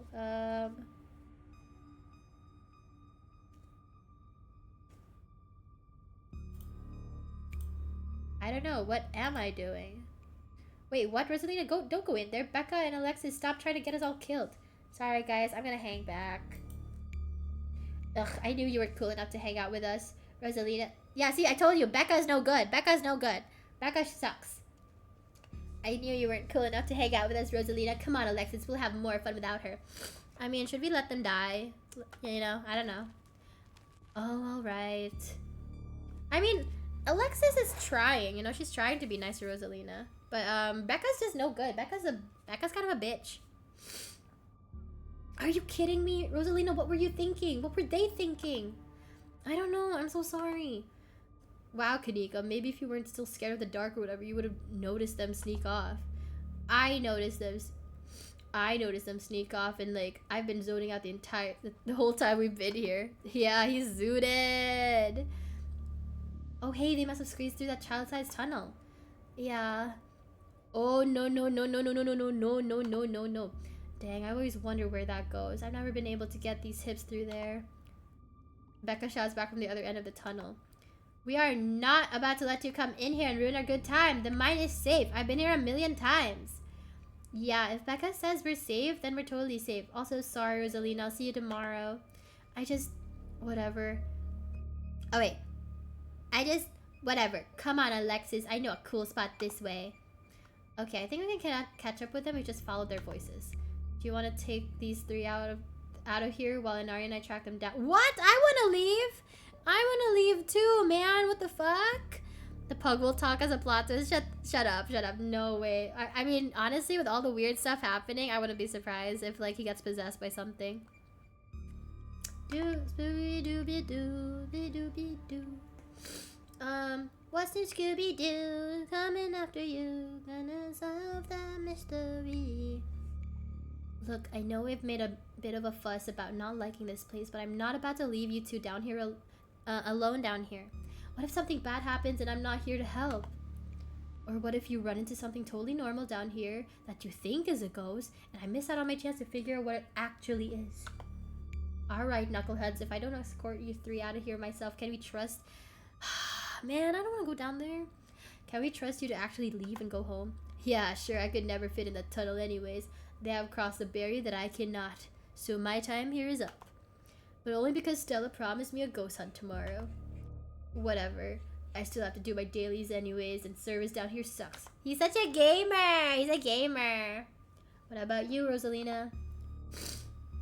Are you sure you don't want me to come along? Maybe I could help you and you get Becca and Alexis to leave. I think your dad would kill me. Okay, can I at least wait outside? Okay, sure, you can wait outside for us. Just be careful, right? Alright. Man, she's gonna get kidnapped. Miles, Zan, and Rosalina quietly head back. I want to go back down the entrance. Alright, let's get this over with. What's the point of going after them? They don't want to listen to us. We could all just leave. Do I have to come with you? Yeah. Yes, because I think I've made it perfectly clear how I feel about this place, and if I can suck it up to make sure these kids are safe, you can suck it up too. Okay, Kanika. Okay, Neeks. Alright, enough with the attitude, Neeks. Don't worry, you guys. It'll be fun and safe. I don't believe you for one goddamn minute, Stella. You said that last time and a guy died. You call everything fun and safe. And here I am, still in one piece. Yeah, everyone else around you dies, Stella. But because I want to come along, because you're making me come along, I want to show that against my will and better judgment. Okay. Both of you are safe in my capable hands. Yeah, tell that to Duke, you know, the old guy who died last night. Yeah, tell that to him. We can get coffee at Winnie's once we're all out of here. My treat. Okay, fine. Okay, fine. Free snacks. Okay. You and Kanika exchange a glance as Stella ventures forward. Ugh, man. As the three of you move deeper into the mine, you hear echoes of conversation bounce across the walls. Becca, why are we doing this again? We could get in so much trouble. Ugh, we're doing this because I'm not about to take life advice from a YouTuber and a dropout. Okay, you know what? Fair enough. Whoa, that is so uncalled for. I didn't drop out. I'm going back to vet school as soon as my family doesn't need me here. I don't know. I think Stella's kind of cool. I like that River Runner video a lot. Oh, come on. She doesn't even have a sponsor. What kind of YouTuber doesn't have a sponsor? I thought she said she had sponsors. Did she not? I mean, not yet, but I'm in talks with Meat Rice, and I make plenty from ads and donations. Oh, she was fibbing. Okay, she was embellishing. Okay. Take advice from a high school dropout VTuber. Hell yeah. That's how you make money on TikTok, kids. You gotta steal other people's content and like have really obnoxious editing. That's how you make money. I'm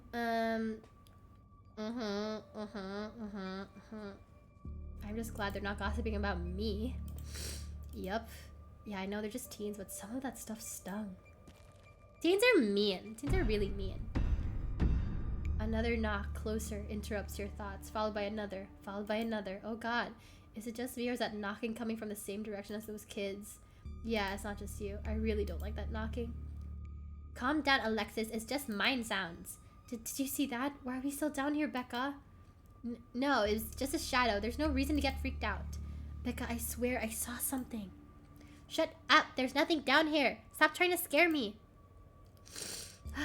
Man, are you sure the tunnel they went through is going to meet back up with us? What did they see? What if they're the ones doing the knocking? What if it's all just terrible? Those poor kids.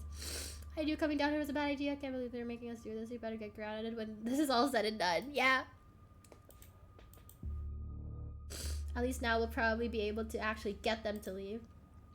Look on the bright side, Anaria. If you didn't come down here, we'd have missed out on golden opportunity to get spooked. You bitch! You're praying for my downfall, Stella. I know it! Did it have to be an abandoned mine, though? I'd be fine getting spooked literally anywhere else. Or, what if they're the ones doing the knocking?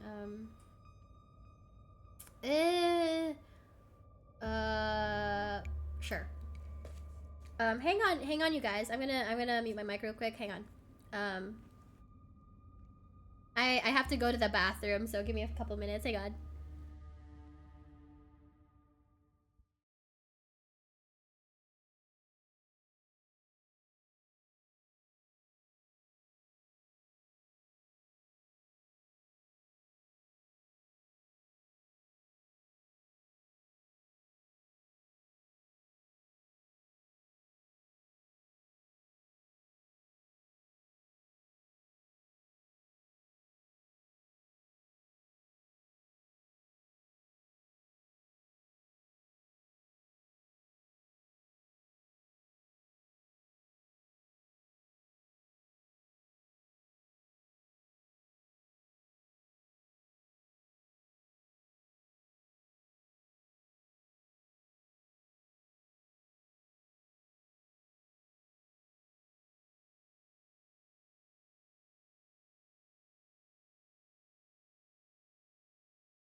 Okay, I'm back. Okay.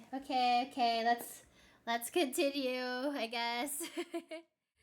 Okay. Cave stuff. Yeah, I love it. I love cave spelunking and whatever. Okay. Are we sure the tunnel they went through is going to meet back up with us? Is that what we were doing? I mean, we're still able to hear their voices. At the very least, we'll all still be heading in this. Okay, if you say so. We're getting closer. Let's keep moving. Okay, yeah, I want to get out of here as soon as possible, man. As you progress deeper into the mine, the knocking grows more frequent. It's still distant, but it's much louder than before. Oh god, it's... Oh lord, he coming. Oh lord, he coming.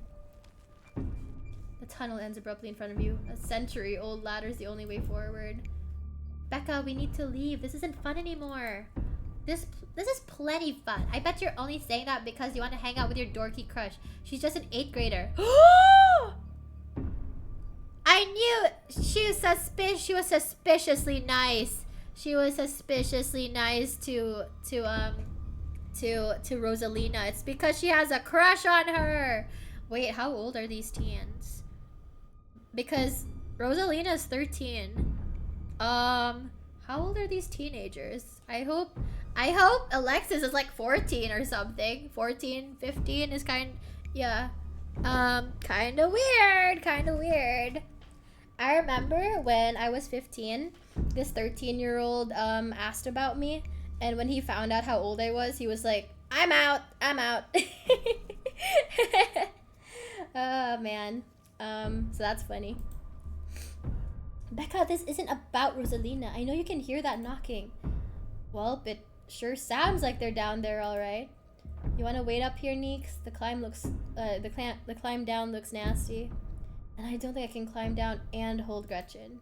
Yeah, I'm not going to argue with you. That ladder looks older than all of us combined. Good luck. All right, let's do this. I wanted just to hang back and hold the dog. Oh damn. I didn't know Kanika was built like that. Sheesh. All right. Okay. Stella hoists herself over the edge and begins to climb down. I don't want to go down there, man. Can't I just watch her from afar, from a safe distance? You walk to the ladder and climb down. Oh god, stay safe, Adaria. I love you, baby girl. I love you, goth babe. Oh, it's the teenagers. Hey, kids. Oh, great. The adults are here. Thanks, Alexis. Real nice.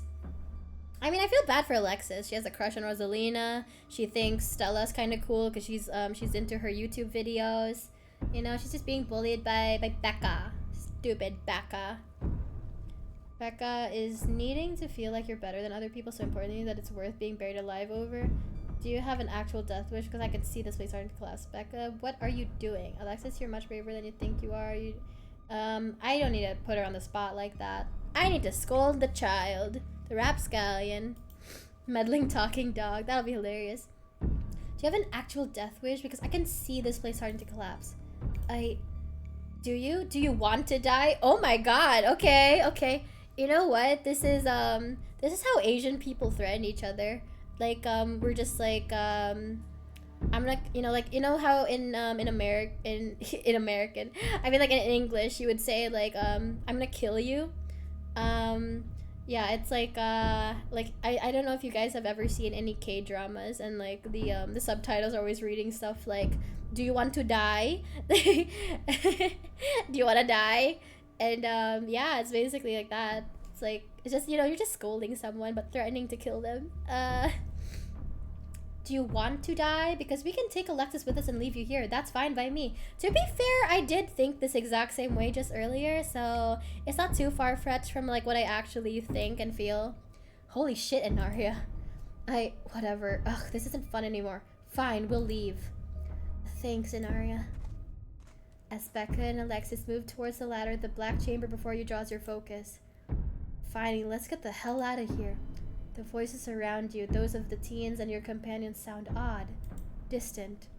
What the fuck? No! No, no, no, no. No! No! No! There's noises! There's something in the darkness before you that's much louder, though you don't hear it. What? No! I'm being compelled! I'm being compelled! The power of Christ compels you! Oh god, oh god, oh god, oh god, oh god. Okay.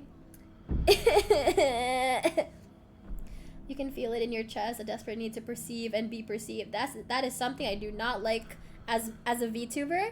I like being watched, but I do not like being perceived. Whew. Okay, wrap yourself in the darkness of the pit. Oh shit, we're going in the pit. Hey, are you alright, Inaria? Bear witness. Oh. What the heck?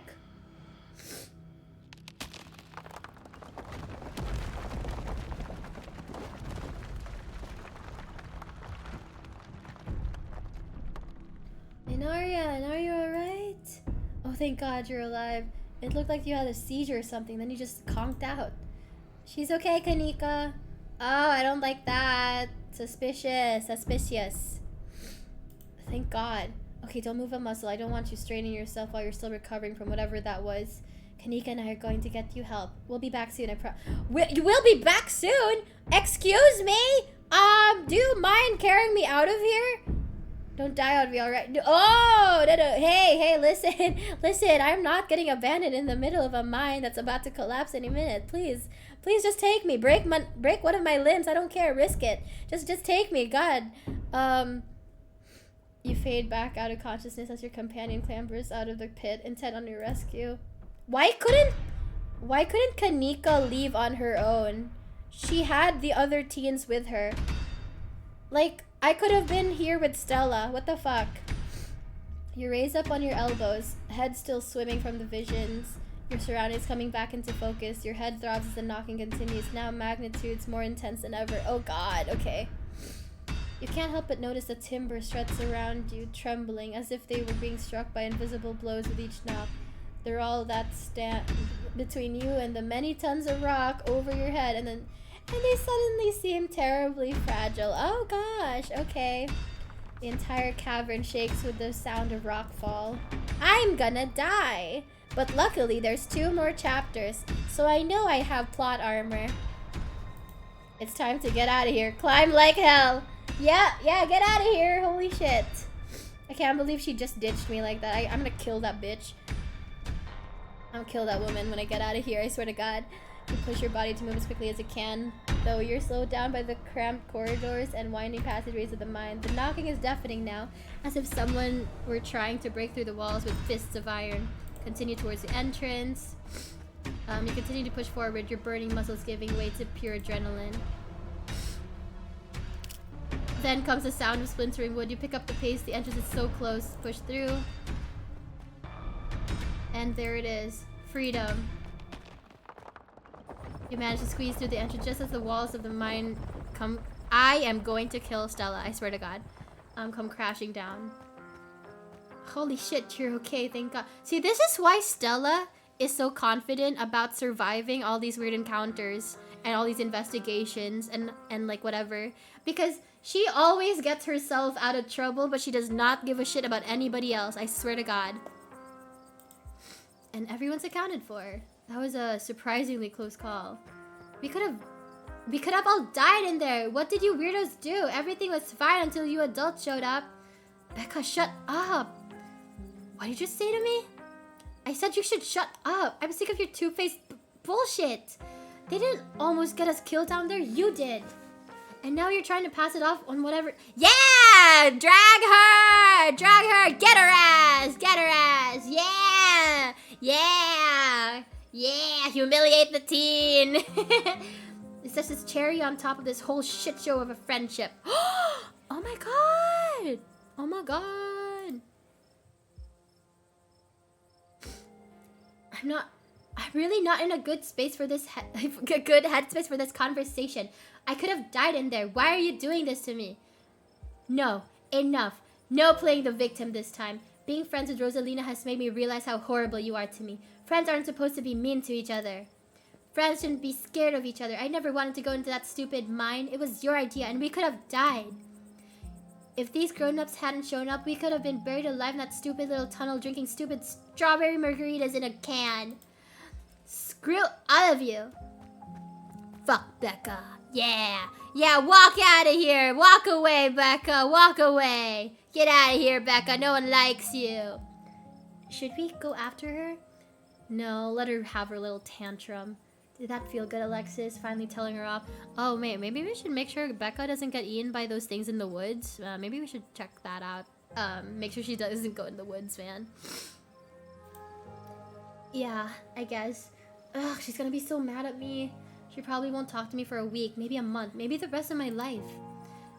It's okay, Alexis. We don't need her. What do we do now? Now I drive you two home. I already texted your parents, and I'm sure they're worried sick about you. Rosalina and Alexis duck off to the side of the Furious Tabitha as the Furious Tabitha approaches their group. Oh God! Oh no! She's mad! She's mad! Oh no, my cousin! No, no! I came as soon as I heard that crash. What the hell are you three doing here? I thought I told you to stay out of trouble, yet here you are at the scene of a mine collapse. How did you manage this? Tabby, come on. It's not Anaria's fault. Stella's right. If it's anyone's fault, it's yours. You have an abandoned mine on your property that was barely even boarded up. Damn! Passing the blame. Let's go. Yeah, it's not my fault. It's your fault, Tabitha. It was only a matter of time until something like this happened. You're lucky no one got hurt. How dare you? It's not like I put up a big neon sign saying, cool place for teens to hang. It's clearly not safe.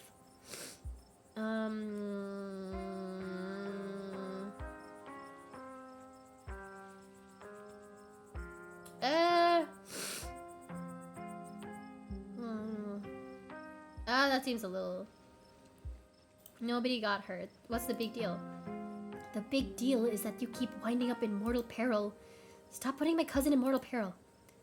Come on, guys. What's the point of arguing like this? I know it can feel cathartic to point fingers and yell, but what's it going to accomplish other than bruised egos? Everyone's fine. I don't need to hear that from you right now, Stella. You're the reason for all this, Stella. You're right. I'm gonna get my car, and then we're going back to the estate, Anaria. Okay. Tap the swords off, and you're afforded a quiet moment to catch up with Stella and Kanika. I can't believe you left me down there. Lay off her. What was she supposed to have done? dragged your unconscious body up that rickety old ladder? No, Kanika, it's okay, I'm sorry. I had no idea how long you would be out of commission. I had to get help. Hey, at least you're alive, right?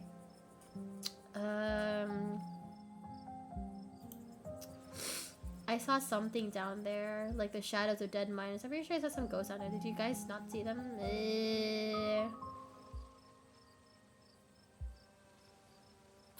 They were probably ghosts. They were right behind Stella, just before you all left. Did you guys not see them?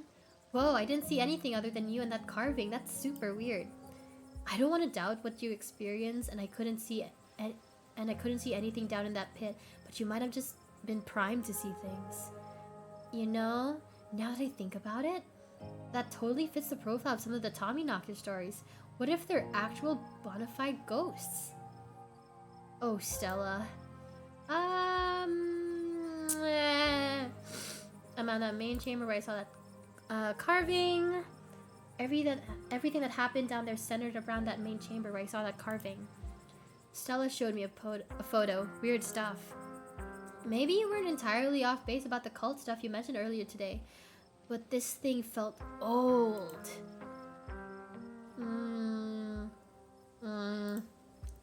Are you sure those were Tommyknockers? Depends on what you mean by sure. Is anyone really sure of anything? They fit the description pretty well, and I don't know what else they'd be. Ghosts, I guess. I have no idea what happened in there. I need to do some reading on mind collapses, I guess. We're nerds! We're such nerds.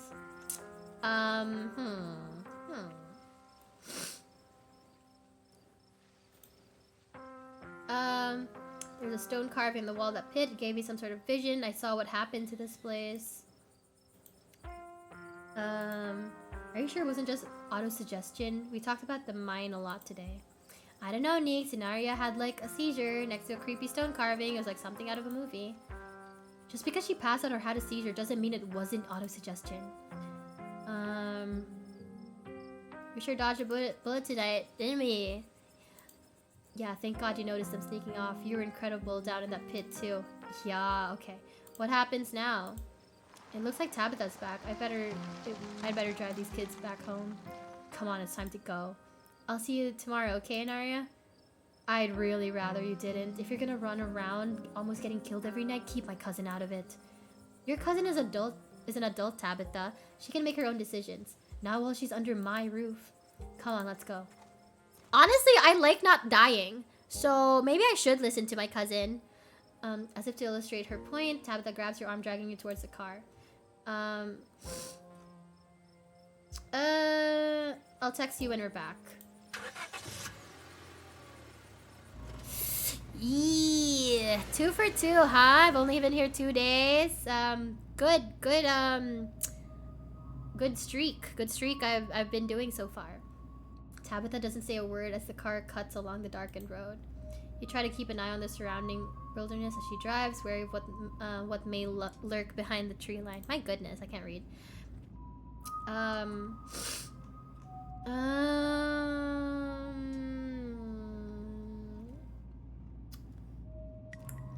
Sorry about today. Ugh, it's like it's not good to say that while they're mad, but it's better than the other options, you know? I only have so much patience in Arya. Don't cross me again. At least everyone's okay. There are a lot of parents who should have kept tighter reins on their kids. I never got into any trouble like this when I was a teen, and I have Perlan to thank for. Whoa! Calling her mom by her first name is crazy. That is some westernized nonsense if I've ever seen some. I always get freaked out when white kids do this. I don't really see a lot of other kinds of kids doing this. It's usually white teens that really don't get along with their parents. They're just so rebellious. Hated it at the time, but that strictness paid off. Ugh, what am I telling you this for? Whoa, are we bonding? Yeah, let's not get her pissed off at me more than she already is. I blame the parents wholeheartedly. What are you talking about? There are a lot of adults who should have done a better job tonight. Ew! That's gonna seem a little pointed.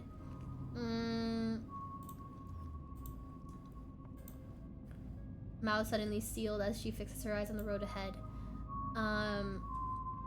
Remain silent. Yeah, let's just not piss her off. I've got to focus on the road. Yep. Ride in silence. Okay. Your eyes wander back to the tree line as you and Tabitha slink back into silence. Yep. I think after this chapter, I think the end of the chapter is coming up soon, so we might end the stream after this. You once again cross the threshold into the estate, the musty stench of the decaying mansion greeting you with its undertones of mildew and wood rot. Well, this day was a lot more stressful than it needed to be, but at least nobody got hurt. I'm going to bed. I suggest you do the same.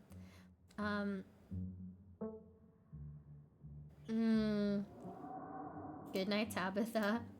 I'll see you in the morning. Yeah, let's just take it easy tomorrow.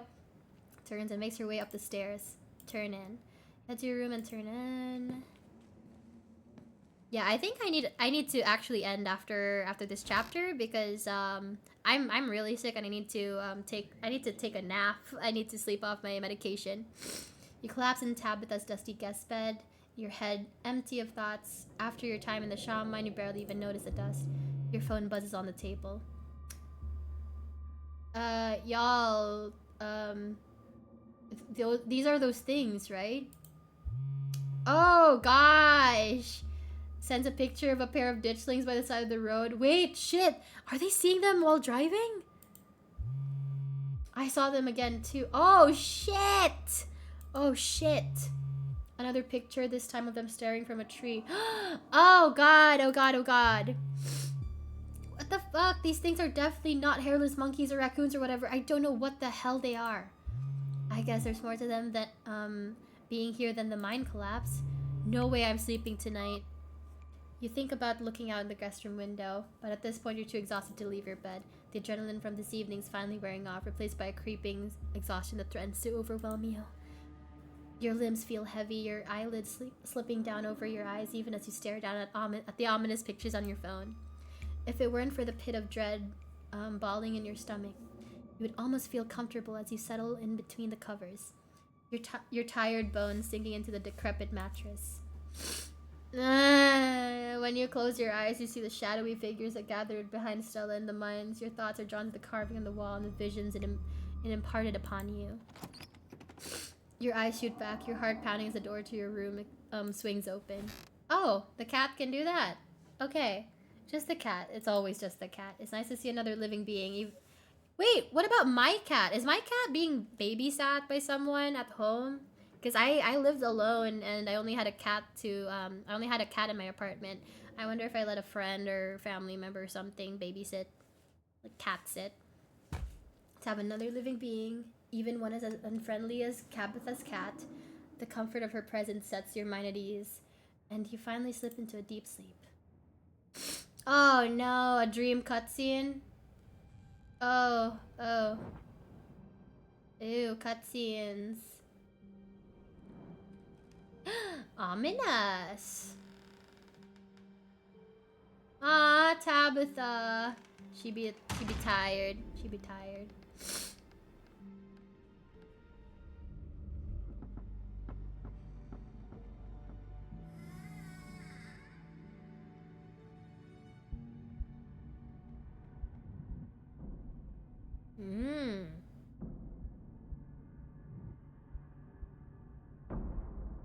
The Tommy Knockers. This is the end of episode 2. Episode 3 awaits. Proceed if you dare. If you'd like to continue with this world state in episode 3, please save your game now. Okay.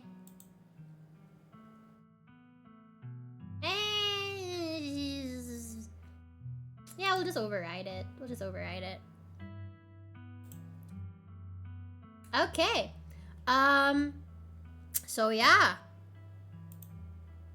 Oops. Wait. Hang on. And quit.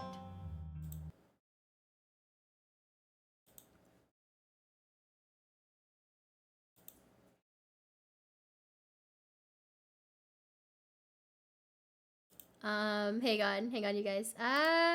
Okay. So, what did you guys think? That was a lot more interesting than I thought it would be. Very interesting story. Not a lot of horror elements, but I do kind of like the stuff about investigating. Like, that's kind of fun. I don't want to play games like Paranormal Activity or Phasmophobia or anything like that, because it scares the fuck out of me to get jump scared while also trying to investigate a haunting, you know? So I do kind of like the story, like the visual novel style of doing this type of story. So I like that. That's good. Anyways, so I hope you I don't know if any of my original viewers are still here, if you guys all went to bed, but tomorrow I'm trying to decide if I should play I don't know, I kind of want to play a puzzle game tomorrow, so I'll probably just decide on my own instead of asking my chat about this, or I'll put up a poll on Twitter, we'll see. But I want to play a puzzle game instead tomorrow, because yesterday was a jump scare game. Today was a story-driven choice-based game. So tomorrow should be a puzzle game. You know, still a spooky game, but puzzles. So yeah, hopefully it goes well. I hope that I'm not sick tomorrow, but I definitely do not want to be dealing with another jump scare, because I'm planning on playing another jump scare on Thursday when it's actually Halloween. So yeah, I'm just gonna end it here actually. Thank you guys so much, like, to all the new viewers. Thank you so much for coming, and to my old viewers, I hope you get some good sleep tonight. I hope everybody gets some good sleep tonight. I definitely need to medicate and just like try to sleep off this cold so that I'm not sick tomorrow. Talking so much while being sick was definitely a struggle. How long was I streaming for? 5 hours. Okay, good. Oh, that means I'm probably eligible for affiliate now. Yay!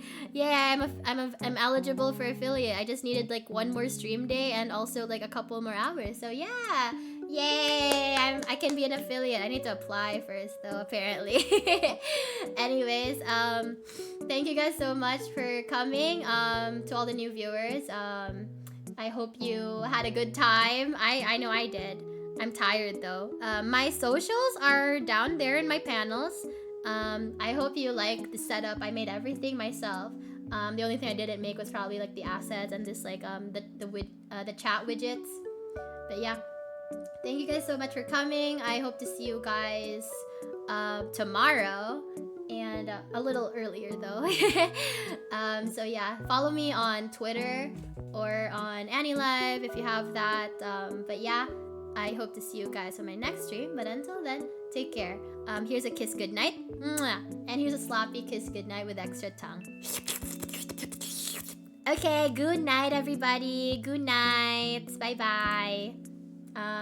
Yeah, hang on. Yeah, good night. Good night, you guys. Bye-bye. Yeah, make sure to get some sleep. Everybody's gotta go to sleep, okay? Bye.